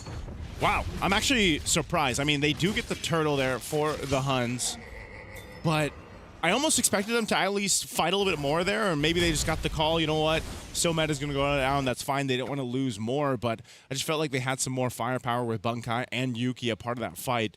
They chose to be a little more disciplined than passive for now. Again, trying to scale up. Let's take a look at the instant replay here. This was a great Mystic Gush under the turtle. Across the board, Cuffin sets up the RWM, but because of that Black Dragon form and the rest of the team to follow up, it pushes them back. And the Huns Esports kind of just lets Still Meta go down. I mean, you know, there's not too much off of that they could do. Glorious Pathway being used by Troll here. Not 100% sure what exactly happened, but considering that a majority of ults are still already out, I would assume that the Huns may have been attacked, but still alive. Plenty of battle spells actually, so no real resources being thrown out here.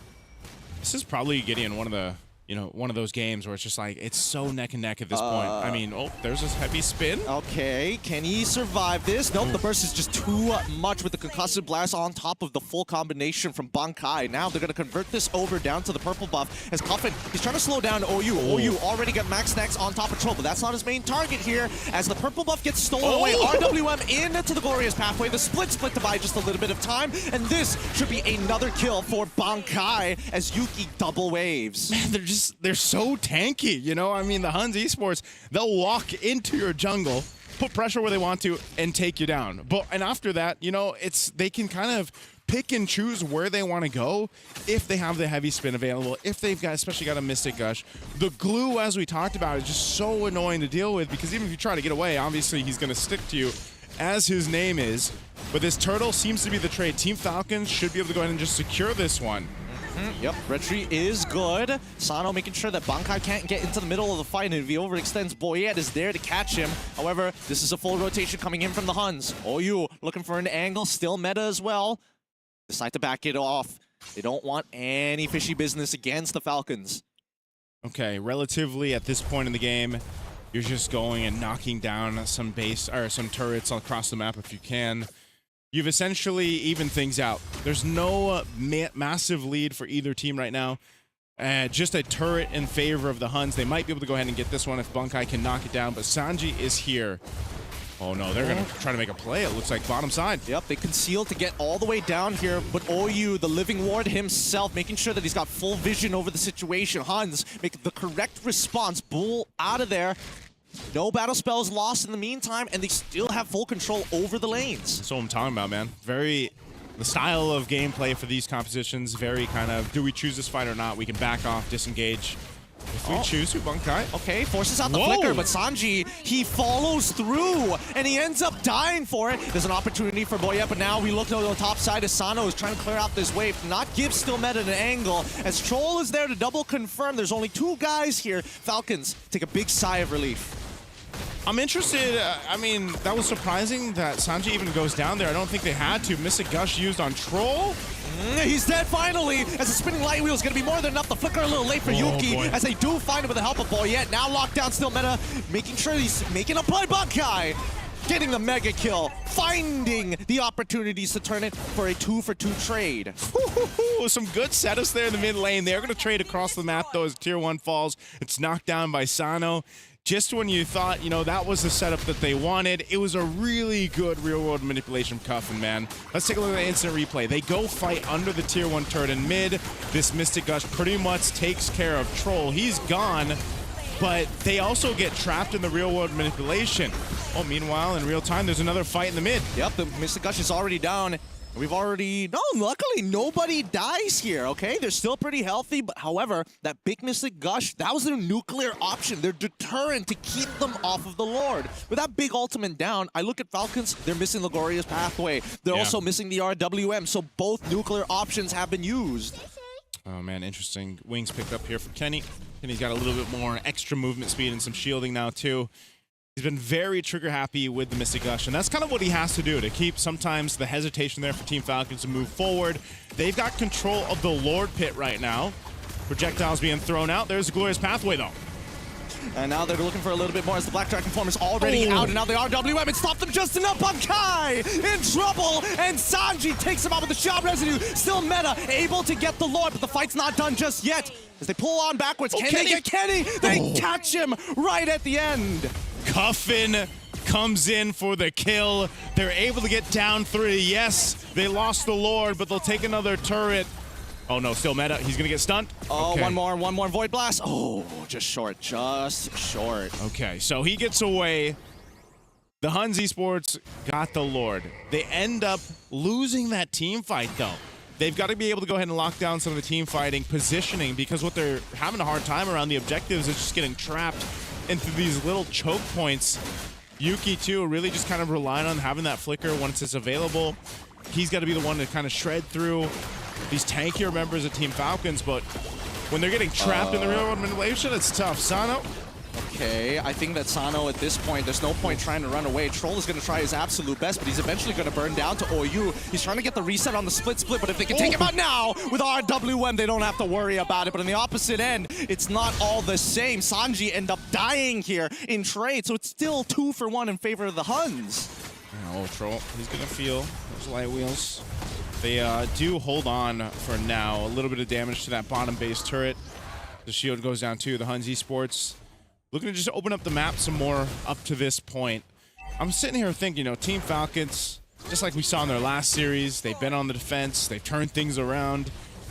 They're potentially going to be able to go ahead and do it on here too, especially Flying Clouds. Oh, they're going to make an attempt. Glorious Pathway is already out as they chase Sano. He's already chunked to 15%. The Turtle Bolt doesn't connect on anyone relevant, but that line. Sanji takes out Kenny just in time. Black Dragon Tail and Shot Residue keeps him alive, forcing Bankai to flicker forward to get something back. That's a 1 for 1, but so worth it for the Falcons. Yeah, they had to trade it. They ended up trading it, taking care of Kenny in the mix. Taking a look at the items real quick here too. Let's make some understanding about how these team fights are going. Defensively, I think that's what the focus is going to be for the carries now for both sides. Is OU trying to go for a Genius Wand here? What are we doing here? What are we doing here? He might be, yeah. Right? I think so, because he wants to complement the Gord, I'm assuming. But Gord eventually does true damage. So it's like, yeah. Are you trying to speed up that process? Do you want the initial hit to hurt too? I mean, I'm not gonna lie. Maybe for himself too, like in a way, you know? I think the worst part is if he gets on top of Boyette, I think he can 100-0 Boyette with a split if he maxes out his items into that damage, right? Yeah. Some dangerous stuff. Have we seen a glue do this? I have seen a couple of glues. Usually they don't go for the Genius one. There are other items. Oh, and now we see another big purchase here coming in from Kenny. Yeah. This is going to be a game changer because now with the Ice Queen's wand, right? You don't have to like, keep throwing the projectile out. There it is. Just throw out the AoE, right? Touch him just a little bit. Yeah, really good timing for a lot of these core items for the Huns. That's Malefic Roar picked up now for Bankai as well. So now you're going to be dealing with being slowed down, your magic resistance being shredded down too. And so it might convert to just these quick kills when the Mystic Gush is thrown out. Lord's going to be started up by the Huns Esports, sitting on a 2,000 gold lead. We saw big items picked up. Now they're going to have to win the fight. Oh no, Sano, he's not there. And Huns, they realize it. They're forcing the fight hard. OU, a little too deep for comfort. Couldn't get the split. And now they're forced to back off as Sano is here. It's a 5v4 scenario, but they're not going to stop. Oh my goodness, Boyette, he gets it. The RWM keeps everybody else in check. 11-10 so far, and Boyette turns it into 12. Sano keeping them in place. Good plays from the Falcons, but they want a little bit more, but the Huns refuses to give it to them. Take our turrets, but you won't take our lives. Man, that was a really good fight. And again, you can see why the Yu Zhang pick is so good. Once OU kind of overextended and died, Sanji is enough of a threat to push everyone essentially off the Lord Pit. Still meta tried, utilizing the heavy spin, try to get the retribution off, did not happen. And so now they're going to lose the tier 2 turret in the mid. Lord is up top. It's being worked on by Yuki. So they still have a defense capability here with this kind of lineup. Lord's taken care of, but they do lose some turrets, and that's what Team Falcons meta needed to happen because, again, playing behind, they needed to go ahead and get some equilibrium on the map.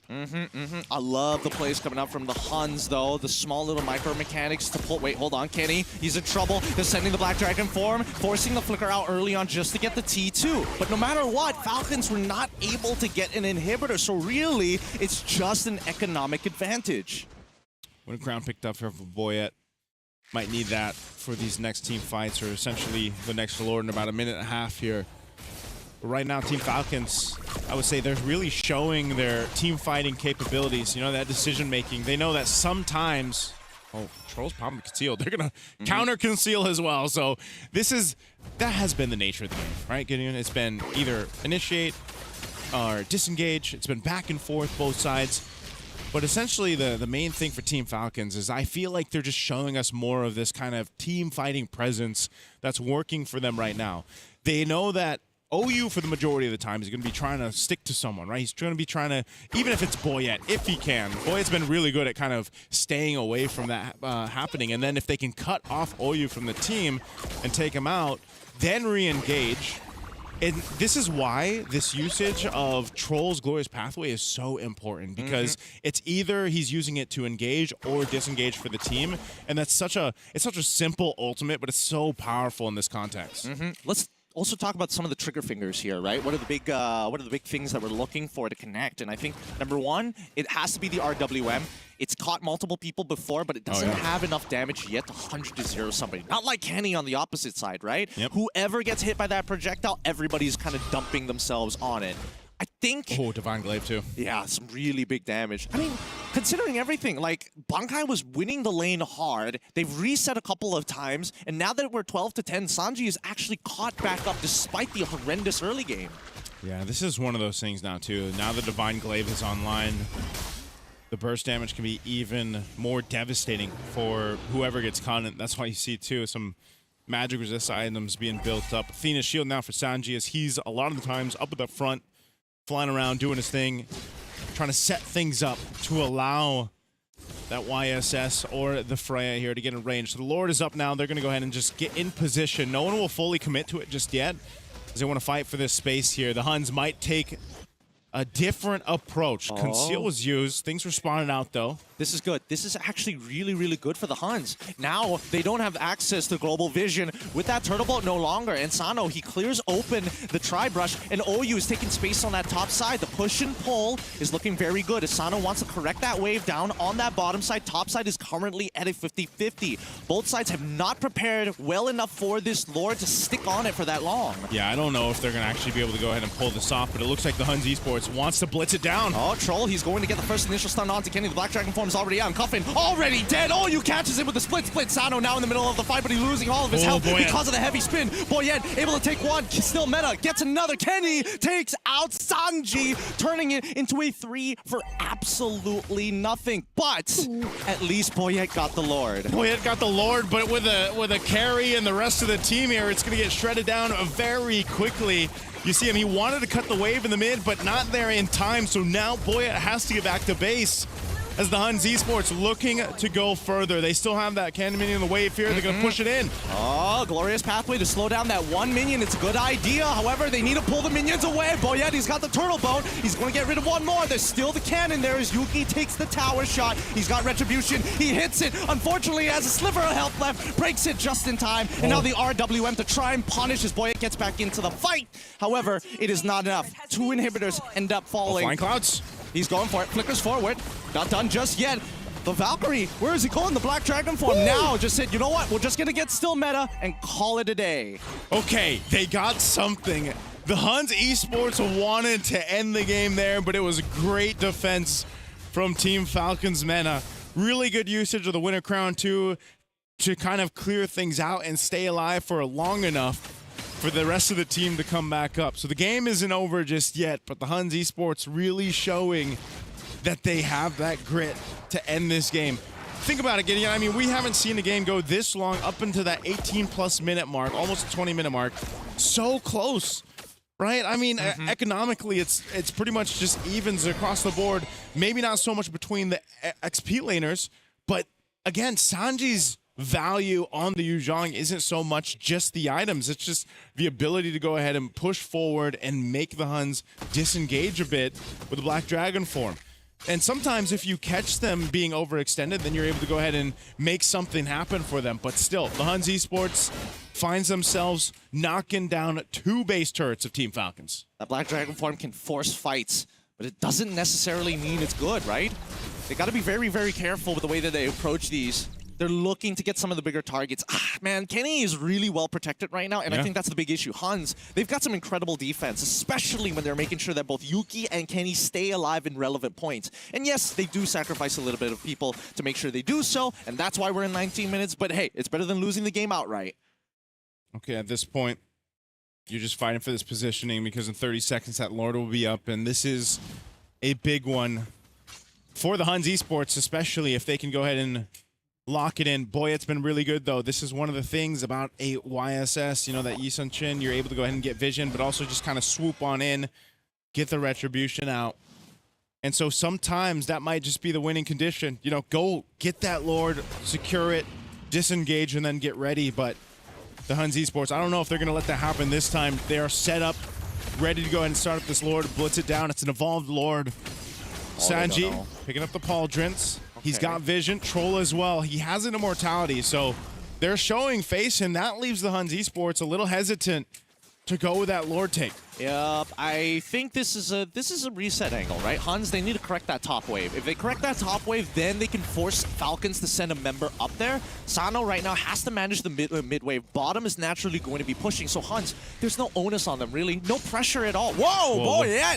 Traceless forward, gets hit by the projectile, but no punish just yet. Bankai thinking about it. Sano's in the back line. OU in trouble. Flickers away. Turnabout's already down, and nobody is able to find a kill. Oh, it's good! Kenny hits 2. Bankai flickers forward and secures the kill onto Cuff inside. He gets on top of Sanji. Petrify's already down. Troll in some trouble as the split comes through. Heavy spin as well. Black Dragon form on towards Kenny. Sideno taking on his Boya, takes out Bankai. Yuki onto Troll, and now the immortality item swapped come through, and they are good. The Huns find the wipeout. Kenny with the athletic flicker, as I like to call it. He bought the winner crown, flickered forward, and picked up an immortality. The Huns Esports had a team fight of lifetime in game 1 for that one. They'll take game 1 in the best of 3. That was a good one, man. Oh my goodness, that team fight, that was brilliant. I gotta say, that's the best way to start a grand finals. Considering it's a best of 3, not a lot of opportunities for both teams to really show their stuff. And I feel like in game number 1, both successfully did. I like that you guys brought it out. Like, we have some long games before, but those long games weren't as close as this. It literally can go either way. But yeah, Kenny on that gourd, man. That mystic projectile, the last one around the Lord, hitting 2, able to take down Coffin. Bro, like, game-winning plays from many different members from both teams, but that last play, man. Hey, that last play was so good, too, because you saw Sano. He was, like, in the back twice, and then one time, the first time, he's like, okay, I'm not going to go. And then he went around again, and then he's like, it was too late. So, oh, man, the idea was there, but the Huns Esports had the better team fight that time. Genuinely a really beautiful game. If we could compare this to boxing, right? It's not the Deontay Wilder's one hit, you're out. It's the Gypsy King here just dancing around. Both sides so technical on the macro. I gotta say, even OU as well. Building damage, he's catching people, but not to bring towards his team. He just wants to kill them by themselves. Like, the moment OU gets on top of either Boyet or Cuffin, they're done. The damage from this glue is just too much. And they don't really have a draft that can really shut down his glue, right? Not a lot of true damage to make it so that he dies before he gets on top of you. And not to mention, they also identify the fact that Boyet doesn't really actually want to stand next to Troll in a lot of these engagements, meaning he doesn't get full value out of that Revitalize and a primary target for OU to take him out of the question. Yeah, this is a very different play style of glue that we saw from OU. You know, you don't see too many interactions like that, but it was great to see, and I think, you know, they had a game plan. Sometimes he might have gotten cut off for the team, but he also was pressure enough because of the way that he was built, because of the way that damage was coming through, and it actually complemented Kenny, that it just kept Team Falcon's meta kind of hesitant, a little guessing on these team fights. And sometimes they did come out on top of the team fight. There was also some really good moments here from Team Falcons throughout this game, and that's why, again, this one was really close. You know, up until the end was just how things unfolded. This is a game where it's not really pointing out the mistakes, but really just the outplay, right? I mean, like, yes, there were missed positions and etc., but it's really look at this on each individual player to take advantage of that. Yep. Look at that. That's that was what I was talking about with Sino. There's Kenny. He's gonna win a crown here.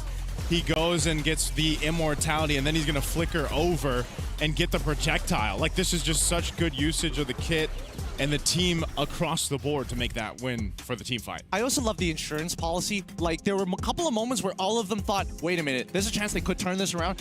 Let's do the item swap thing, right? Yeah. It might not be necessary, but as long as we have the insurance, we can guarantee this fight. A good show of mechanics coming in from both teams, and I don't really see a big flaw in terms of the drives. I mean, like, sure, they don't have a way to deal with the glue, but that's not the biggest deal. You can still play around it. So honestly, shout out to both team at this point with that game.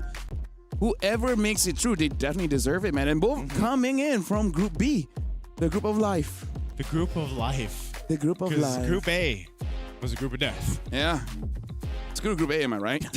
Nah, I'm just kidding.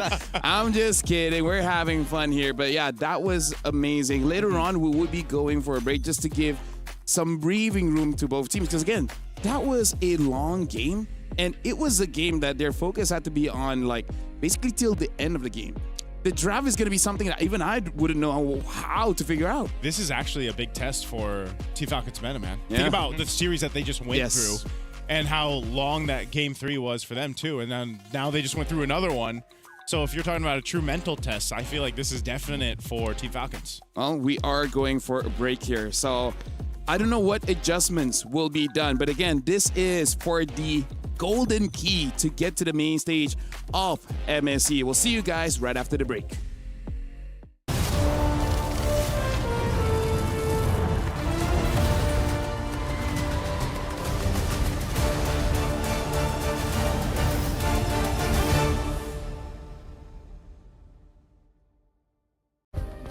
Play is in our DNA.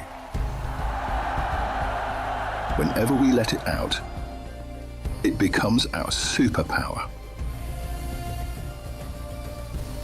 Now imagine an entire city being built to supercharge it. Kadir City, powered by play.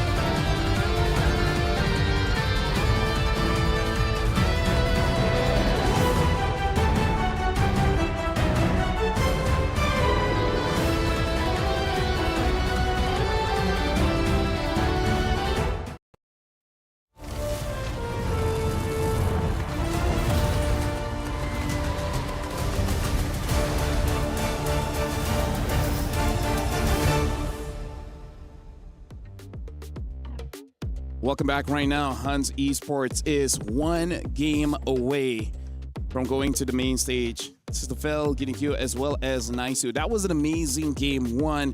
And in terms of adjustments, is there really any adjustments that both teams have to make, or just run it again? Well, I was thinking about this during the break, right? If I was their coaches, where would I start attacking? And I think, as of right now, I think it's got to be that mid lane, right? I think we want to continue with the traditional tank-style junglers and still playing around high mobile supports. Maybe if you're lucky, you get the Matilda, but I don't know how far you can go getting rid of the Zushin alongside with the Gord. Because then Yeeve's up, and then maybe you have punishment. So it's up in the air. This is tough because I like that you mentioned this, Lafel. Like, it's not really pointing out the mistakes of that last game. I think both teams really knew their assignments, like their compositions. They tried to make it work. It's just the better team won that one. And so I think you almost, maybe you don't have to change too much. Maybe the small things like Gideon mentioned. Obviously, even XP lane, I think, is still the kind of contest that we're going to see, because those are two powerful hero picks that we just saw. Bunkai with the Paquito, Yu Zhong in the hands of Sanji. Maybe that ends up swapping or anything. But yeah, maybe mid lane might be the biggest factor, because even the jungle, man, on a Kai and a YSS, I feel like they did their jobs well. Execution-wise, is that really all you can chalk game one to? We got to remind ourselves the story behind both teams here, because the Huns right now bringing in the dream of Mongolia, where even the Mongols, as sad as they are, they're passing the baton to them to continue the legacy. And Falcons MENA, this is where they want to redeem themselves. How many times have they entered the wild card and never once survived all the way through? They always came close, but never enough. For both teams, bringing pride, bringing story, redemption. This is going to be a tough one. I do hope Falcons is able to bounce back, so that at least both teams can go home without regrets. They got to put everything on the table here. This is match point technically for the Huns. I would love to see this go all 3 games, but I know the rest of Mongolia is like, no, this ends here right now. I would be happy as well for 9 games on the final day, because 3-3. Yep. Maybe we get another 3. Maybe. Yeah. Best way to end wildcards, I'd say, because so far this has been a very fun wildcards to get through, and whichever team moves forward to the main stage definitely deserves it, going through this own gauntlet, man. And yeah, I think the Huns, they've been playing out of their minds. They did in their qualifiers leading up to this. We saw that in game 1. They're really good at adjusting on the fly. So I almost expect the same thing for Team Falcons MENA, though. They should be able to do that. They have the synergy. They're going to be on the blue side priority. I'm so happy they're getting Sano off of that Freya. Like, he finds the angles, but I think, again, there wasn't enough, I don't want to say impact, because his impact was definitely felt in that game, and the rest of the Huns had to play around him, but he wasn't getting the profit, right? That's what we need to see. Now that we're looking at the processes, the profit needs to be there. And that's why I'm wondering how much of that first draft was just... maybe the Freya would have went XP, and then they switched it at the end, and the decider was, okay, just put it in the hands of Sano. Because what if it was a traditional marksman against that carry and not the Freya? Here's the thing. I think the idea of the Freya and Yu Zhong is to take down Kenny, but Kenny, man, that guy is just too good. He's athletic, man. How can you catch a gourd? He's got some moves. He's definitely got some moves, and I think he figured it out pretty quickly, like why they were getting onto it. So it's a fast early Winter Crown at that point. But again, we still have 10 seconds left, and I think they need to take into consideration everything. Thank God, yes. Dude, they're opening up the draft here. Yeah, they are. Right? A lot of quote-unquote OP picks are open. Matilda is up as well. So now, whoa, a lot of things. Akai is a first pick, though. Is that where you're expecting? No. Matilda is already banned out at the very least, right? I would have imagined Fredrin here, but then Akai is generally the safest bet when the Boxia and the Fredrins are around. There's the Paquito. Oh, yeah, the Paquito There's the as well. Claudes. There's quite a lot of very good openers here. Okay, Marcel, but Atlas. There you go. I almost expected the Atlas to be that first blue side pick, but I think Troll also likes to go ahead and see kind of what's being picked up before they lock in Troll's pick. And so the Akai might just be one of the safer options for them. Now, the Paquito was open, like you mentioned. They'll grab that once again for Bunkai. Oh my goodness, they figured it out. Yes. What they figure out? They've got Phoveus available. This is a free lane. They've got one free lane at the bare minimum. The question is, what's the second question they're going to propose over to the Huns, right?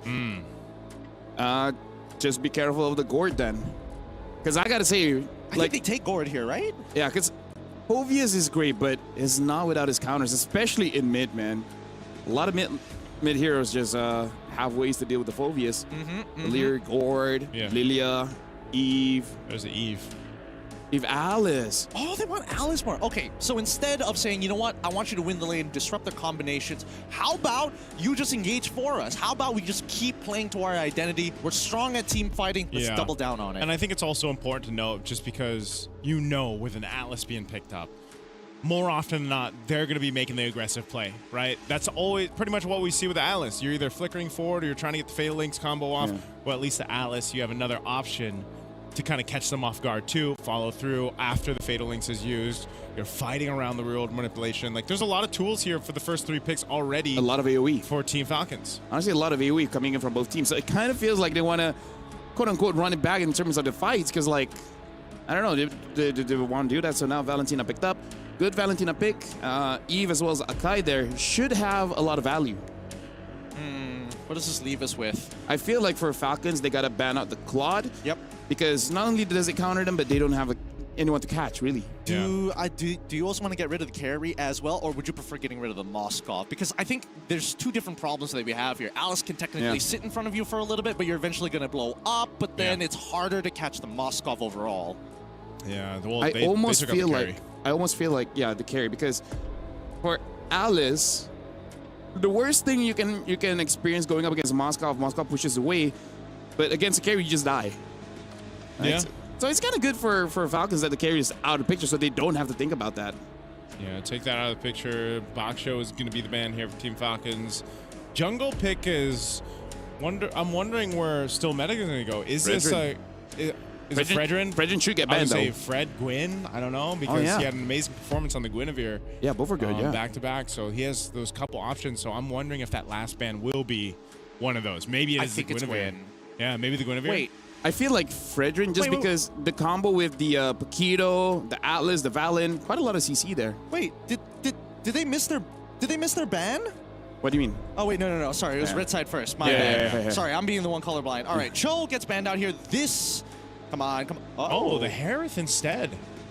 I was expecting the Guinevere or the Fred. I was thinking Guinevere for sure because Fredrin's at least a lot more manageable when you already have the Akai. Yeah, and since they banned out the Harith, it's a free take on the Claude for the Hunts. Okay, Moskov as expected. What is this last pick going to be? I still feel like they're kind of lacking damage. They could go for glue in this particular case, but... Maybe even Khalid if they just want more damage. Yeah, that's what I'm thinking. I think Khalid. I'd rather see them on the Khalid than the glue here. Yeah, and then just overload them with ults already. Yeah. Because, then it kind of makes it a little bit more difficult for the Valentina, too. Like, oh, which ultimate do I take? Yeah, there you go. All right. Khalid picked up. So Fred or Guinevere? I feel like Fred, but definitely can see a world where... Honestly, both is okay. Yeah. It's just that synergistic-wise, quite good for the Fred. I was going to say, I think Fred, now that we see those last 2 picks come in, is better. I don't know. Still meta. He might have something up his sleeve on wanting to pick up a Guinevere. Maybe he goes something entirely different, but I just think the Fredrin not. This is match point. Yeah. They could just end this now and go to MSC. So that pick is super important for them. They cannot botch this. They cannot botch this. Yeah. I don't know. I don't think there's like a real quote-unquote great pick here, especially when we're talking about the jungle. Nothing really solves every single issue. You're only going to be able to solve a couple at a time. Yeah. Oh, well, Guinevere. All right, comfort. It's comfort. They go for the Gwyn here, and I feel like for Falcons men throughout their run here in the wildcards, this is kind of the signature that they all gotten throughout this last 4 days. The same for Hans here. So far, Hans is 1 game up, 1 game away, securing their slot in MSC. So, gentlemen, take this one. We saw game 1 go pretty long. Yeah. And it went to a mechanic battle. We'll see whether this one will be the same.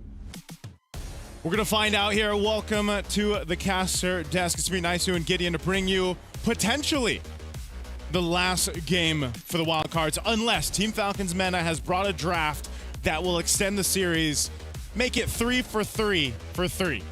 9 games, hopefully, today for the wild card. Hopefully 9 games. Let's check this off the bucket list as we start heading on into the land of Dawn. The real question here, that slight adjustment coming in from Falcons Mina might give them enough of an edge. I'm thinking about the early game. I'm thinking about the way that they actually want to move across the map. And honestly, Troll on this Khalid is a great pick for a lot of the early game scenarios.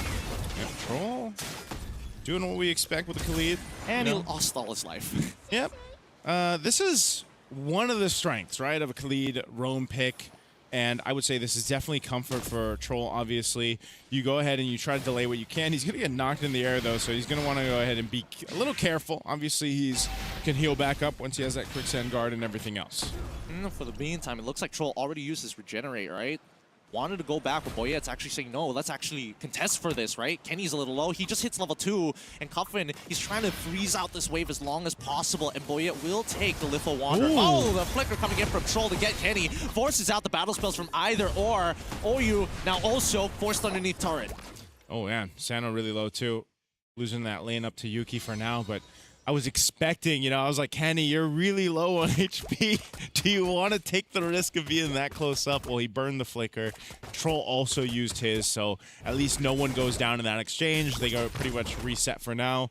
And now, leading into what essentially will be the first big team finder skirmish that we see is that first turtle.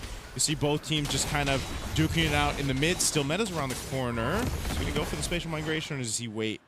Yep, really good call here.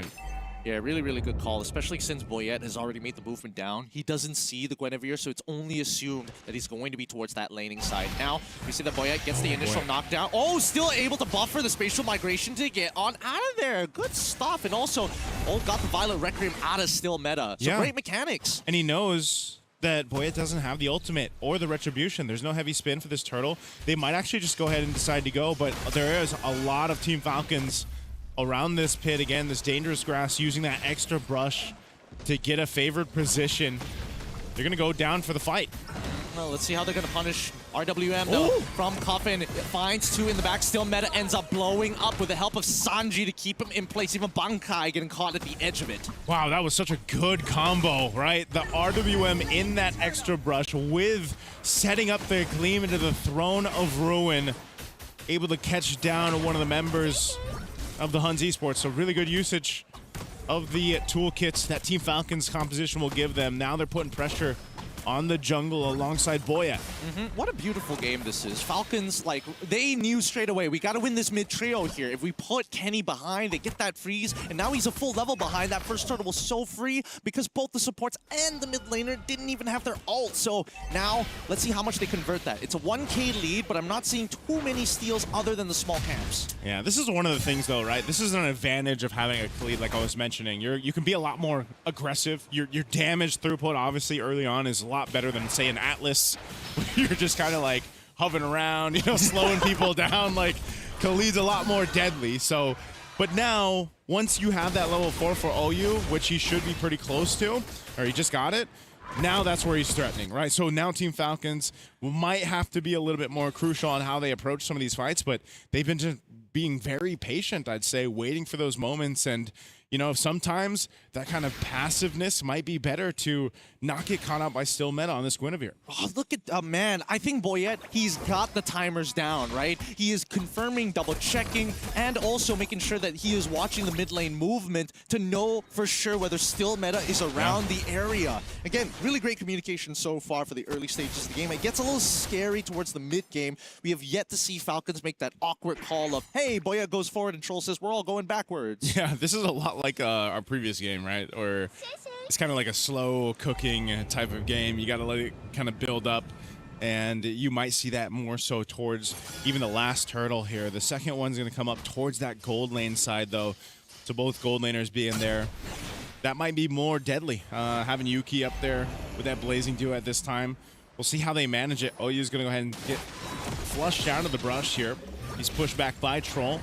Still Meta will go ahead and pull up these turtle. The rest of the XP laners are going to join this too. Here they go. RWM's already in as OU tries to get the Violet Requiem. However, it's not enough. He can't get the Fatal Links on the opposite side. Still Meta trying his best to survive through the damage, as we already see Sanji able to power through too. However, they're too close to each other. A good body block coming in from Troll, and that might just result in a death in Bankai, but he flickers out. It's going to be a turtle for Boyette, and now an angle onto Yuki. Does he have heavy spin? I don't think he has heavy spin, but they're still thinking about the dive. He's got Purify, but I think, he's not going to be able to get away. Yuki gets taken down. Troll with the kill. He had nowhere to go. No point in burning the Purify.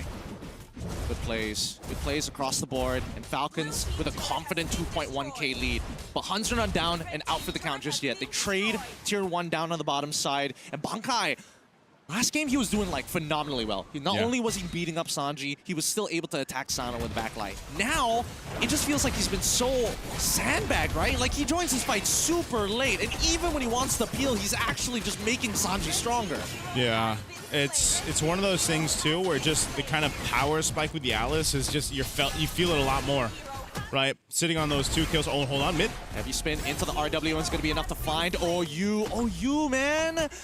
It's so unlucky. It's really, really tough to kind of find an angle. Falcons are making sure they are punishing him hard.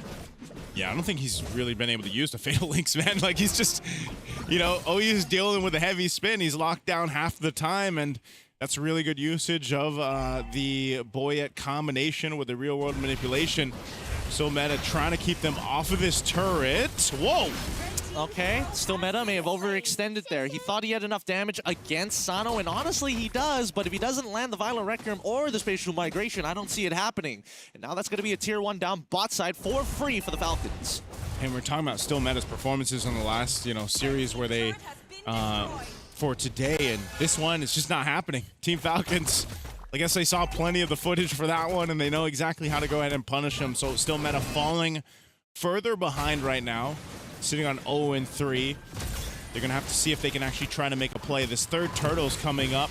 They're down 3,000 gold. You might want to just go ahead and let this one go too and kind of settle in. You've got a Claude for Yuki. You know you need that Trinity build to be brought up so you can actually be a threat. And right now, they just don't have that, Gideon. All right, and let's see. Raging Sandstorm right on top of the correct targets. They didn't give him still Meta any time to move or breathe, but he's able to magic thump into the Spatial Migration. The spear! Oh! Just by an inch. Just by a centimeter. So close. They almost got that one. But Team Falcons, I'd say they're just pretty much happy with the way things are going across the map. They've got pretty much everything under control for now. They went 3-3 on the Turtles, up 4,000 gold. They're knocking down the tier 1 turrets. That one in the mid still stands for the Huns Esports, but we have to start to dissect what can the Huns Esports do to get back into the game, or at least to put themselves in a better position for this first Lord. Or is it the case where it's one of those things? Oh, hold on, Raging Sandstorm. Sano already getting some play. Oh, Fatal Links onto 3 targets, but the RWM is a very good response on the opposite side. Bankai tries his best, but Sano takes out OU. Flicker coming in from Bankai, not good enough. They can't cut through these tanks. They're just too big, too thick to deal with. RWM from Cuffin, and even Sano's starting to get involved. Sanji already deep in enemy territory. He's got to run, and the Huns can't do much about it. 2-0 in favor of the Falcons. Man, I just feel like the composition can't do too much about anything. You know, that's kind of what it feels like. Not just Bankai, but even Kenny. Kenny on the Valentina really hasn't been able to do too much. They do hold on to the mid turret, but this is not a fight that they want to go for. They're just not there. I mean, even in the last fight, you saw Yuki use the Blazing Duet. It just tickled everyone. It didn't even do any damage just yet. I think we need to pull up the item list. I think we need to see how far technically is the Huns behind. And now we only see that it's only 2 items compared to an almost complete Trinity build, but even Sano doesn't really quote-unquote participate in these fights. Yeah, you can see it. There's a disparity here, even in the jungle, of course. That's making it really difficult for still Meta. The mid lane, we were wondering, you know, with Valentina, I mean, this has been a discussion throughout Wildcards. Raging Sandstorm. On to Yuki, forcing him to take the BMI backwards. Troll can keep on going as RWN is here. The heavy spin is great. Troll can take the damage. Fatal Links into 2 as the Blazing Duet finally comes out. Troll will give everything. Flicks away. Sano able to get the BMI. Oh my goodness. The counter RWN from Kenny as Bankai covers him from Boyette. Now Troll, he's done everything. He tried his best and still a 3-for-1 trade in favor of the Huns. What just happened to Team Falcons? That one was not in their favor. It was a bit messy. Still Meta still goes down though. They locked him down, but the Huns Esports followed through by coming back for it. So now still Meta's up. Boyette still got 5 seconds. They want to blitz this Lord and secure it. This is what they need to turn it around further. Do they have a Spear Destruction? Is there any SOD coming up? No, the ult is still not there. No attempts for the steal is going to be made as still Meta, despite dying, still secures the Lord for his team. And this is going to pull the Huns back from out of the dirt. Man, that's massive for them. This is exactly what they needed. You know, before that, I was just saying, you know, what can they do? It just felt like they weren't exactly online, and these small wins will help. Here's a conceal. They want a sandwich. Oh, they want to get on top of Yuki, and now the heavy spin is already out, but now here comes OU, who's able to slow them just enough to terrify into the Fatal Links. Kenny! Amazing Shadow Strike to turn this around. 2-0 again, and they're going for more as the Huns run down Sanji all the way from the top side. Team Falcons, I think they're just being a little overconfident in this. They knew that Cuffin and Sano were on the other side of the map. They went for it.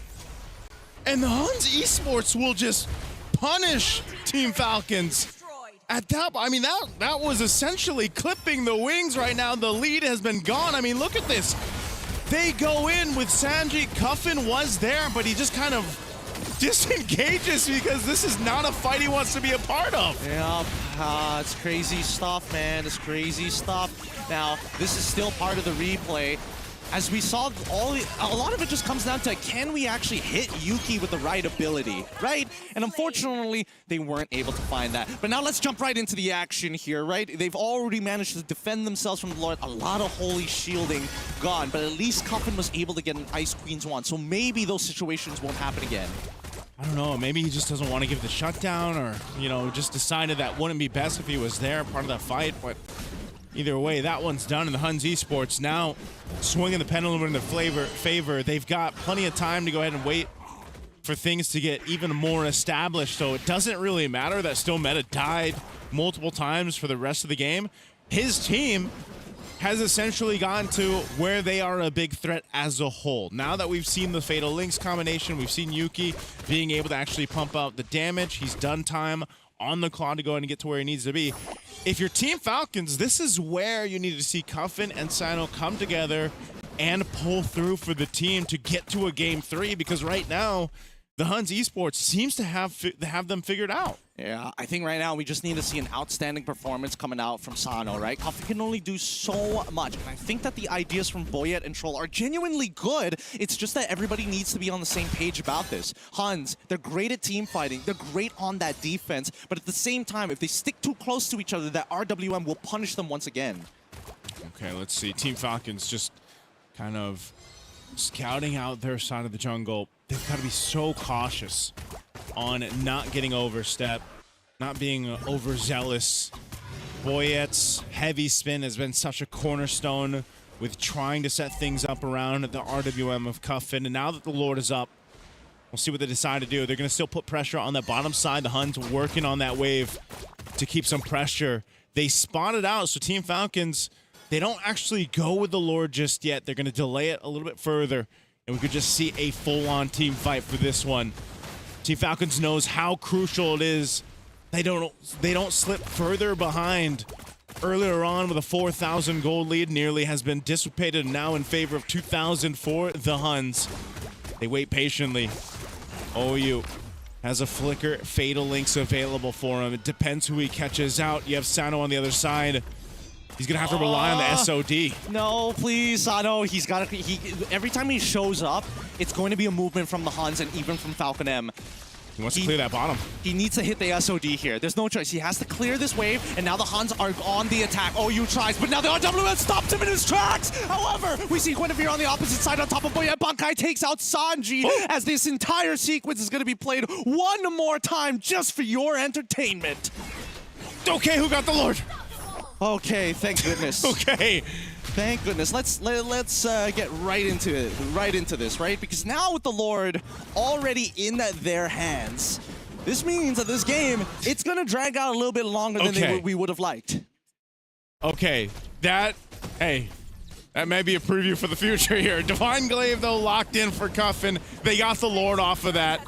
Now they're the ones turning things around, ready to knock on the base turrets of the Huns Esports. They're working on the bottom base turret without still Meta and Yuki.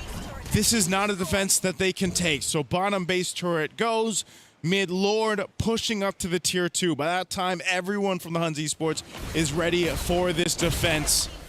A charge from the Lord. Does Team Falcons look to end it here? They're gonna make the attempt, but first OU, he's going to look towards Boyet. He's trying to force out the heavy spin. Oh, Yoki gets blown up by the RWM. Mr. Sanji's engagement. And this game should be done for. 2-0 as Falcons go straight for the crystal. Oh, you're going to make the attempt here, but he already used his Fatal Links. He's just there for an extra body as Bankai tries. The spell vap is good, but not good enough. The stolen heavy spin to clear out the rest of these minions. But it's just one man. We go over to a potential game. Hey, hit the base, man. Hit the base. I'm trying to set this up for you. There we go. A Game 3 for Falcons. Don't know why they hesitated there at the end. You know what? You were just spitting out so well, Gideon. They wanted to hear some more, man. And They're like, keep is. glazing us. Keep going. Keep going. They needed to, because that one almost slipped out of their hands and went to a sweep to the Hans Esports. We wanted 9 games, and now we're going to get 9 games today. And I really feel like they got to brush up on some of that communication because, yeah, that fight up top, I didn't catch it. I don't know whether the Eve just like has no more mana or something. That's why he had to retreat, but that was very questionable because it's understandable what Falcons want to do. They have a lead. Yeah. They want to extend it before it becomes a problem, because the longer the game goes, the higher the chance of a comeback is going to come by. But either way, right now the score is 1-1. And I gotta say, it's very scary for Falcons because, like you said, it almost slipped through their hands because Hans is one of those teams. You can't make a mistake in front of their faces. They will find a way to capitalize and make it into a game-ending play. Yeah, I really hope in these in this replay and the highlights, we get to see what kind of happened and unfolded in that one Lord take, right? Because all of a sudden, still Meta and Yuki were gone. Lord was secured by Team Falcons. And might have been just Boyette able to go ahead and get the favorable retribution, obviously, off. But, you know, that's one of the things. It's down to those minor micro moments for these two teams here to get to the next stage. And one mistake, that can cost you. You know what? I do want to talk about Cuffin's performance with the use of the RWM, right? Because I was trying to figure out who technically, besides Boyette, could stop OU from actually getting into the team to go for the big fatal links. And the adjustment from the side of the Falcons after the first attack and the turnaround with the fatal links, they said, you know what? We're going to use the RWM to deny you from getting in on us when I see you start separating your body. And again, Sano with the Moscow, one of his best heroes, hitting those SODs, having a good time in lane, even though, okay, hold on. Cuffin has a lot of mana. Honestly, I'm not so sure why all of a sudden he just dipped. Yeah, like right here. I thought... It's dangerous, sure, but you can still poke. But he has the RWM too, so I didn't... What? I think he saw Kenny with the Raging Sandstorm and was like, there's a good chance, even if I drop this, I'm not going to get any damage down. I'm going to get hit, and then I'm eventually going to die. But the thing is, he has a flicker. The moment he sees it, he could have just dodged. So, I don't know. That one was very questionable. I really feel like the team's got to be asking, like, what happened there? I think for sure it's bad comms, because we saw that Boyette, he was going up to troll. They're the two main shot callers, and they were like talking like, what happened? Yeah. And that's why I think even at the end there, that hopefully they can go ahead and sort out some of those comm issues, because if it's them or if it's the Honey Esports going up to the main stage, they're going to have to go ahead and kind of alleviate some of that those problems. Because that is not something you want to see in the grand finals, which we are going for a break. When we return, we'll finally know who goes over to the main stage. We'll see you guys right after this.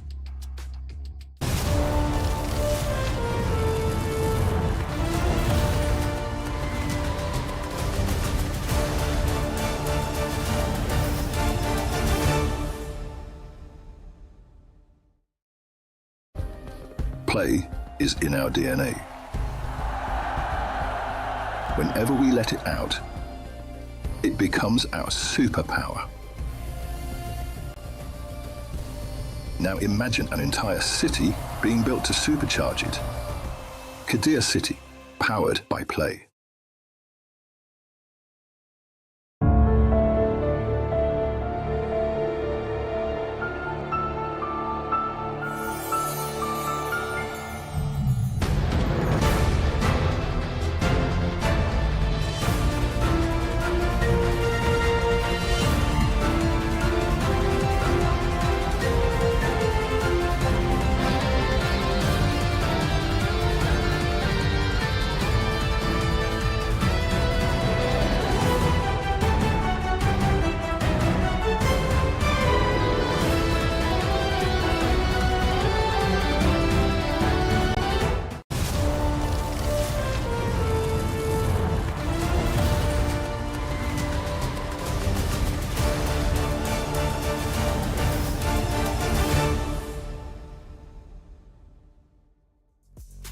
This will officially be the final game of the MLBB Wildcard. And again, it's for that golden key to go to the main stage. Both Hans as well as Falcons Mena are 1-1.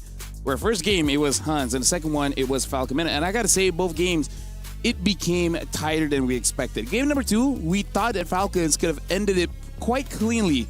But again, Hans Esports find a way to get that comeback. So now, today we went all 9 games. And according to the first 2 series, first 2 matches of the day, the third one is the shortest one. That was the one where 13,000 gold, 10,000 gold difference, because you're able to completely understand what your opponent is about. So this is going to be the biggest test of how both teams really read each other out, right? Especially because one of the plays that I really remember was coming in from the Huns, where they understood a gank is going to come into the EXP lane. So the Guinevere just camped that bush. And then from that play, just snowball out of control. Yeah, I think that is going to be pretty similar in this upcoming game. My one adjustment that I'm hoping to see actually is the Huns actually taking the blue side, because so far it's been back-to-back that we've seen that the Falcons, they've done well on the blue side. They've adjusted. They've had their chance underneath the sun, but I really think the Huns should take advantage of it. All the picks are out in the open. Wonder what that would be then. Like if it is the Huns Esports getting blue side, like what is their priority? You know, because I think also this is going to be, we're probably going to see Bunkai play something different too, because it took them a while in that game to really come online there. And, you know, Valentina especially takes a little bit to start. Yuki on the Claude we know traditionally takes time to get started. So I think maybe the Huns Esports and what they showed over in MCT East Asia was they do like to play fast if they get the advantage with the draft. So I think being on blue side, getting priority, if that's where they're going, we might see that here. And to align with what you said, Game 3 is the fastest game. Oddly enough, both Yuki as well as Sano kind of made a name for themselves on the Moskov. Yeah. Right? Remember the first time we paid attention to Yuki? Crazy comeback on the Moskov. And Sano, I think it has been roughly a year now where Moskov has consistently been one of his best heroes, despite it not being an S-tier goal laner compared to other heroes.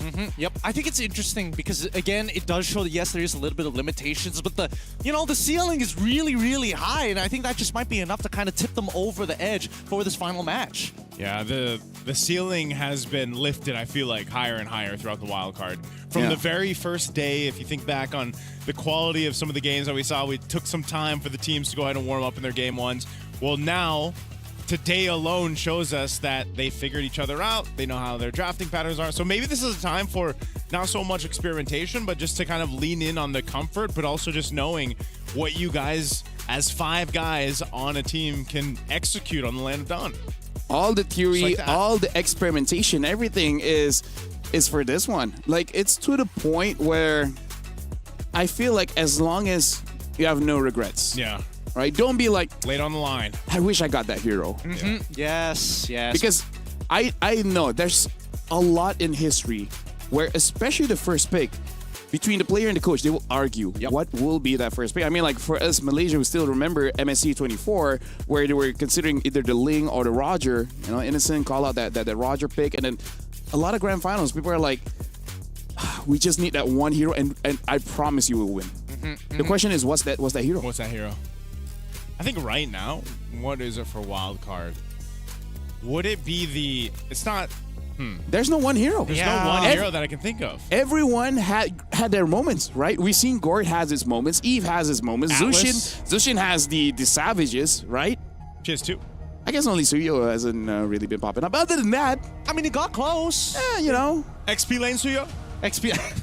That lost too. that did not go as good as I was hoping it was going to go, to be fair. And I think that, like, there is no one pick, so we have to start thinking about the big combinations and how we actually disrupt the combinations, right? The only reason I think that Huns want to be on the blue side, just get rid of the Alice, right? Let's take away the big sandbags out of the question. And I don't know if Sanji is going to be comfortable to be, like, not on a playmaker and just play Uranus and be boring, but we'll see. If they force it into that scenario, that would be great for Huns. I like this band, though. Right away, I feel like they really struggled with that darn Akai, you know, from Boyette, and they'll ban it out for respect. So already, Matilda as well, these are the power picks that the Falcons meta have showed us, even in the past. So this might be one of the cases where the Huns Esports wants to go ahead and prioritize what? Do they want the Atlas again for OU? He had a couple good Fatal Links. Or do you actually prioritize something else? So let's start this off.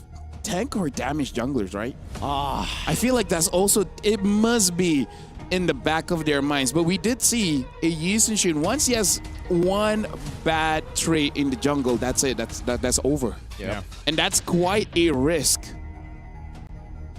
It's too big. I think that maybe if you know that the game is going to go very, very Wait, late. by the way, Baxia might be open for the longest time here. He's been banned out forever. Wait, why did Hans ban out the Marcel? Wouldn't have... Oh, boy. Zushin. I think they want a Zushin or Baxia. And they don't want that counter roamer to be picked up. Okay. They don't want the counter Or roamer. Atlas, but I feel like it's... it's between those two. The Zushin as well as the Baxia. I think they have to get rid of the Baxia, right? Because that way, if they give the Jushin, at least they have access to Atlas on the opposite end. Oh, this is dangerous. This is some dangerous stuff. And I think that even Powie Birdie's thinking about the possibility that this could be the golden bullet. I think he did not expect that Marcel ban. That might have threw him off just a bit. So they take out the Jushin. Yep. Right now, Fredrin as well as Baxia is out in the open. They could just take the Atlas and then just be okay with either. I think that's a very fair argument. Is there anything better here? With Freya already gone, yeah, I don't think they have much of a choice at this stage. Unless they truly want to keep it, like, you know, under wraps. Oh, I don't know. I almost expect them to just go with the box shot. At least you can go ahead and build it. I think it's too much to give the box shot over to Boyet. True. I think he's one of the better box shot players But now, currently. without Akai, the Atlas does seem good. Although, Falcons can pick up the Valentina. They still go for the Atlas though, yeah. This is just super safe, right? Because again, they're like, whatever, both tanks are still up in the open and we're not going into the next phase yet, so we'll just wait. There should be a Valentina and Baxia probably, no? That doesn't sound too bad. Yeah, I like that a lot. Baksha, yeah. At least you got your own access to your own Fatal Links or whatever else the Huns Esports brings to the table. Again, this is also expanding rivers, so Baksha would be great on it, right? Extra just be fast. Speed, rolling around the map even faster alongside the team, so you can actually take that composition in mind. Or Baxia Paquito also seems pretty good. I feel like right now, at the end of it all, they're going to save the EXP for either the end or their mid laner for the end. I feel like they have to show everything else. The jungle needs to be shown pretty early on, and yes, we've seen Falcons actually wait for that. That was the Huns who waited for the very end to eventually show what their jungle pick is going to be. Oh, Yves Pack. They're still giving it over to the Huns. Let them make the decision whether they want the Fredrin or the Baxia. This could also be Falcons meta thinking that maybe they're setting up for the damaged jungler. So they want to make sure they know who they're going up against first before committing to a jungler. What if they just go Guinevere because they took care of the Huns? Akai and that was the biggest problem? Yeah, maybe. They might want to just go ahead and give Guinevere once again to It's good against Fredrin and Baxia, yeah. Yeah, and it will force Yves to actually take a Purify here. That's not a bad idea at all. Yeah, I think that's why they dealt with it, but they'll take the Baksha. And the Valen. Baksha Valen. Very good. Okay. Sorry. Plenty to work with in terms of like the ultimates. RWM going to be the most obvious one here. However, no show of EXP, no show of gold lane as well. Yeah. XP, what do you want to do against the Paquito? Because Do you want to pick up a carry here for Falcon? Or just take the Moskov before it gets banned? They pick up the Cho first. And again, this is the hero that Troll basically just snowballed the game out of control for Falcons in their previous match. This is the hero that Troll, I feel like, was first introduced to a lot of the world audience when he first picked it up, and people realized that, you know, this man is definitely solid on the Cho. So that's why I was saying, you get in this position where it's down to one game. Yeah. You want to go with some comfort across the board, and Troll can be that guy in the Cho. But as also we've seen with a lot of Chos in the current meta, that if you are just stopped in your tracks, you can't get the setups you're looking for, you can actually be a big backfire to your team too. Yeah, they might put the weights on Cho's legs, and then it's like, there's not much that you can do. And honestly, with the draft right now, unless they have a lead, Cho is not going to have a good time picking off targets. We saw in the previous matchup, he just kicked the Atlas and they have enough damage to kill the Atlas. Yeah. But for that to happen, they kind of need a pretty good early game. Okay, Arlet, Yusong bans. I think they might be setting up for Hayabusa. I don't know 100%, but this is based off of what we saw in their previous games during the group stages when they got nothing left. And that ideally, third pick. that third pick, we go into that Hayabusa. I was thinking whether or not a Suyo would kind of fit into the Yishin. build, or even a Yishin Shin, but I think there's not enough pressure. they gotta make sure that they at least win out that mid trio. So take a gold laner first, perhaps. Which I guess the Claude is still open. Carry is also pretty good to do with the Boxy as well as the Atlas. Yeah, I think they go carry here just for that. Oh, they have a Cho shred, too, so that'd be great. Go with the carry. They're gonna go Still Moskov instead. Okay. Comfort. And a lot of crowd control. Look at the lineup from Falcons Bena here. Basically every single hero there has some form of crowd control, and now the Lapu gets picked up as well as the Harif. Surprised that they didn't actually want to. It looks like they just want to go for early game, and I think Yuki was one of the Harif players in the wildcard where he basically skips the Feather of Heaven. He just creates the Swift crossbow, and the rest just go on pure damage. Yep, and I think it's pretty good. It's a good adjustment considering that now Harith, it takes a little bit longer to get the infinite dashes with the Xamarin Force. You still have to wait that 0.5 seconds between each of those dashes, so it makes a lot of sense. Honestly, I am looking forward to it because I tried Balman. The clear speed is hella good, and now they switch up for the physical down on his second skill. You can deal with the box out. You can deal with the Atlas. The shred from this Balman is something we got to look out for. It's interesting, right? The shred. You got a Paquito, you got the Moskov, and the Cho. Like there's a lot of physical down, right? Shred through that armor that is going to highlight here. And Balman, you only need one thing: your team to have a lot of crowd control, and then he smashes. With that, this is going to be the final game. And what a turnaround, the final pick. Balman here. So I'm going to give it over to Naisu as well as Gideon. This is the final game of the wildcards. It comes down to this one game for both these teams here to move forward, get that golden ticket, that golden key to get to the main stage of MSC here. And talk about wild, a Ballman in this pickup for Team Falcons. We'll see if that's going to go ahead and carry the Falcons forward, or will the Huns Esports make it through with a lineup we've seen similar before, but the box are now in the hands of Still Meta. It's interesting. I would have imagined that Boyette would have started on the opposite side to play for the strong lane, but right now, early trades forcing Kenny out again.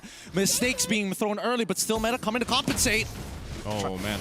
Oh, concussive blast already getting him. Nicely done from the side of Still Meta. I thought he was going to flicker just a little bit sooner there, but either or, this is still a very good start for the Huns. Yeah, man, it's like when you see the Baksha mid-air, you're flickering already. You know, it's like you want to be a little early on that one.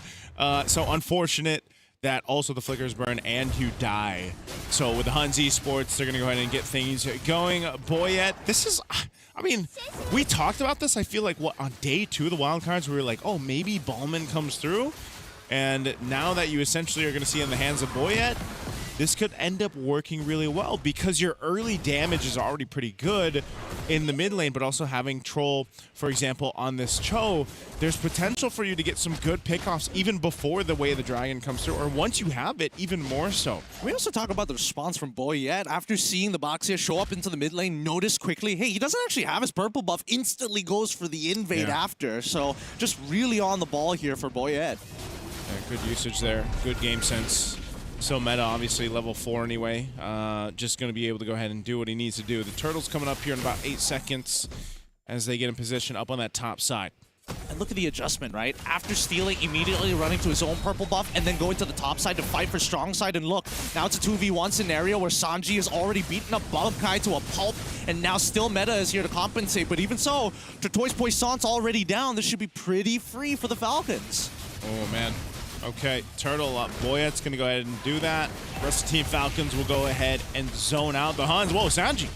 RWM also going to get called down here. They probably should have gotten the RWM down first before they call Sanji to flicker forward. But hey, that's fine. They still get the Turtle. They got everything that they were looking for. Yeah. Troll nearly there on level 4. Good decision there for them not to kind of get overstepped and go for too much. Again, they want to go ahead and build up, get things going. Now that Troll's level 4, they'll look for the picks. He might run into the rest of the Huns. Oh, and he gets... Oh, the flicker just in time. Nicely played by Troll. And he also had the third hit of G-Kundo just in case. Boyette doesn't get the steal, unfortunately, but he did have to commit his ult. Even so, he still has an EXP lead over Still Meta. Yeah, it's just a bit. Nothing too crazy. Still meta again on this box show. There's a reason why he's banned so much. He's able to go ahead and go around the map quite quickly, taking some camps too from Team Falcons if he can. So there's not too much for them to actually go. If sometimes they want to utilize their flickers or not to set up, if it's not available, you kind of just don't have much that you can do if you're Team Falcons with this lineup. You know, it's not like Ballman's going to come out and surprise anyone. You're going to have to kind of wait for the kick to be there. Assassin Balmond back at it again. Just jump scaring you over walls when you're 1 HP. Now, as we see this game continue to progress, despite it first blood going over to the Huns, the gold is actually dead even, right? Like the amount the side laners from Falcons is actually winning their lanes and actually absorbing a lot of these crabs is honestly keeping the Huns in check. Yeah, keeping them in check right now. Retribution used, still meta. He's catching up slowly, man. As said, you kind of expect this with Baksha to be on your side of the jungle. Boyette's going to go for him. They've got the kick available. There's no flicker here for Troll, but they might want to try to collapse down on Bunkai if they can, or at least burn a battle spell. Turtle's coming up. They can make their way there for that. It looks like we're going to just see the next team fight for this. Sanji, though. Okay, Sanji fortunately has to get on out of there. The stolen RWM was used, and now the counter RWM from Comfort only catches onto OU's side. Boyette doesn't find the execute, unfortunately. That's going to be 3 really big ults compared to 2. The ult economy looking just a little bit better for Falcons. And kind of weaving through these fights with ultimates. Battle spells too. Fight for the turtle though, second one of the game. Here comes the attempt. There is no fatal links, but now the Zaman Force as well as Yuki able to try and make things happen. Still meta finds one as Troll gets the way of the dragon onto Kenny's side. However, the Zaman Force has not ended and Boyette finally collapses. Yeah, that's too bad. Again, there's not much to do as a Ballman, but now still meta. Doesn't have the kick, so they can't really follow through on this. However, they do have the bravest fighter. And that does mean that at least purple buff Steel coming in from still meta. Now he overtakes it. Okay. That's what as you saw in that turtle fight, man, that's one of the things about Boya. It's like, you really only have a dash.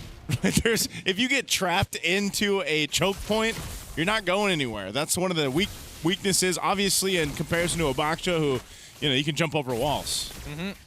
And yeah, you have enough time to send your postcards off to loved ones as you're just taking the damage. I mean, really, it's a tough position to be in here, and you can see the lead from the Huns really being distributed well amongst their members. Even for someone like Bunkai, who is having a bit of a rough time in the lane, but these team fights have pulled him back into equal footing. Yeah, this is one of those things where, again, battle across the map. Troll's going to be forced out of that brush. And, you know, fighting for what you can control around the map. This is where, you know, some of these tier 1s come into play. It's one already knocked down on both sides. But just kind of holding it steady. There's not too much that even the Huns want to do right now. They're just kind of slowly building up on this lead. Kenny's been holding on to that RWM against Cuffin. And he's getting pretty good usage out of it. And as this builds up, you know, you can even play it into the final slash. Have that Zaman Force there too. I think they have just really good control when it comes to objectives, and that might be a big problem for Team Falcons around the Lord time. Troll once again really looking for one of these members that he can kick, but that's the thing. Who is it? Who is going to be the one that you can kick? Yeah, I mean, look at the amount of space that Huns are, again, not only trying to take away from the side of the Falcons, but Falcons are trying to clear out their sides of the jungles before Huns can even take any gold. And now the Way of the Dragon from Troll into the Fatal Links coming in from OU. Kenny, he's down low, but he's also got to counter RWM. He won't be able to participate. Wait, Kenny, he actually wants to be a part of this. Bravest Fighter coming out from Bankai's side, and Falcons, they've got a majority of the resources down, and now the stolen RW comes out. Kenny is doing it as Sanji's trying to break it out. Bankai, again, with his Bravest Fighter, has already zoned out too, but that's going to be still Meta who finds the kill onto Troll. Man, that's just how, I guess, the game plan of Huns Esports, I actually thought they would just completely disengage off that, knowing Bankai was low, Kenny was low, and I expected Team Falcons just to get the turtle, but instead they end up getting caught in a fight against the Huns and they lose it. and they could potentially lose more. Yo, Sano in trouble. Here he comes, the Atlas, right on top of Sano. Oh, regenerate before you flickers forward with a fatal link to secure that kill. And Porte takes out Bankai. 2 members left, and OU just has to say goodbye to Still Meta as he takes it from behind. Okay, I don't know if that's exactly necessary for the Huns Esports. I get, in theory, they wanted to get more, but in between 2 turrets at that point, the tier 1 and tier 2, this early on, 8 minutes in, it's not going to go too well, right? But essentially, they still hold on to a bit of a lead against Team Falcons. Boyette's going to go ahead and take his purple buff after Still Meta gets taken down. Let's take a look at the instant replay for this one. Again, they initiate this. They don't even have that many ultimates really available. Yuki was on Cuffin, but he's just too low to be a part of this. So it just seems like, again, what was the fight there for? Really a bit of an ego challenge, and most importantly, just to put Sano behind even further, because now Sano, Yuki already had a slight lead against Sano, but the EXP is still in Sano's favor. So really, it's trying to even that score just a little bit at the cost of their EXP laner, which is a little sad, and not to mention also OU, but at the very least, they haven't dropped the lead just yet. 400 gold. It's small, but it's something. It's something right now. Looking at Boyette's build, too. He's got a Radiant Armor. He's building into his next, so a little bit of a Molten Essence there, too, to help him even further farm against this Baksha. But, you know, he's eventually going to be tanky enough, too. Yeah, there's the build. Look at the difference for Yuki. Dude, I love the fact that Yuki is like, man, I'm showing off this new tech, but I got to make sure I buy my leather armor. I need the leather jerkin. Boys, the leather jerkin is the difference maker right now, even though my boots are complete. Don't worry about it. Don't worry. I just need just a little bit more armor for those concussive blasts, even though it does magic. But 4 seconds left. The Lord's about to spawn. Yep. At least they're setting up the waves. Setting up the waves right now with this Lord up here. Yuki just picked up his Holy Crystal. There's 2 Chastised Pauldrons for Team Falcons picked up, too. So defensiveness in tow. Nearly half health on this Lord here. They're fighting for that space. Still Meta will go ahead and jump forward. Bankai already using the bravest fighter. He's trying to look for an angle to zone out. Gets the stun onto Boyette, but he can still get into the pit. He gets in and secures the Lord, no problem. RWN gets canceled out early on as Kenny still holding on to his. Ends up dying regardless. With that, Sano able to clear the rest. Falcons try. Yuki gets Sanji, and Sano, he needs to get back in there, get in the fight as they're trying to disengage. Huns finally out of there. 3 for 2 trade in favor of the Falcons. Oh man, 3 for 2, but this Ballman just dancing around the jungle. Still Meta will be able to get his buff. But with Sano still alive and Boyette, that is just too much heat to handle. Now they have a Lord marching up top side. Team Falcons has been through the gauntlet, man. Even today alone, they got themselves the objective.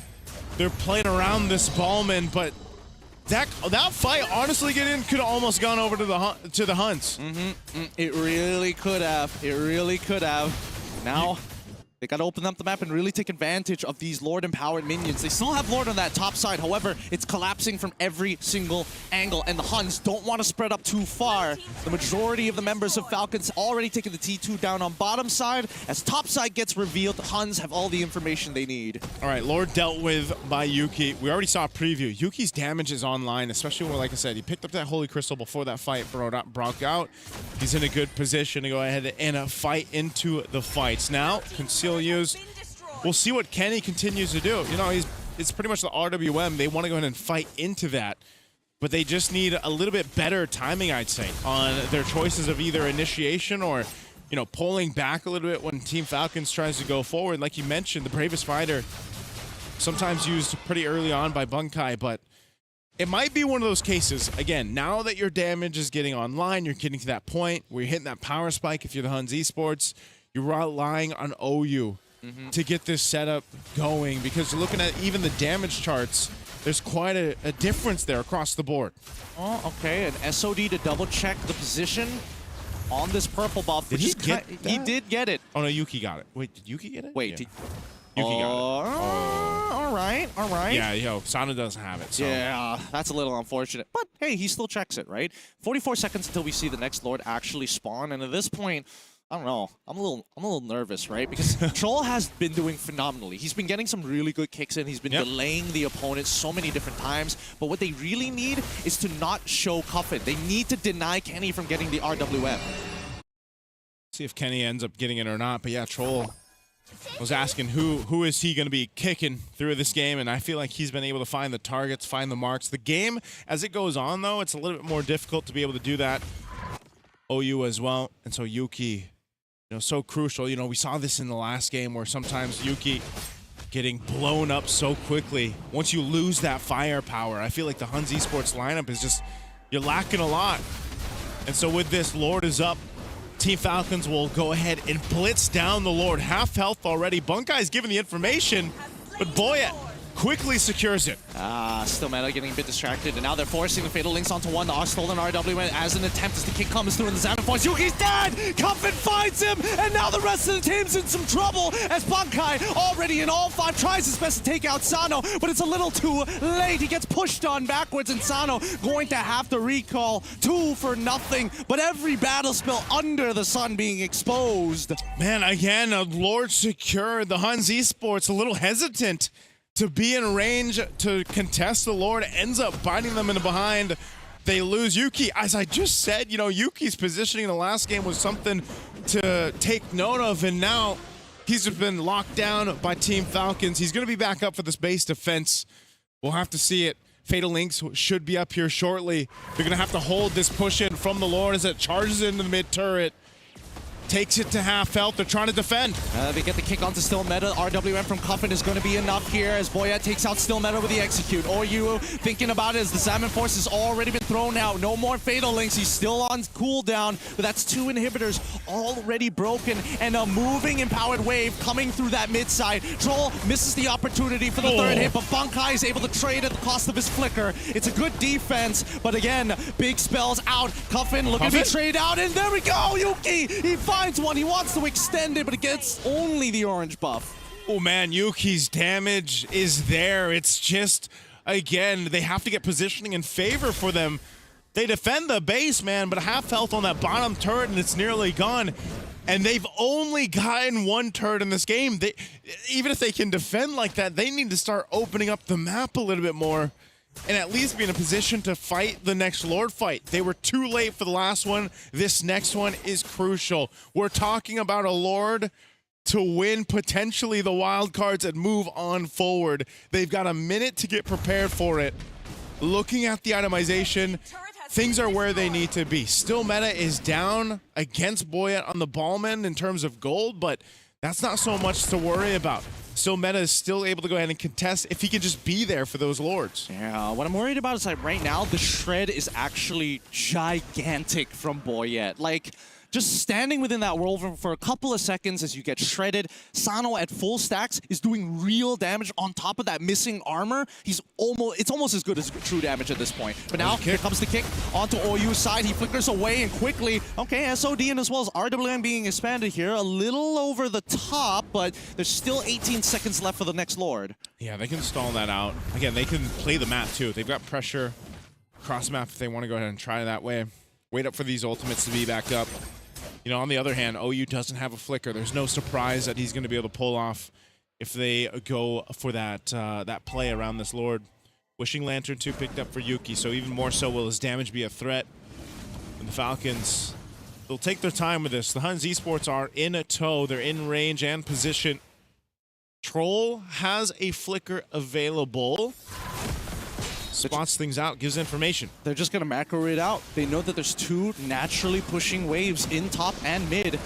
They want to look for a position here, and Hans, it looks like they're having to force this RWM to slow it down. Yuki forces the flicker, but Boya takes out Yuki, and now this try should be done. Sano, nobody can stop him as he gets free auto attack. Sanji takes out Kenny, and now Sano takes out OU. The rest of the Huns start to fall, and this is it. After 2 years of back-to-back failures of making it from the group stage, we see that Falcons, Middle East, North Africa coming to represent as they're looking to finish this game with a wipeout.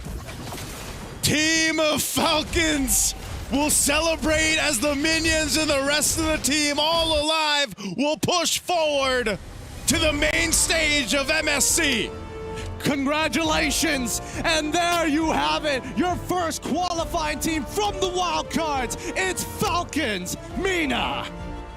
What a series. What a day that we've had here to round out the Wildcards, man. 9 games to go the distance.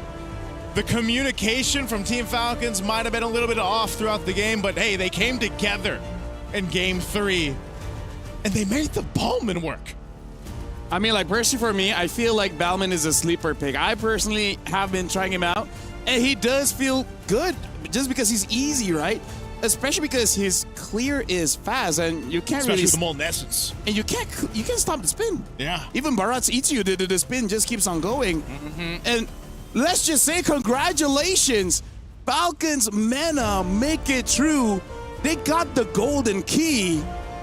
And here's the thing, man. Boyette so far today, he's been really feeling it. He's been trying to be a little... He's letting everyone know that he loves all of them. Oh, yeah. Be a little spicy boy here and there. I love it. I love it personally because, again, Boyette had to play a very, quote-unquote, non-carry role, right? Because, again, his main job is to clean up some of the messes, but most importantly, to shred for the rest of the team. He's making it easier for Sanji and Sano to actually do relevant damage in the later stages of the game. Yeah, I got to give it up to Troll, too, man. I was wondering, how he would find those picks that he was looking for. He found them, and he was able to go ahead and dissect his way through those team fights, find the kicks he was looking for, a lot of times on Kenny, a lot of times utilizing even the Jeet Kune Do, and this is a comfort pick. Like I said, this was a hero. The Cho was the hero for Troll, where the world first tuned in to these guys, years ago. And yeah, like Gideon mentioned, after 2 years, they are finally moving from a wild card going up to the main stage. Hey, who knows? Maybe this performance could qualify them for maybe a major region slot. Hey! But I gotta say, man, shout outs to Hans Esports. It's been a long wild card for them, and they showed up in Group B, undefeated. Yeah. Right? And I don't know, man. I want to see more coming in from Mongolia because it's just one of those regions that people are like, yeah, they haven't made it yet, but you always know that they're just 1 or 2 steps away from making a breakthrough. That's what it feels like. Literally, the only thing that they could potentially work on is just how quick they can adapt to the game, right? I think that's the only thing left because they've got everything else. They've got the macro, they've got the mechanics, they've got everything that Falcons MENA were working up towards. But that adaptability, that's something that Falcons took 2 years to put together. I know. But that's also, a celebration right there. I know, but there's one simple way to solve all of that. What's How? that?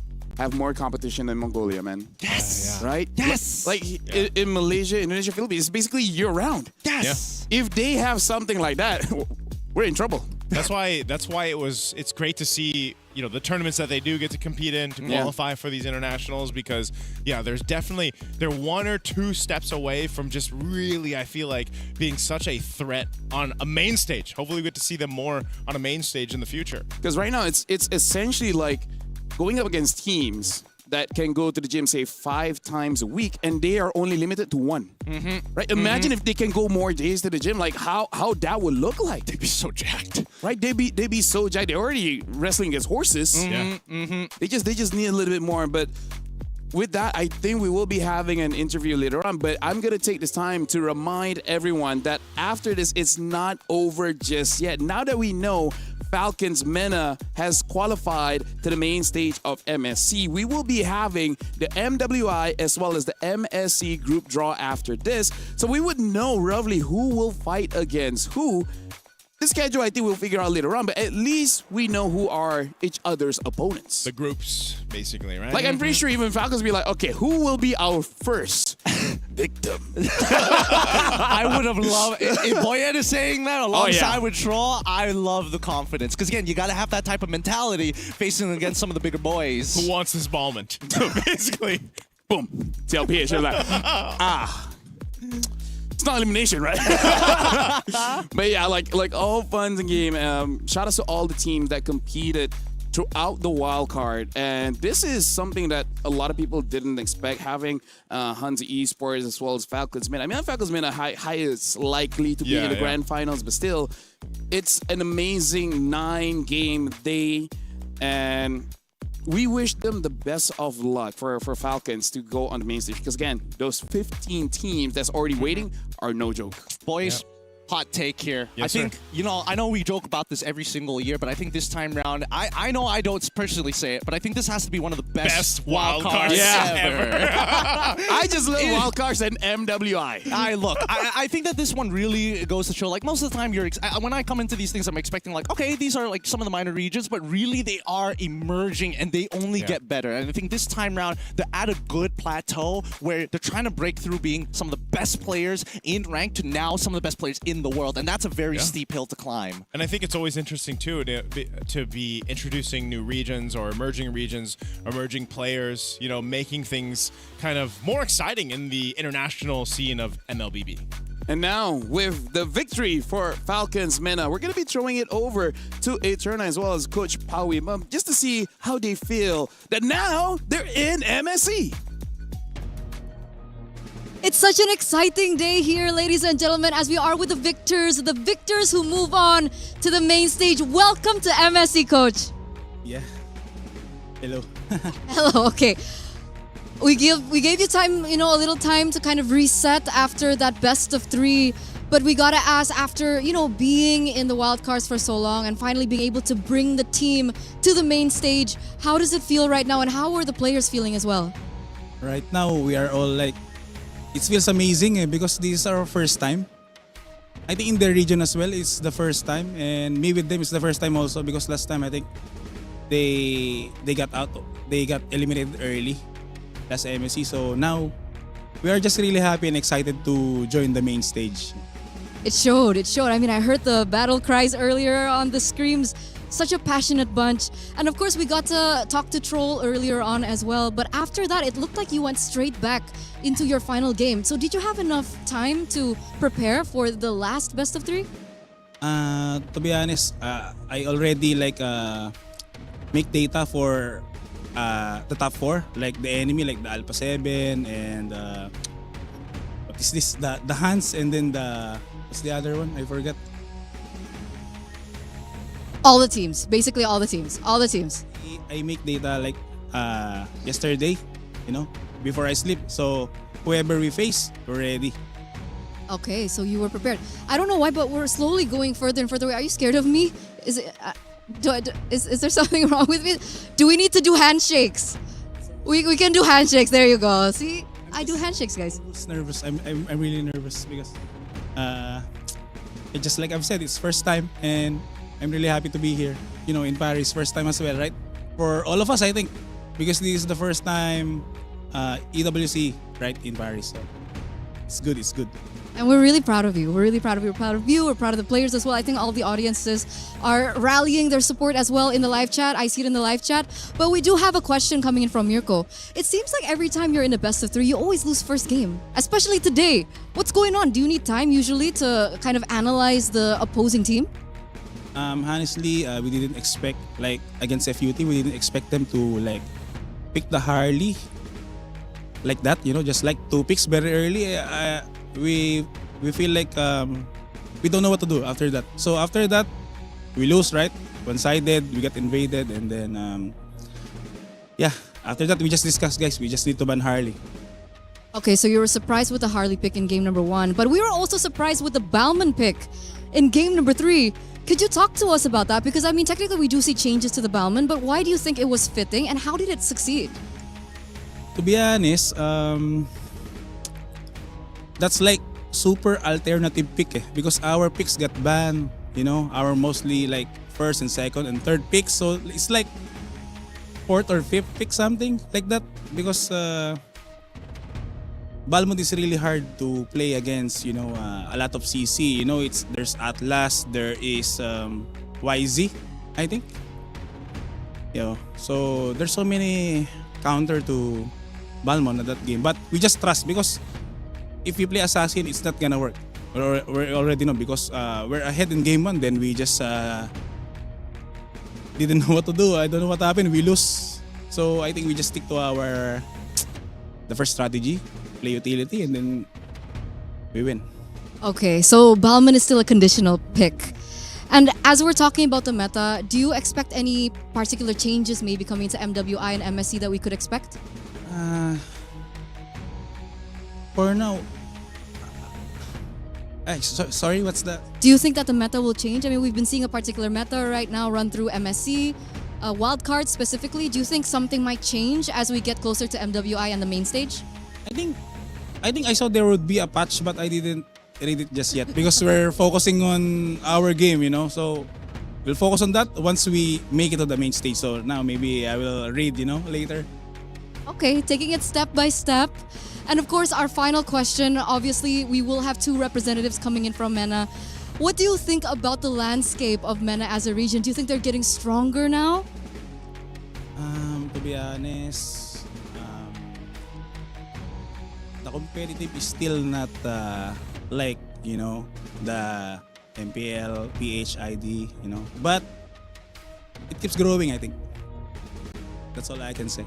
Okay, it's going to grow. It's continuing to grow as well, and we're excited for that growth, especially as you head over to the main stage. So once again, congratulations. We're going to let you rest. And of course, we're going to throw it over back to the panel, especially Lafel. Back to you.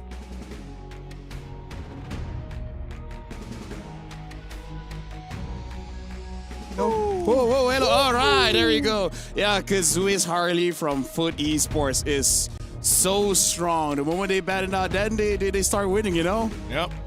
Crazy. Either ways, full best of 3 this entire day. Congratulations to Team Falcons, MENA, and Foot. it's Falcons, Foot, Alpha 7, and the Huns, you know? Man, I didn't expect this. I didn't expect the way the wildcards ended up. You know, I don't know about you guys, but predictions, and thank you so much for not talking about predictions, man. I know Mirko was like silent about it, but no, please, thank you, dude, so badly. Oh my god. That's the only condition I put on myself when I'm the desk host. I need to prepare so many things so that we'd never ask for prediction. Because who cares about that? Yeah. So what's your Right. So what's your prediction for this one? You better not do an MPLBH. Hey, Stop guys, it. Guys, there's still plenty of games to actually Christian happen Wolf. after this. Hey, big shout outs to Wolf out there. Great guy. Anyways, thank you very much, Gideon, as well as Naisu. You guys have done an amazing job casting that grand finals. And now, ladies and gentlemen, we do know who is going to the main stage, and the wild card is over, but we still have one more agenda for today. We will be having the group draw for both MWI as well as MSC. So make sure you guys don't go anywhere, and then we'll see who Falco will go up against. We'll see you guys during the group draw.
Play is in our DNA.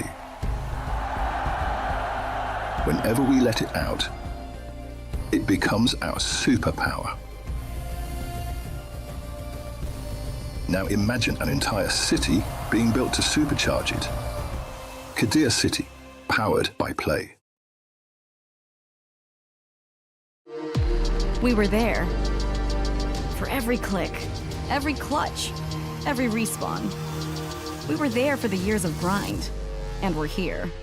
Now, the proud founding partner of EWC, powering the biggest event in gaming, shoulder to shoulder with the world's best, making history. Greatness deserves a stage. Lenovo Legion, reach your impossible.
Ladies and gentlemen, we have figured out that Falcons Meta will be going through the MSC. But for now, we got to talk about MWI. My name is Afel. Alongside with me is Eterna. Hello. And right now, we will be figuring out which teams goes over to Group A and B. How you feel after the wildcards? It was exciting. It was interesting. It was great as well to talk to Coach Powie Burn, but I'm also very excited to get to the group draws because I want to know who's going up against who in this next upcoming battle.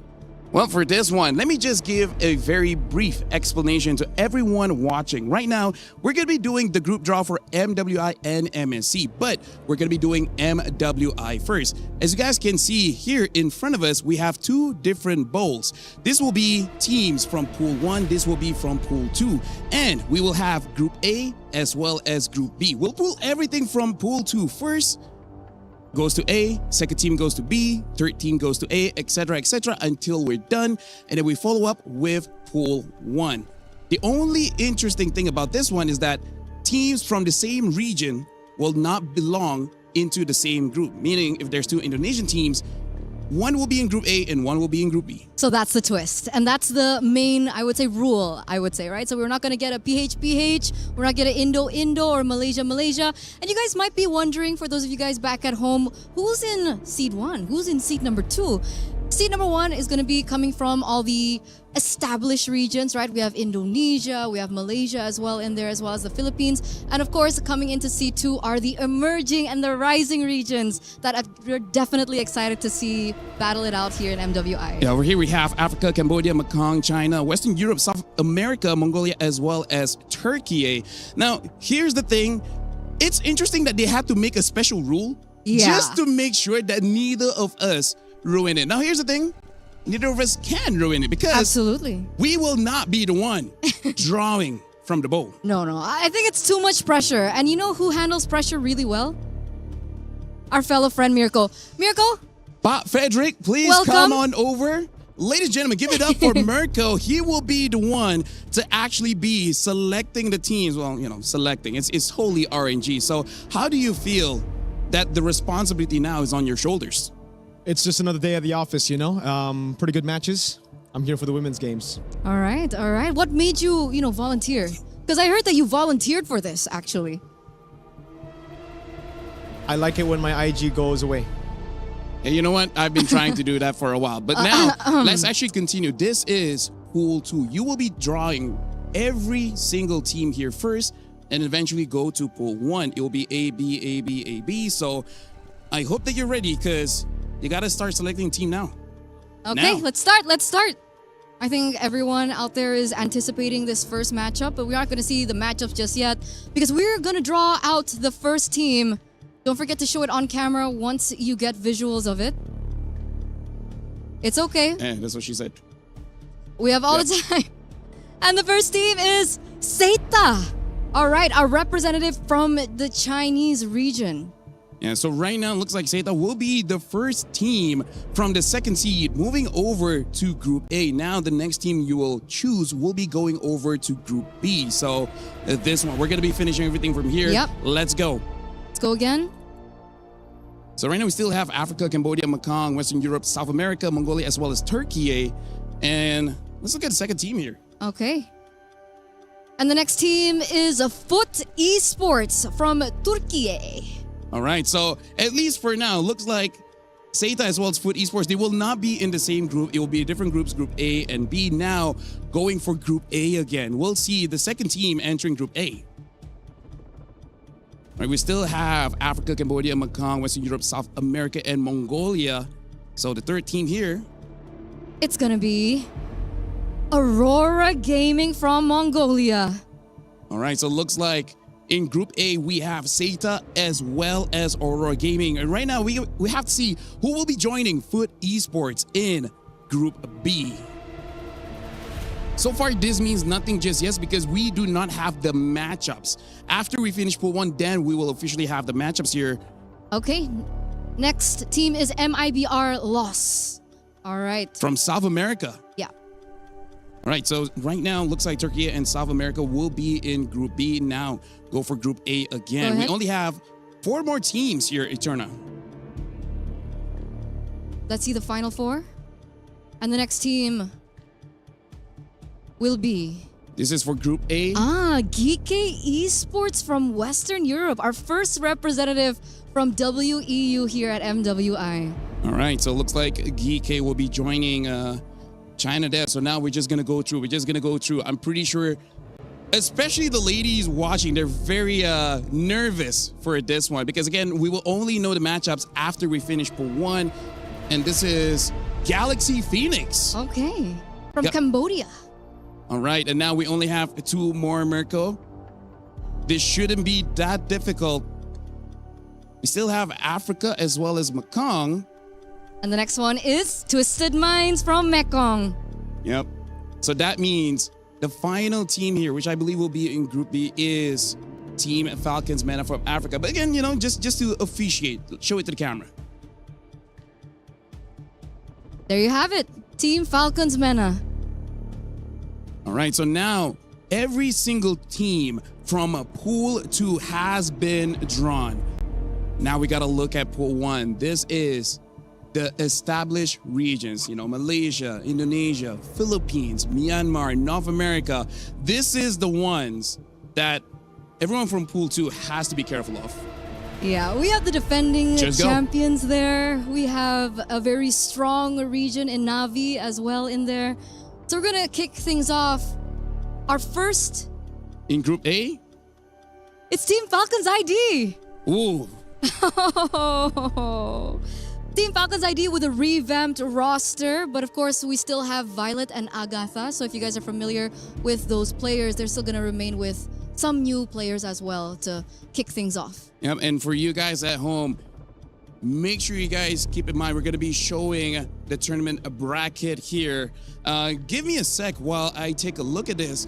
And looks like I will not be able to look at it because my eyesight is pretty poor. So hopefully you guys at home are paying attention because I cannot. Yeah, neither. I didn't bring my glasses.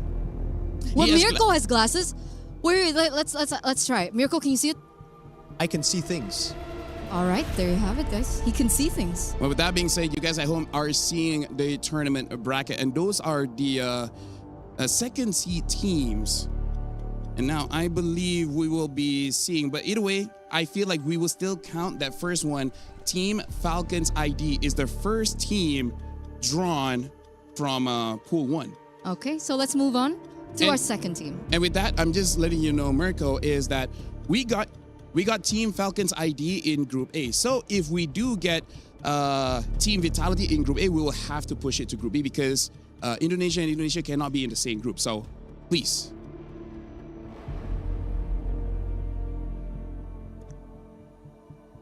Our second team. And this should be in Group B. Okay, we have Gen G Esports. All right, Gen G from North America. Hopefully Group B goes good. Remember, they went top 2. Vitality will be there. They went top 2 last time under the banner of Gaming Gladiators, but of course, it's a different roster because Nicolette is not going to be there. Yeah. Aria's going to be there. So, shout outs to her. So we're going to be doing 2 more, Mirko. After 2, we're going to stop for a while and we're going to review the bracket. So now we're going to go forth and find the next team going into Group A. All right, so this team is going to be... Oh my God, it's Team Vitality. But this means because Team Vitality is going to Group A, but since there's Team Falcons Indonesia already in Group A, this means that it will be proceeding to Group B. So the next team that you're drawing is going to Group A. Yep, that is correct.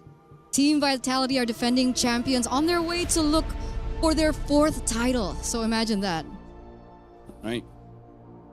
So now the next team is Team Ray Young from Malaysia. It's a new representative. They were able to beat Navi Malaysia. Yeah. So it really is a big deal that they're coming through here, wondering what they're going to be able to bring to the table at MWI. Okay, we're gonna stop for a while, allowing time for the bracket to really go through. For now, I'm sure there's no stakes for you, but how do you feel about the draw so far? There's only 4 more teams left. I think I got really good teams, I got really good teams, really good matchups. I think MWI will be, this year, the best ever. Oh. How do you feel that we had to make a specific rule just to make sure we do not screw it up for everyone else here? I think it's because of us. Me and you, LaFell. Yeah. When was that? When was that? MSC 2023. But pretty good because for us at least, Indo won. All right, right now. That's true. That's true. Apologize. Let me just check. This is the tournament bracket. Looks like it's going to be Team Falcons ID going against Seda, as well as Team Ray Young against Aurora Gaming. For now, we're still waiting for the bonus of GK as well as Twisted Minds. And this shows the next part of the brackets, ladies and gentlemen. And we still have 4 more teams from Seed 1 to figure this out. I'm not running that far. I will do that again later. Okay, I will do that again later because we do have 4 more teams left. Once we're done, I'll run to the camera. No It's okay. problems. It's no problem. Right. Go for it. He's a big runner. He's a big runner. I'm a big runner.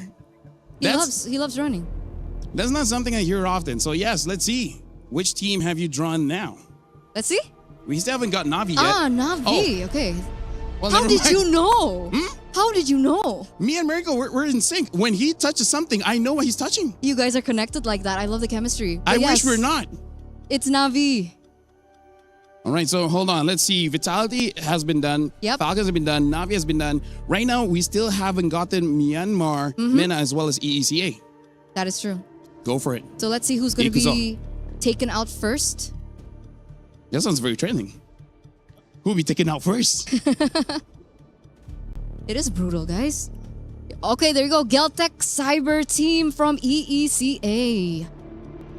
All right, so now there's only 2 more left. It's between Myanmar as well as MENA, Virtus Pro as well as Falcon Daisies. Falcon Daisies. I love that name. Falcon Daisies. Go for it. I love that name. I love that name. How's the balls? I'm pretty good at yes. Yeah. Well. All right. Next, Falcon Daisies. There you go.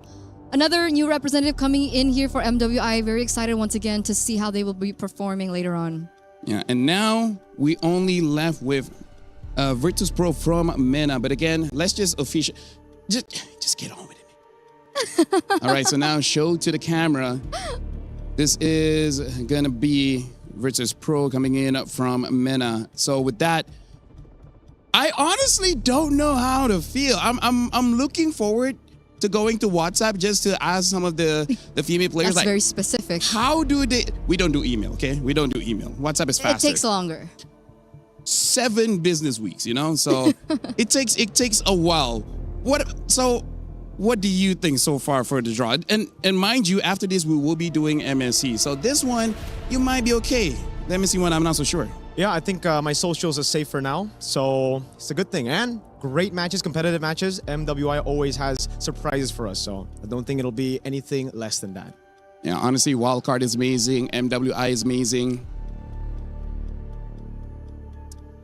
MSC is copy paste, but either way, hopefully this time is gonna be fun. Let's not have a 4-0 grand finals, right? For now, let's look at the brackets just to see how it shapes up.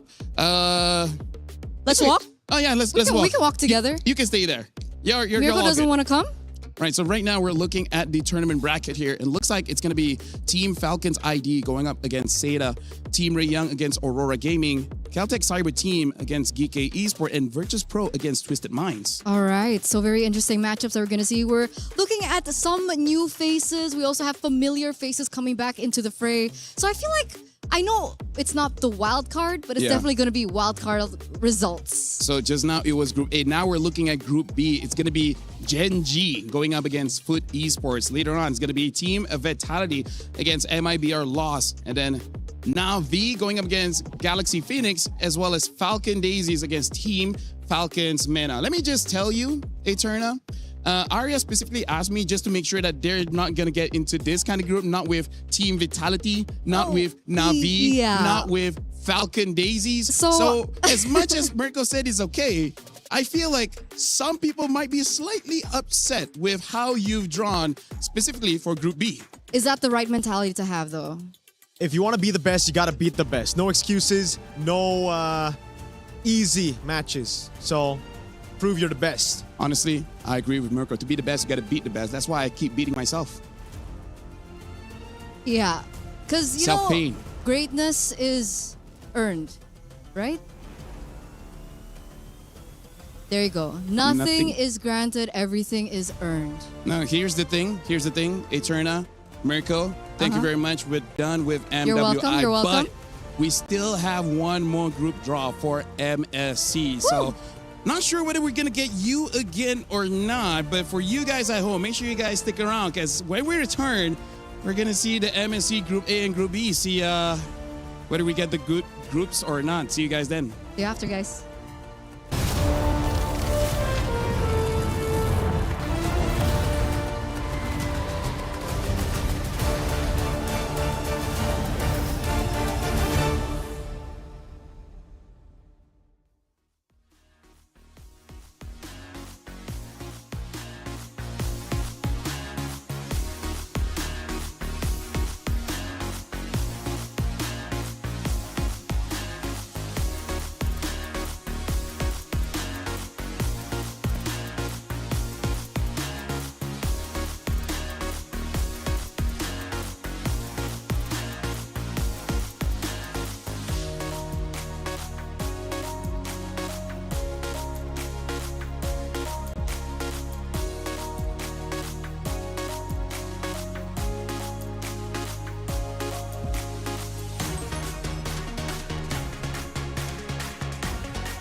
Welcome back, ladies and gentlemen. We just got done with the MWI draw, and we're about to jump into the MSC one. And let me just tell you, Eterna, I just checked my phone just for a little bit. Got some pretty nasty messages in the family group. Whoa, what happened? What's wrong? Here's the thing. We called on Mirko to do the draw. Okay, Group one, okay. Group A looks okay. Group B, not so much. And it just so happened to be my sister being in Group B, so can you do me a favor? Okay, what's the favor? Let's not I call think it Mirko depends. for this one. Okay, I think we can call on someone new. Yeah, because here's the thing. Good on me. I decided not to bring Mirko in, so I found this guy on the street. So we got a Okay. Frenchman here where I was like, hey, bro, you want some diamonds? And he said yes. He wants some diamonds to do the draw. So Who did let's you call bring? on, what's the guy's name Is again? that okay? Monsieur, please come here. Bonjour. How? Bonjour. Bonjour. Bonjour. Bonjour. C'est moi. Je m'appelle mes baguettes. Oui. I hope the diamonds will be worth it. Comment ça va? Dude, I don't know how many more words. Dude, let me just He tell tried, you, he tried. the other guy, he drew Group B. Like my family group, I'm not gonna entertain that for now. Do you feel you're gonna do a okay job with the MSC draw? Je peux aller aux toilettes. You can go after.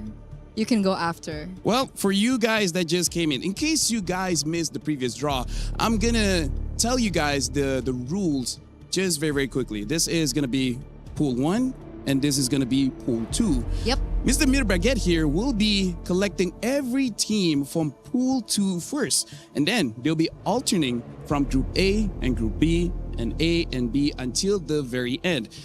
Now, here's where it gets a bit complicated because the same region cannot be in the same group, and there's only Group A as well as Group B. Yes. And we have 4. We have 4. We have 4 doubles. Yeah. Here at MSC. Tell us all the doubles here. We have MENA, we have Indonesia, we have the Malaysia. Philippines, and Malaysia. Yeah, so I feel like for this one, let's play it safe. Okay. We'll just call the teams and we let production figure out how they're actually going to be segmented. With that being said, I agree. are you ready to pool for Pool 2? Oh, by the way though, before we begin, if you guys missed MWI as well, Pool 2, emerging, rising regions. Pool 1, established regions. Just for you guys to understand. But yeah, let's go. Let's go. All Let's right. get it. Oh, I'm wearing IEMs, man. All right, so getting team from the second pool here. We got Cambodia, Singapore, MENA, Turkey, East Asia, Amir, India, as well as Team Falcons, MENA. And it's going to be True Rippers from India being the first one into Group A. Yeah, the pride of India there, right? The first representative from India as well. So it's going to be very exciting come MC. All right, so now we're going to be proceeding forward. Yes. Bro, do you know how many... This one. My cue cards I'm not using, so I can use it to hit you. So let's see here. Turn out what's the second team here? Let's see. Oh, it looks like, okay, it's going to be GK Esports. Right, GK coming in from MENA. So we already have one MENA team in Group B.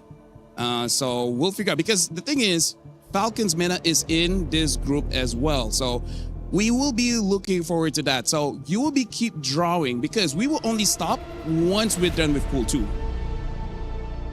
So what's going to be the third team that makes it out of the draws here in C2?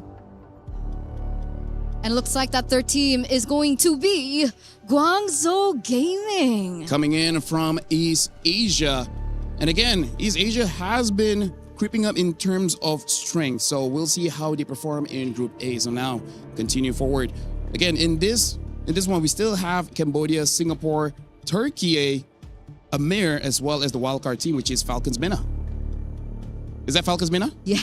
Oh, well, there you go. How do you always do that? Again, everything he touches goes into my brain. It's amazing. Our wildcard team, our victors of the wildcards, our survivors of the wildcards will be moving forward there. You know what? Singapore. All right, we'll see. Will Ignite it be Gaming. Singapore? Will it be Ignite Gaming? That's Diablo, by the way. Yeah, that's Diablo. That's Diablo, guys. What is it? Pro Esports. Esports. Okay. So from Cambodia. You know what? Thank goodness I got it wrong, because imagine if I got it right, people would say it's rigged again. And the thing is about Pro Esports is they beat CFU. And Which is pretty strong. crazy. Yeah. So we have 3 more teams here. We still have Singapore, and we still have Amir as well as Turkey. Call it. Turkey. Okay. I hope I'm wrong, because I don't want to hear any conspiracies. You're wrong again. Entity 7. All right. NA. So The that's Americas. it. That's good. Entity 7. Again, I have lost track of who's going Group A and Group B. So we'll review after we're done. So just keep on going. Keep on going. There's only 2. All right. Next one. By the way, strong arms. These balls are pretty hard. Okay. Ignite Gaming. There you go. Right. Ignite Gaming from Singapore. So shout outs to Diablo. Good luck for him being in whichever group he's in. And now this is the final one. The Return of Diablo. Who's in him?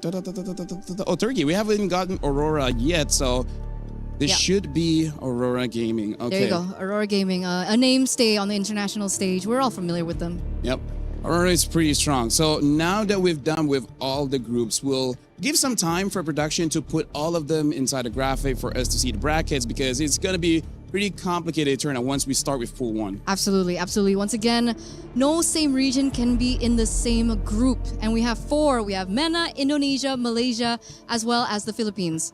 So at this point, it really should be the group of death. If one group somehow, some way, there's like Vitality, Liquid, SRG. But what are the chances either group A or B, all the champions will be there? What are the chances, Mirko? It won't happen. Baguette. Because I'm doing it, maybe 100%. So he wants it? Do you want a bracket like that? Everything's 50-50. It either happens or it doesn't. Shout out Sarashi. Okay. I'm gonna predict at least.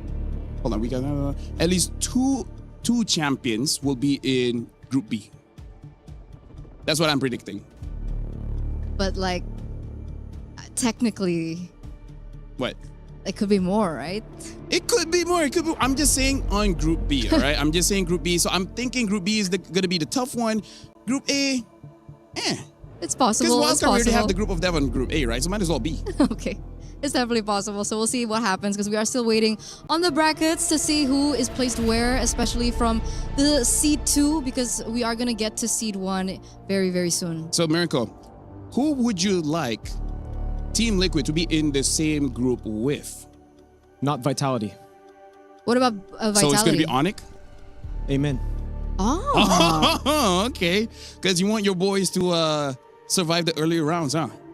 You know what? Vitality. Because to be the best, you got to beat the best. There's the mindset. So who they got to beat? So TLPH got to beat Vitality.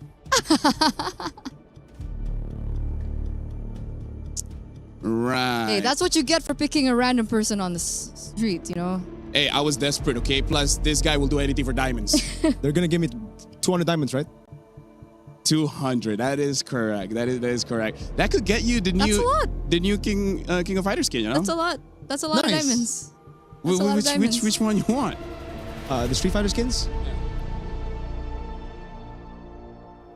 Brigitte wants the Guinevere one, so it kind of hurt if you got it first before her. For no specific reason? Same. Chun-Li skin looking fire. It's pretty bad.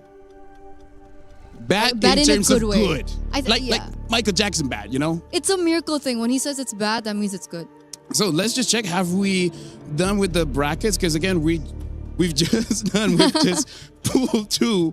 We haven't got to pool 1 yet, and this is gonna be the difficult one. Speaking of, let's just check out for pool 1. We got Vitality, Onyx, Team Liquid, Team Falcons, PH, SRG, Team Vamos, Yangon Galacticos, as well as Team Spirit. You know what?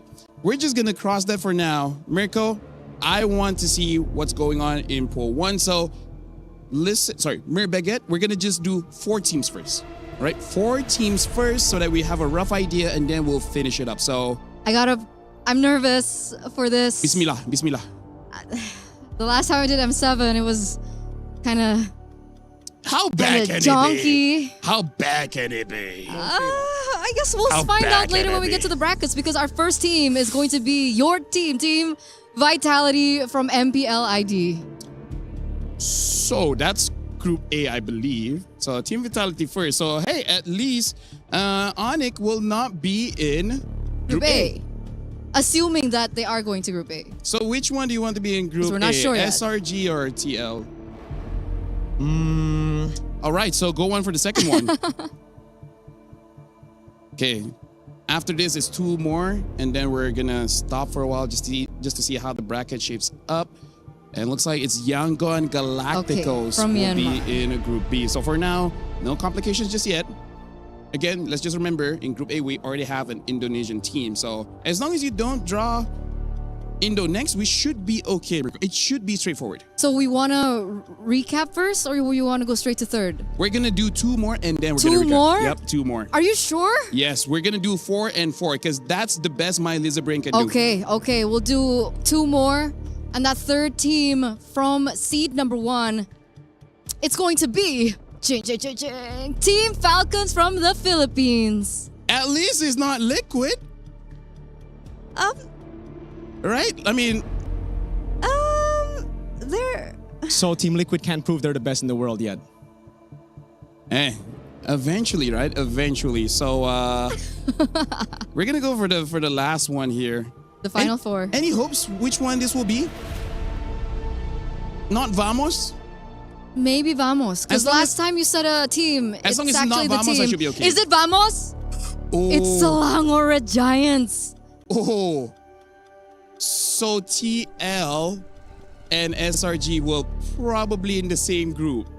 We gotta ask Prod. Zipperman, do we have the brackets ready for us to review the matchups yet? I don't think it's Zipper. It's Aisha this time. Aisha. Yeah, Aisha is our producer. Fun fact, Aisha is my grandmother's name. Well, she died, but either ways, it's okay. How do you feel you put SRG and possibly TL in the same group, which will eventually have Onyx as well? Finally, SRG get to meet good competition. Makes sense. You didn't want it to be up against Vitality? I thought you wanted Vitality there. No, my. You're like, hey, you know what? If the easy rounds are done through first, that's good. Because like video games, you want to escalate into the challenge. Yes. Exactly. See, you know ball. I know these. These are pretty tough, by the way. Have you been working on your forearms? Yeah. It's my favorite workout.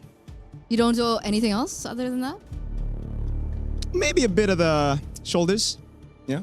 Yeah, we can tell. You've gotten pretty jacked since the last time we saw you back in 2022. That is also random true. French guy in the street, by the way. Yeah. Yeah. That you met, apparently. Yeah, so Okay. right now, looks like we'll be looking at the brackets after everything is done. So might as well finish this one out. We still haven't gotten Onyx, Vamos, TL. TLPH, Team Spirit as I well. believe this will be Group A, supposedly. I call Team Spirit. Oh, it's Onyx. It's Onyx from MPL ID. Which I think will be moved, because I think it's still Group A, and Vitality is Group A just now. You know what? I don't care. We'll let production figure it out, okay? Yeah. I've been working 4 days straight. I had long days. C'est difficile. Continue. Yes, so 3 more teams. TLPH, Team Spirit. At this point, it is going to be complicated, because now it's basically going to be the duplicates here. So Team it's going to be Vamos. Vamos. I'm not going to say anything. I believe Vamos will be in Group A. So Okay. Group A, there's Vitality and Falcons PH. There's 2 more. Go on ahead. Depends. It really depends. I haven't had lunch, by the way. So, if you could speed this up, it would be pretty nice. Nah? He said nah. All right. Nah. Next time, I'll pick up a different Frenchman. There you go. TLPH, Team Liquid. All right. So Team Liquid, I believe, will be in Group B. So, do the honors for the final one. This is basically Team Spirit. Yep. There you go. Team Spirit. This is for formalities. And I did predict 2 champions will be in Group B. And it looks like it's going to be SRG and Team Liquid. You know, sometimes it hurts to be correct. You know, I've been yeah. Do you know that I have above 70% prediction rate in internationals? Ever since my career started. Now I know. Yeah. Now I know. Are you proud of me? Thank you. Thank you for that fact. Naisu's proud of me. I know that. Right, Naisu? Naisu is definitely Naisu? proud of you. Yeah, so what about you, Eterna? Seeing Group A, Group B. It looks like Group B is going to be the tough one. I have to see because we have to know for sure. Because of so many duplicates in regions, I don't know who is going where just yet. Yeah, well, we just got to be waiting for the I guess we'll brackets. wait. So Yeah. did you eat? How's the weather? Ah, there you go. Sunny in it, fam. Sunny in it? Yeah, yeah. Sunny.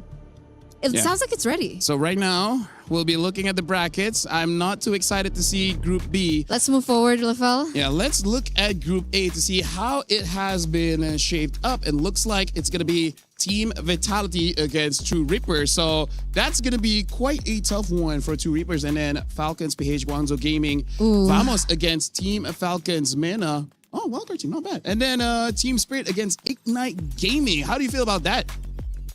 If Alpha 7 made it, it would have been Vamos versus Alpha 7. So, Alpha 7, you dropped the ball, man. Oh, they dropped the ball so hard. What do you think, Eterna? I think that means everyone else is in the other group. Yeah. That's what it means. And this is a stacked group. And you mentioned Group B being the stacked group, and it truly is. We have Onyx, Entity 7 there, Team Liquid up against Aurora Gaming up first, SRG and Pro Esports, Yangon and Geek Esports as well. That is definitely matches to watch. Yes, let's move back up. And I think I predicted correctly to say that Group At B, least two, right? Group B will be the group of that. I mean, like Entity 7 is there and everything. So, do you think you did a good job, Mirbaget? I think I did a fantastic job. Oui. Do you have anything to... C'est facile. Isn't that a performance enhancing medication? It's easy. It's the translation of it's easy. Yeah. Using it is easy. No, as in So you're thinking like the translation. half an hour before or it, something? it literally means it's easy. Okay, You know, so opposite of it's hard. we'll be wrapping this up. So for you guys at home, let us know how you feel by going to Instagram MirkoCast just to let him know what he thinks. And if you can't reach him there, you can go over to YouTube as well. Any final TikTok words? as well. It's not that active. I keep sharing him clips. He never responds. Final words. I guess we'll see you at MSC. Any words from you? Rise above. And for Very me, nice. c'est la vie. Bye-bye. We'll see you guys at MWI and MSC. Have a good night. Or day.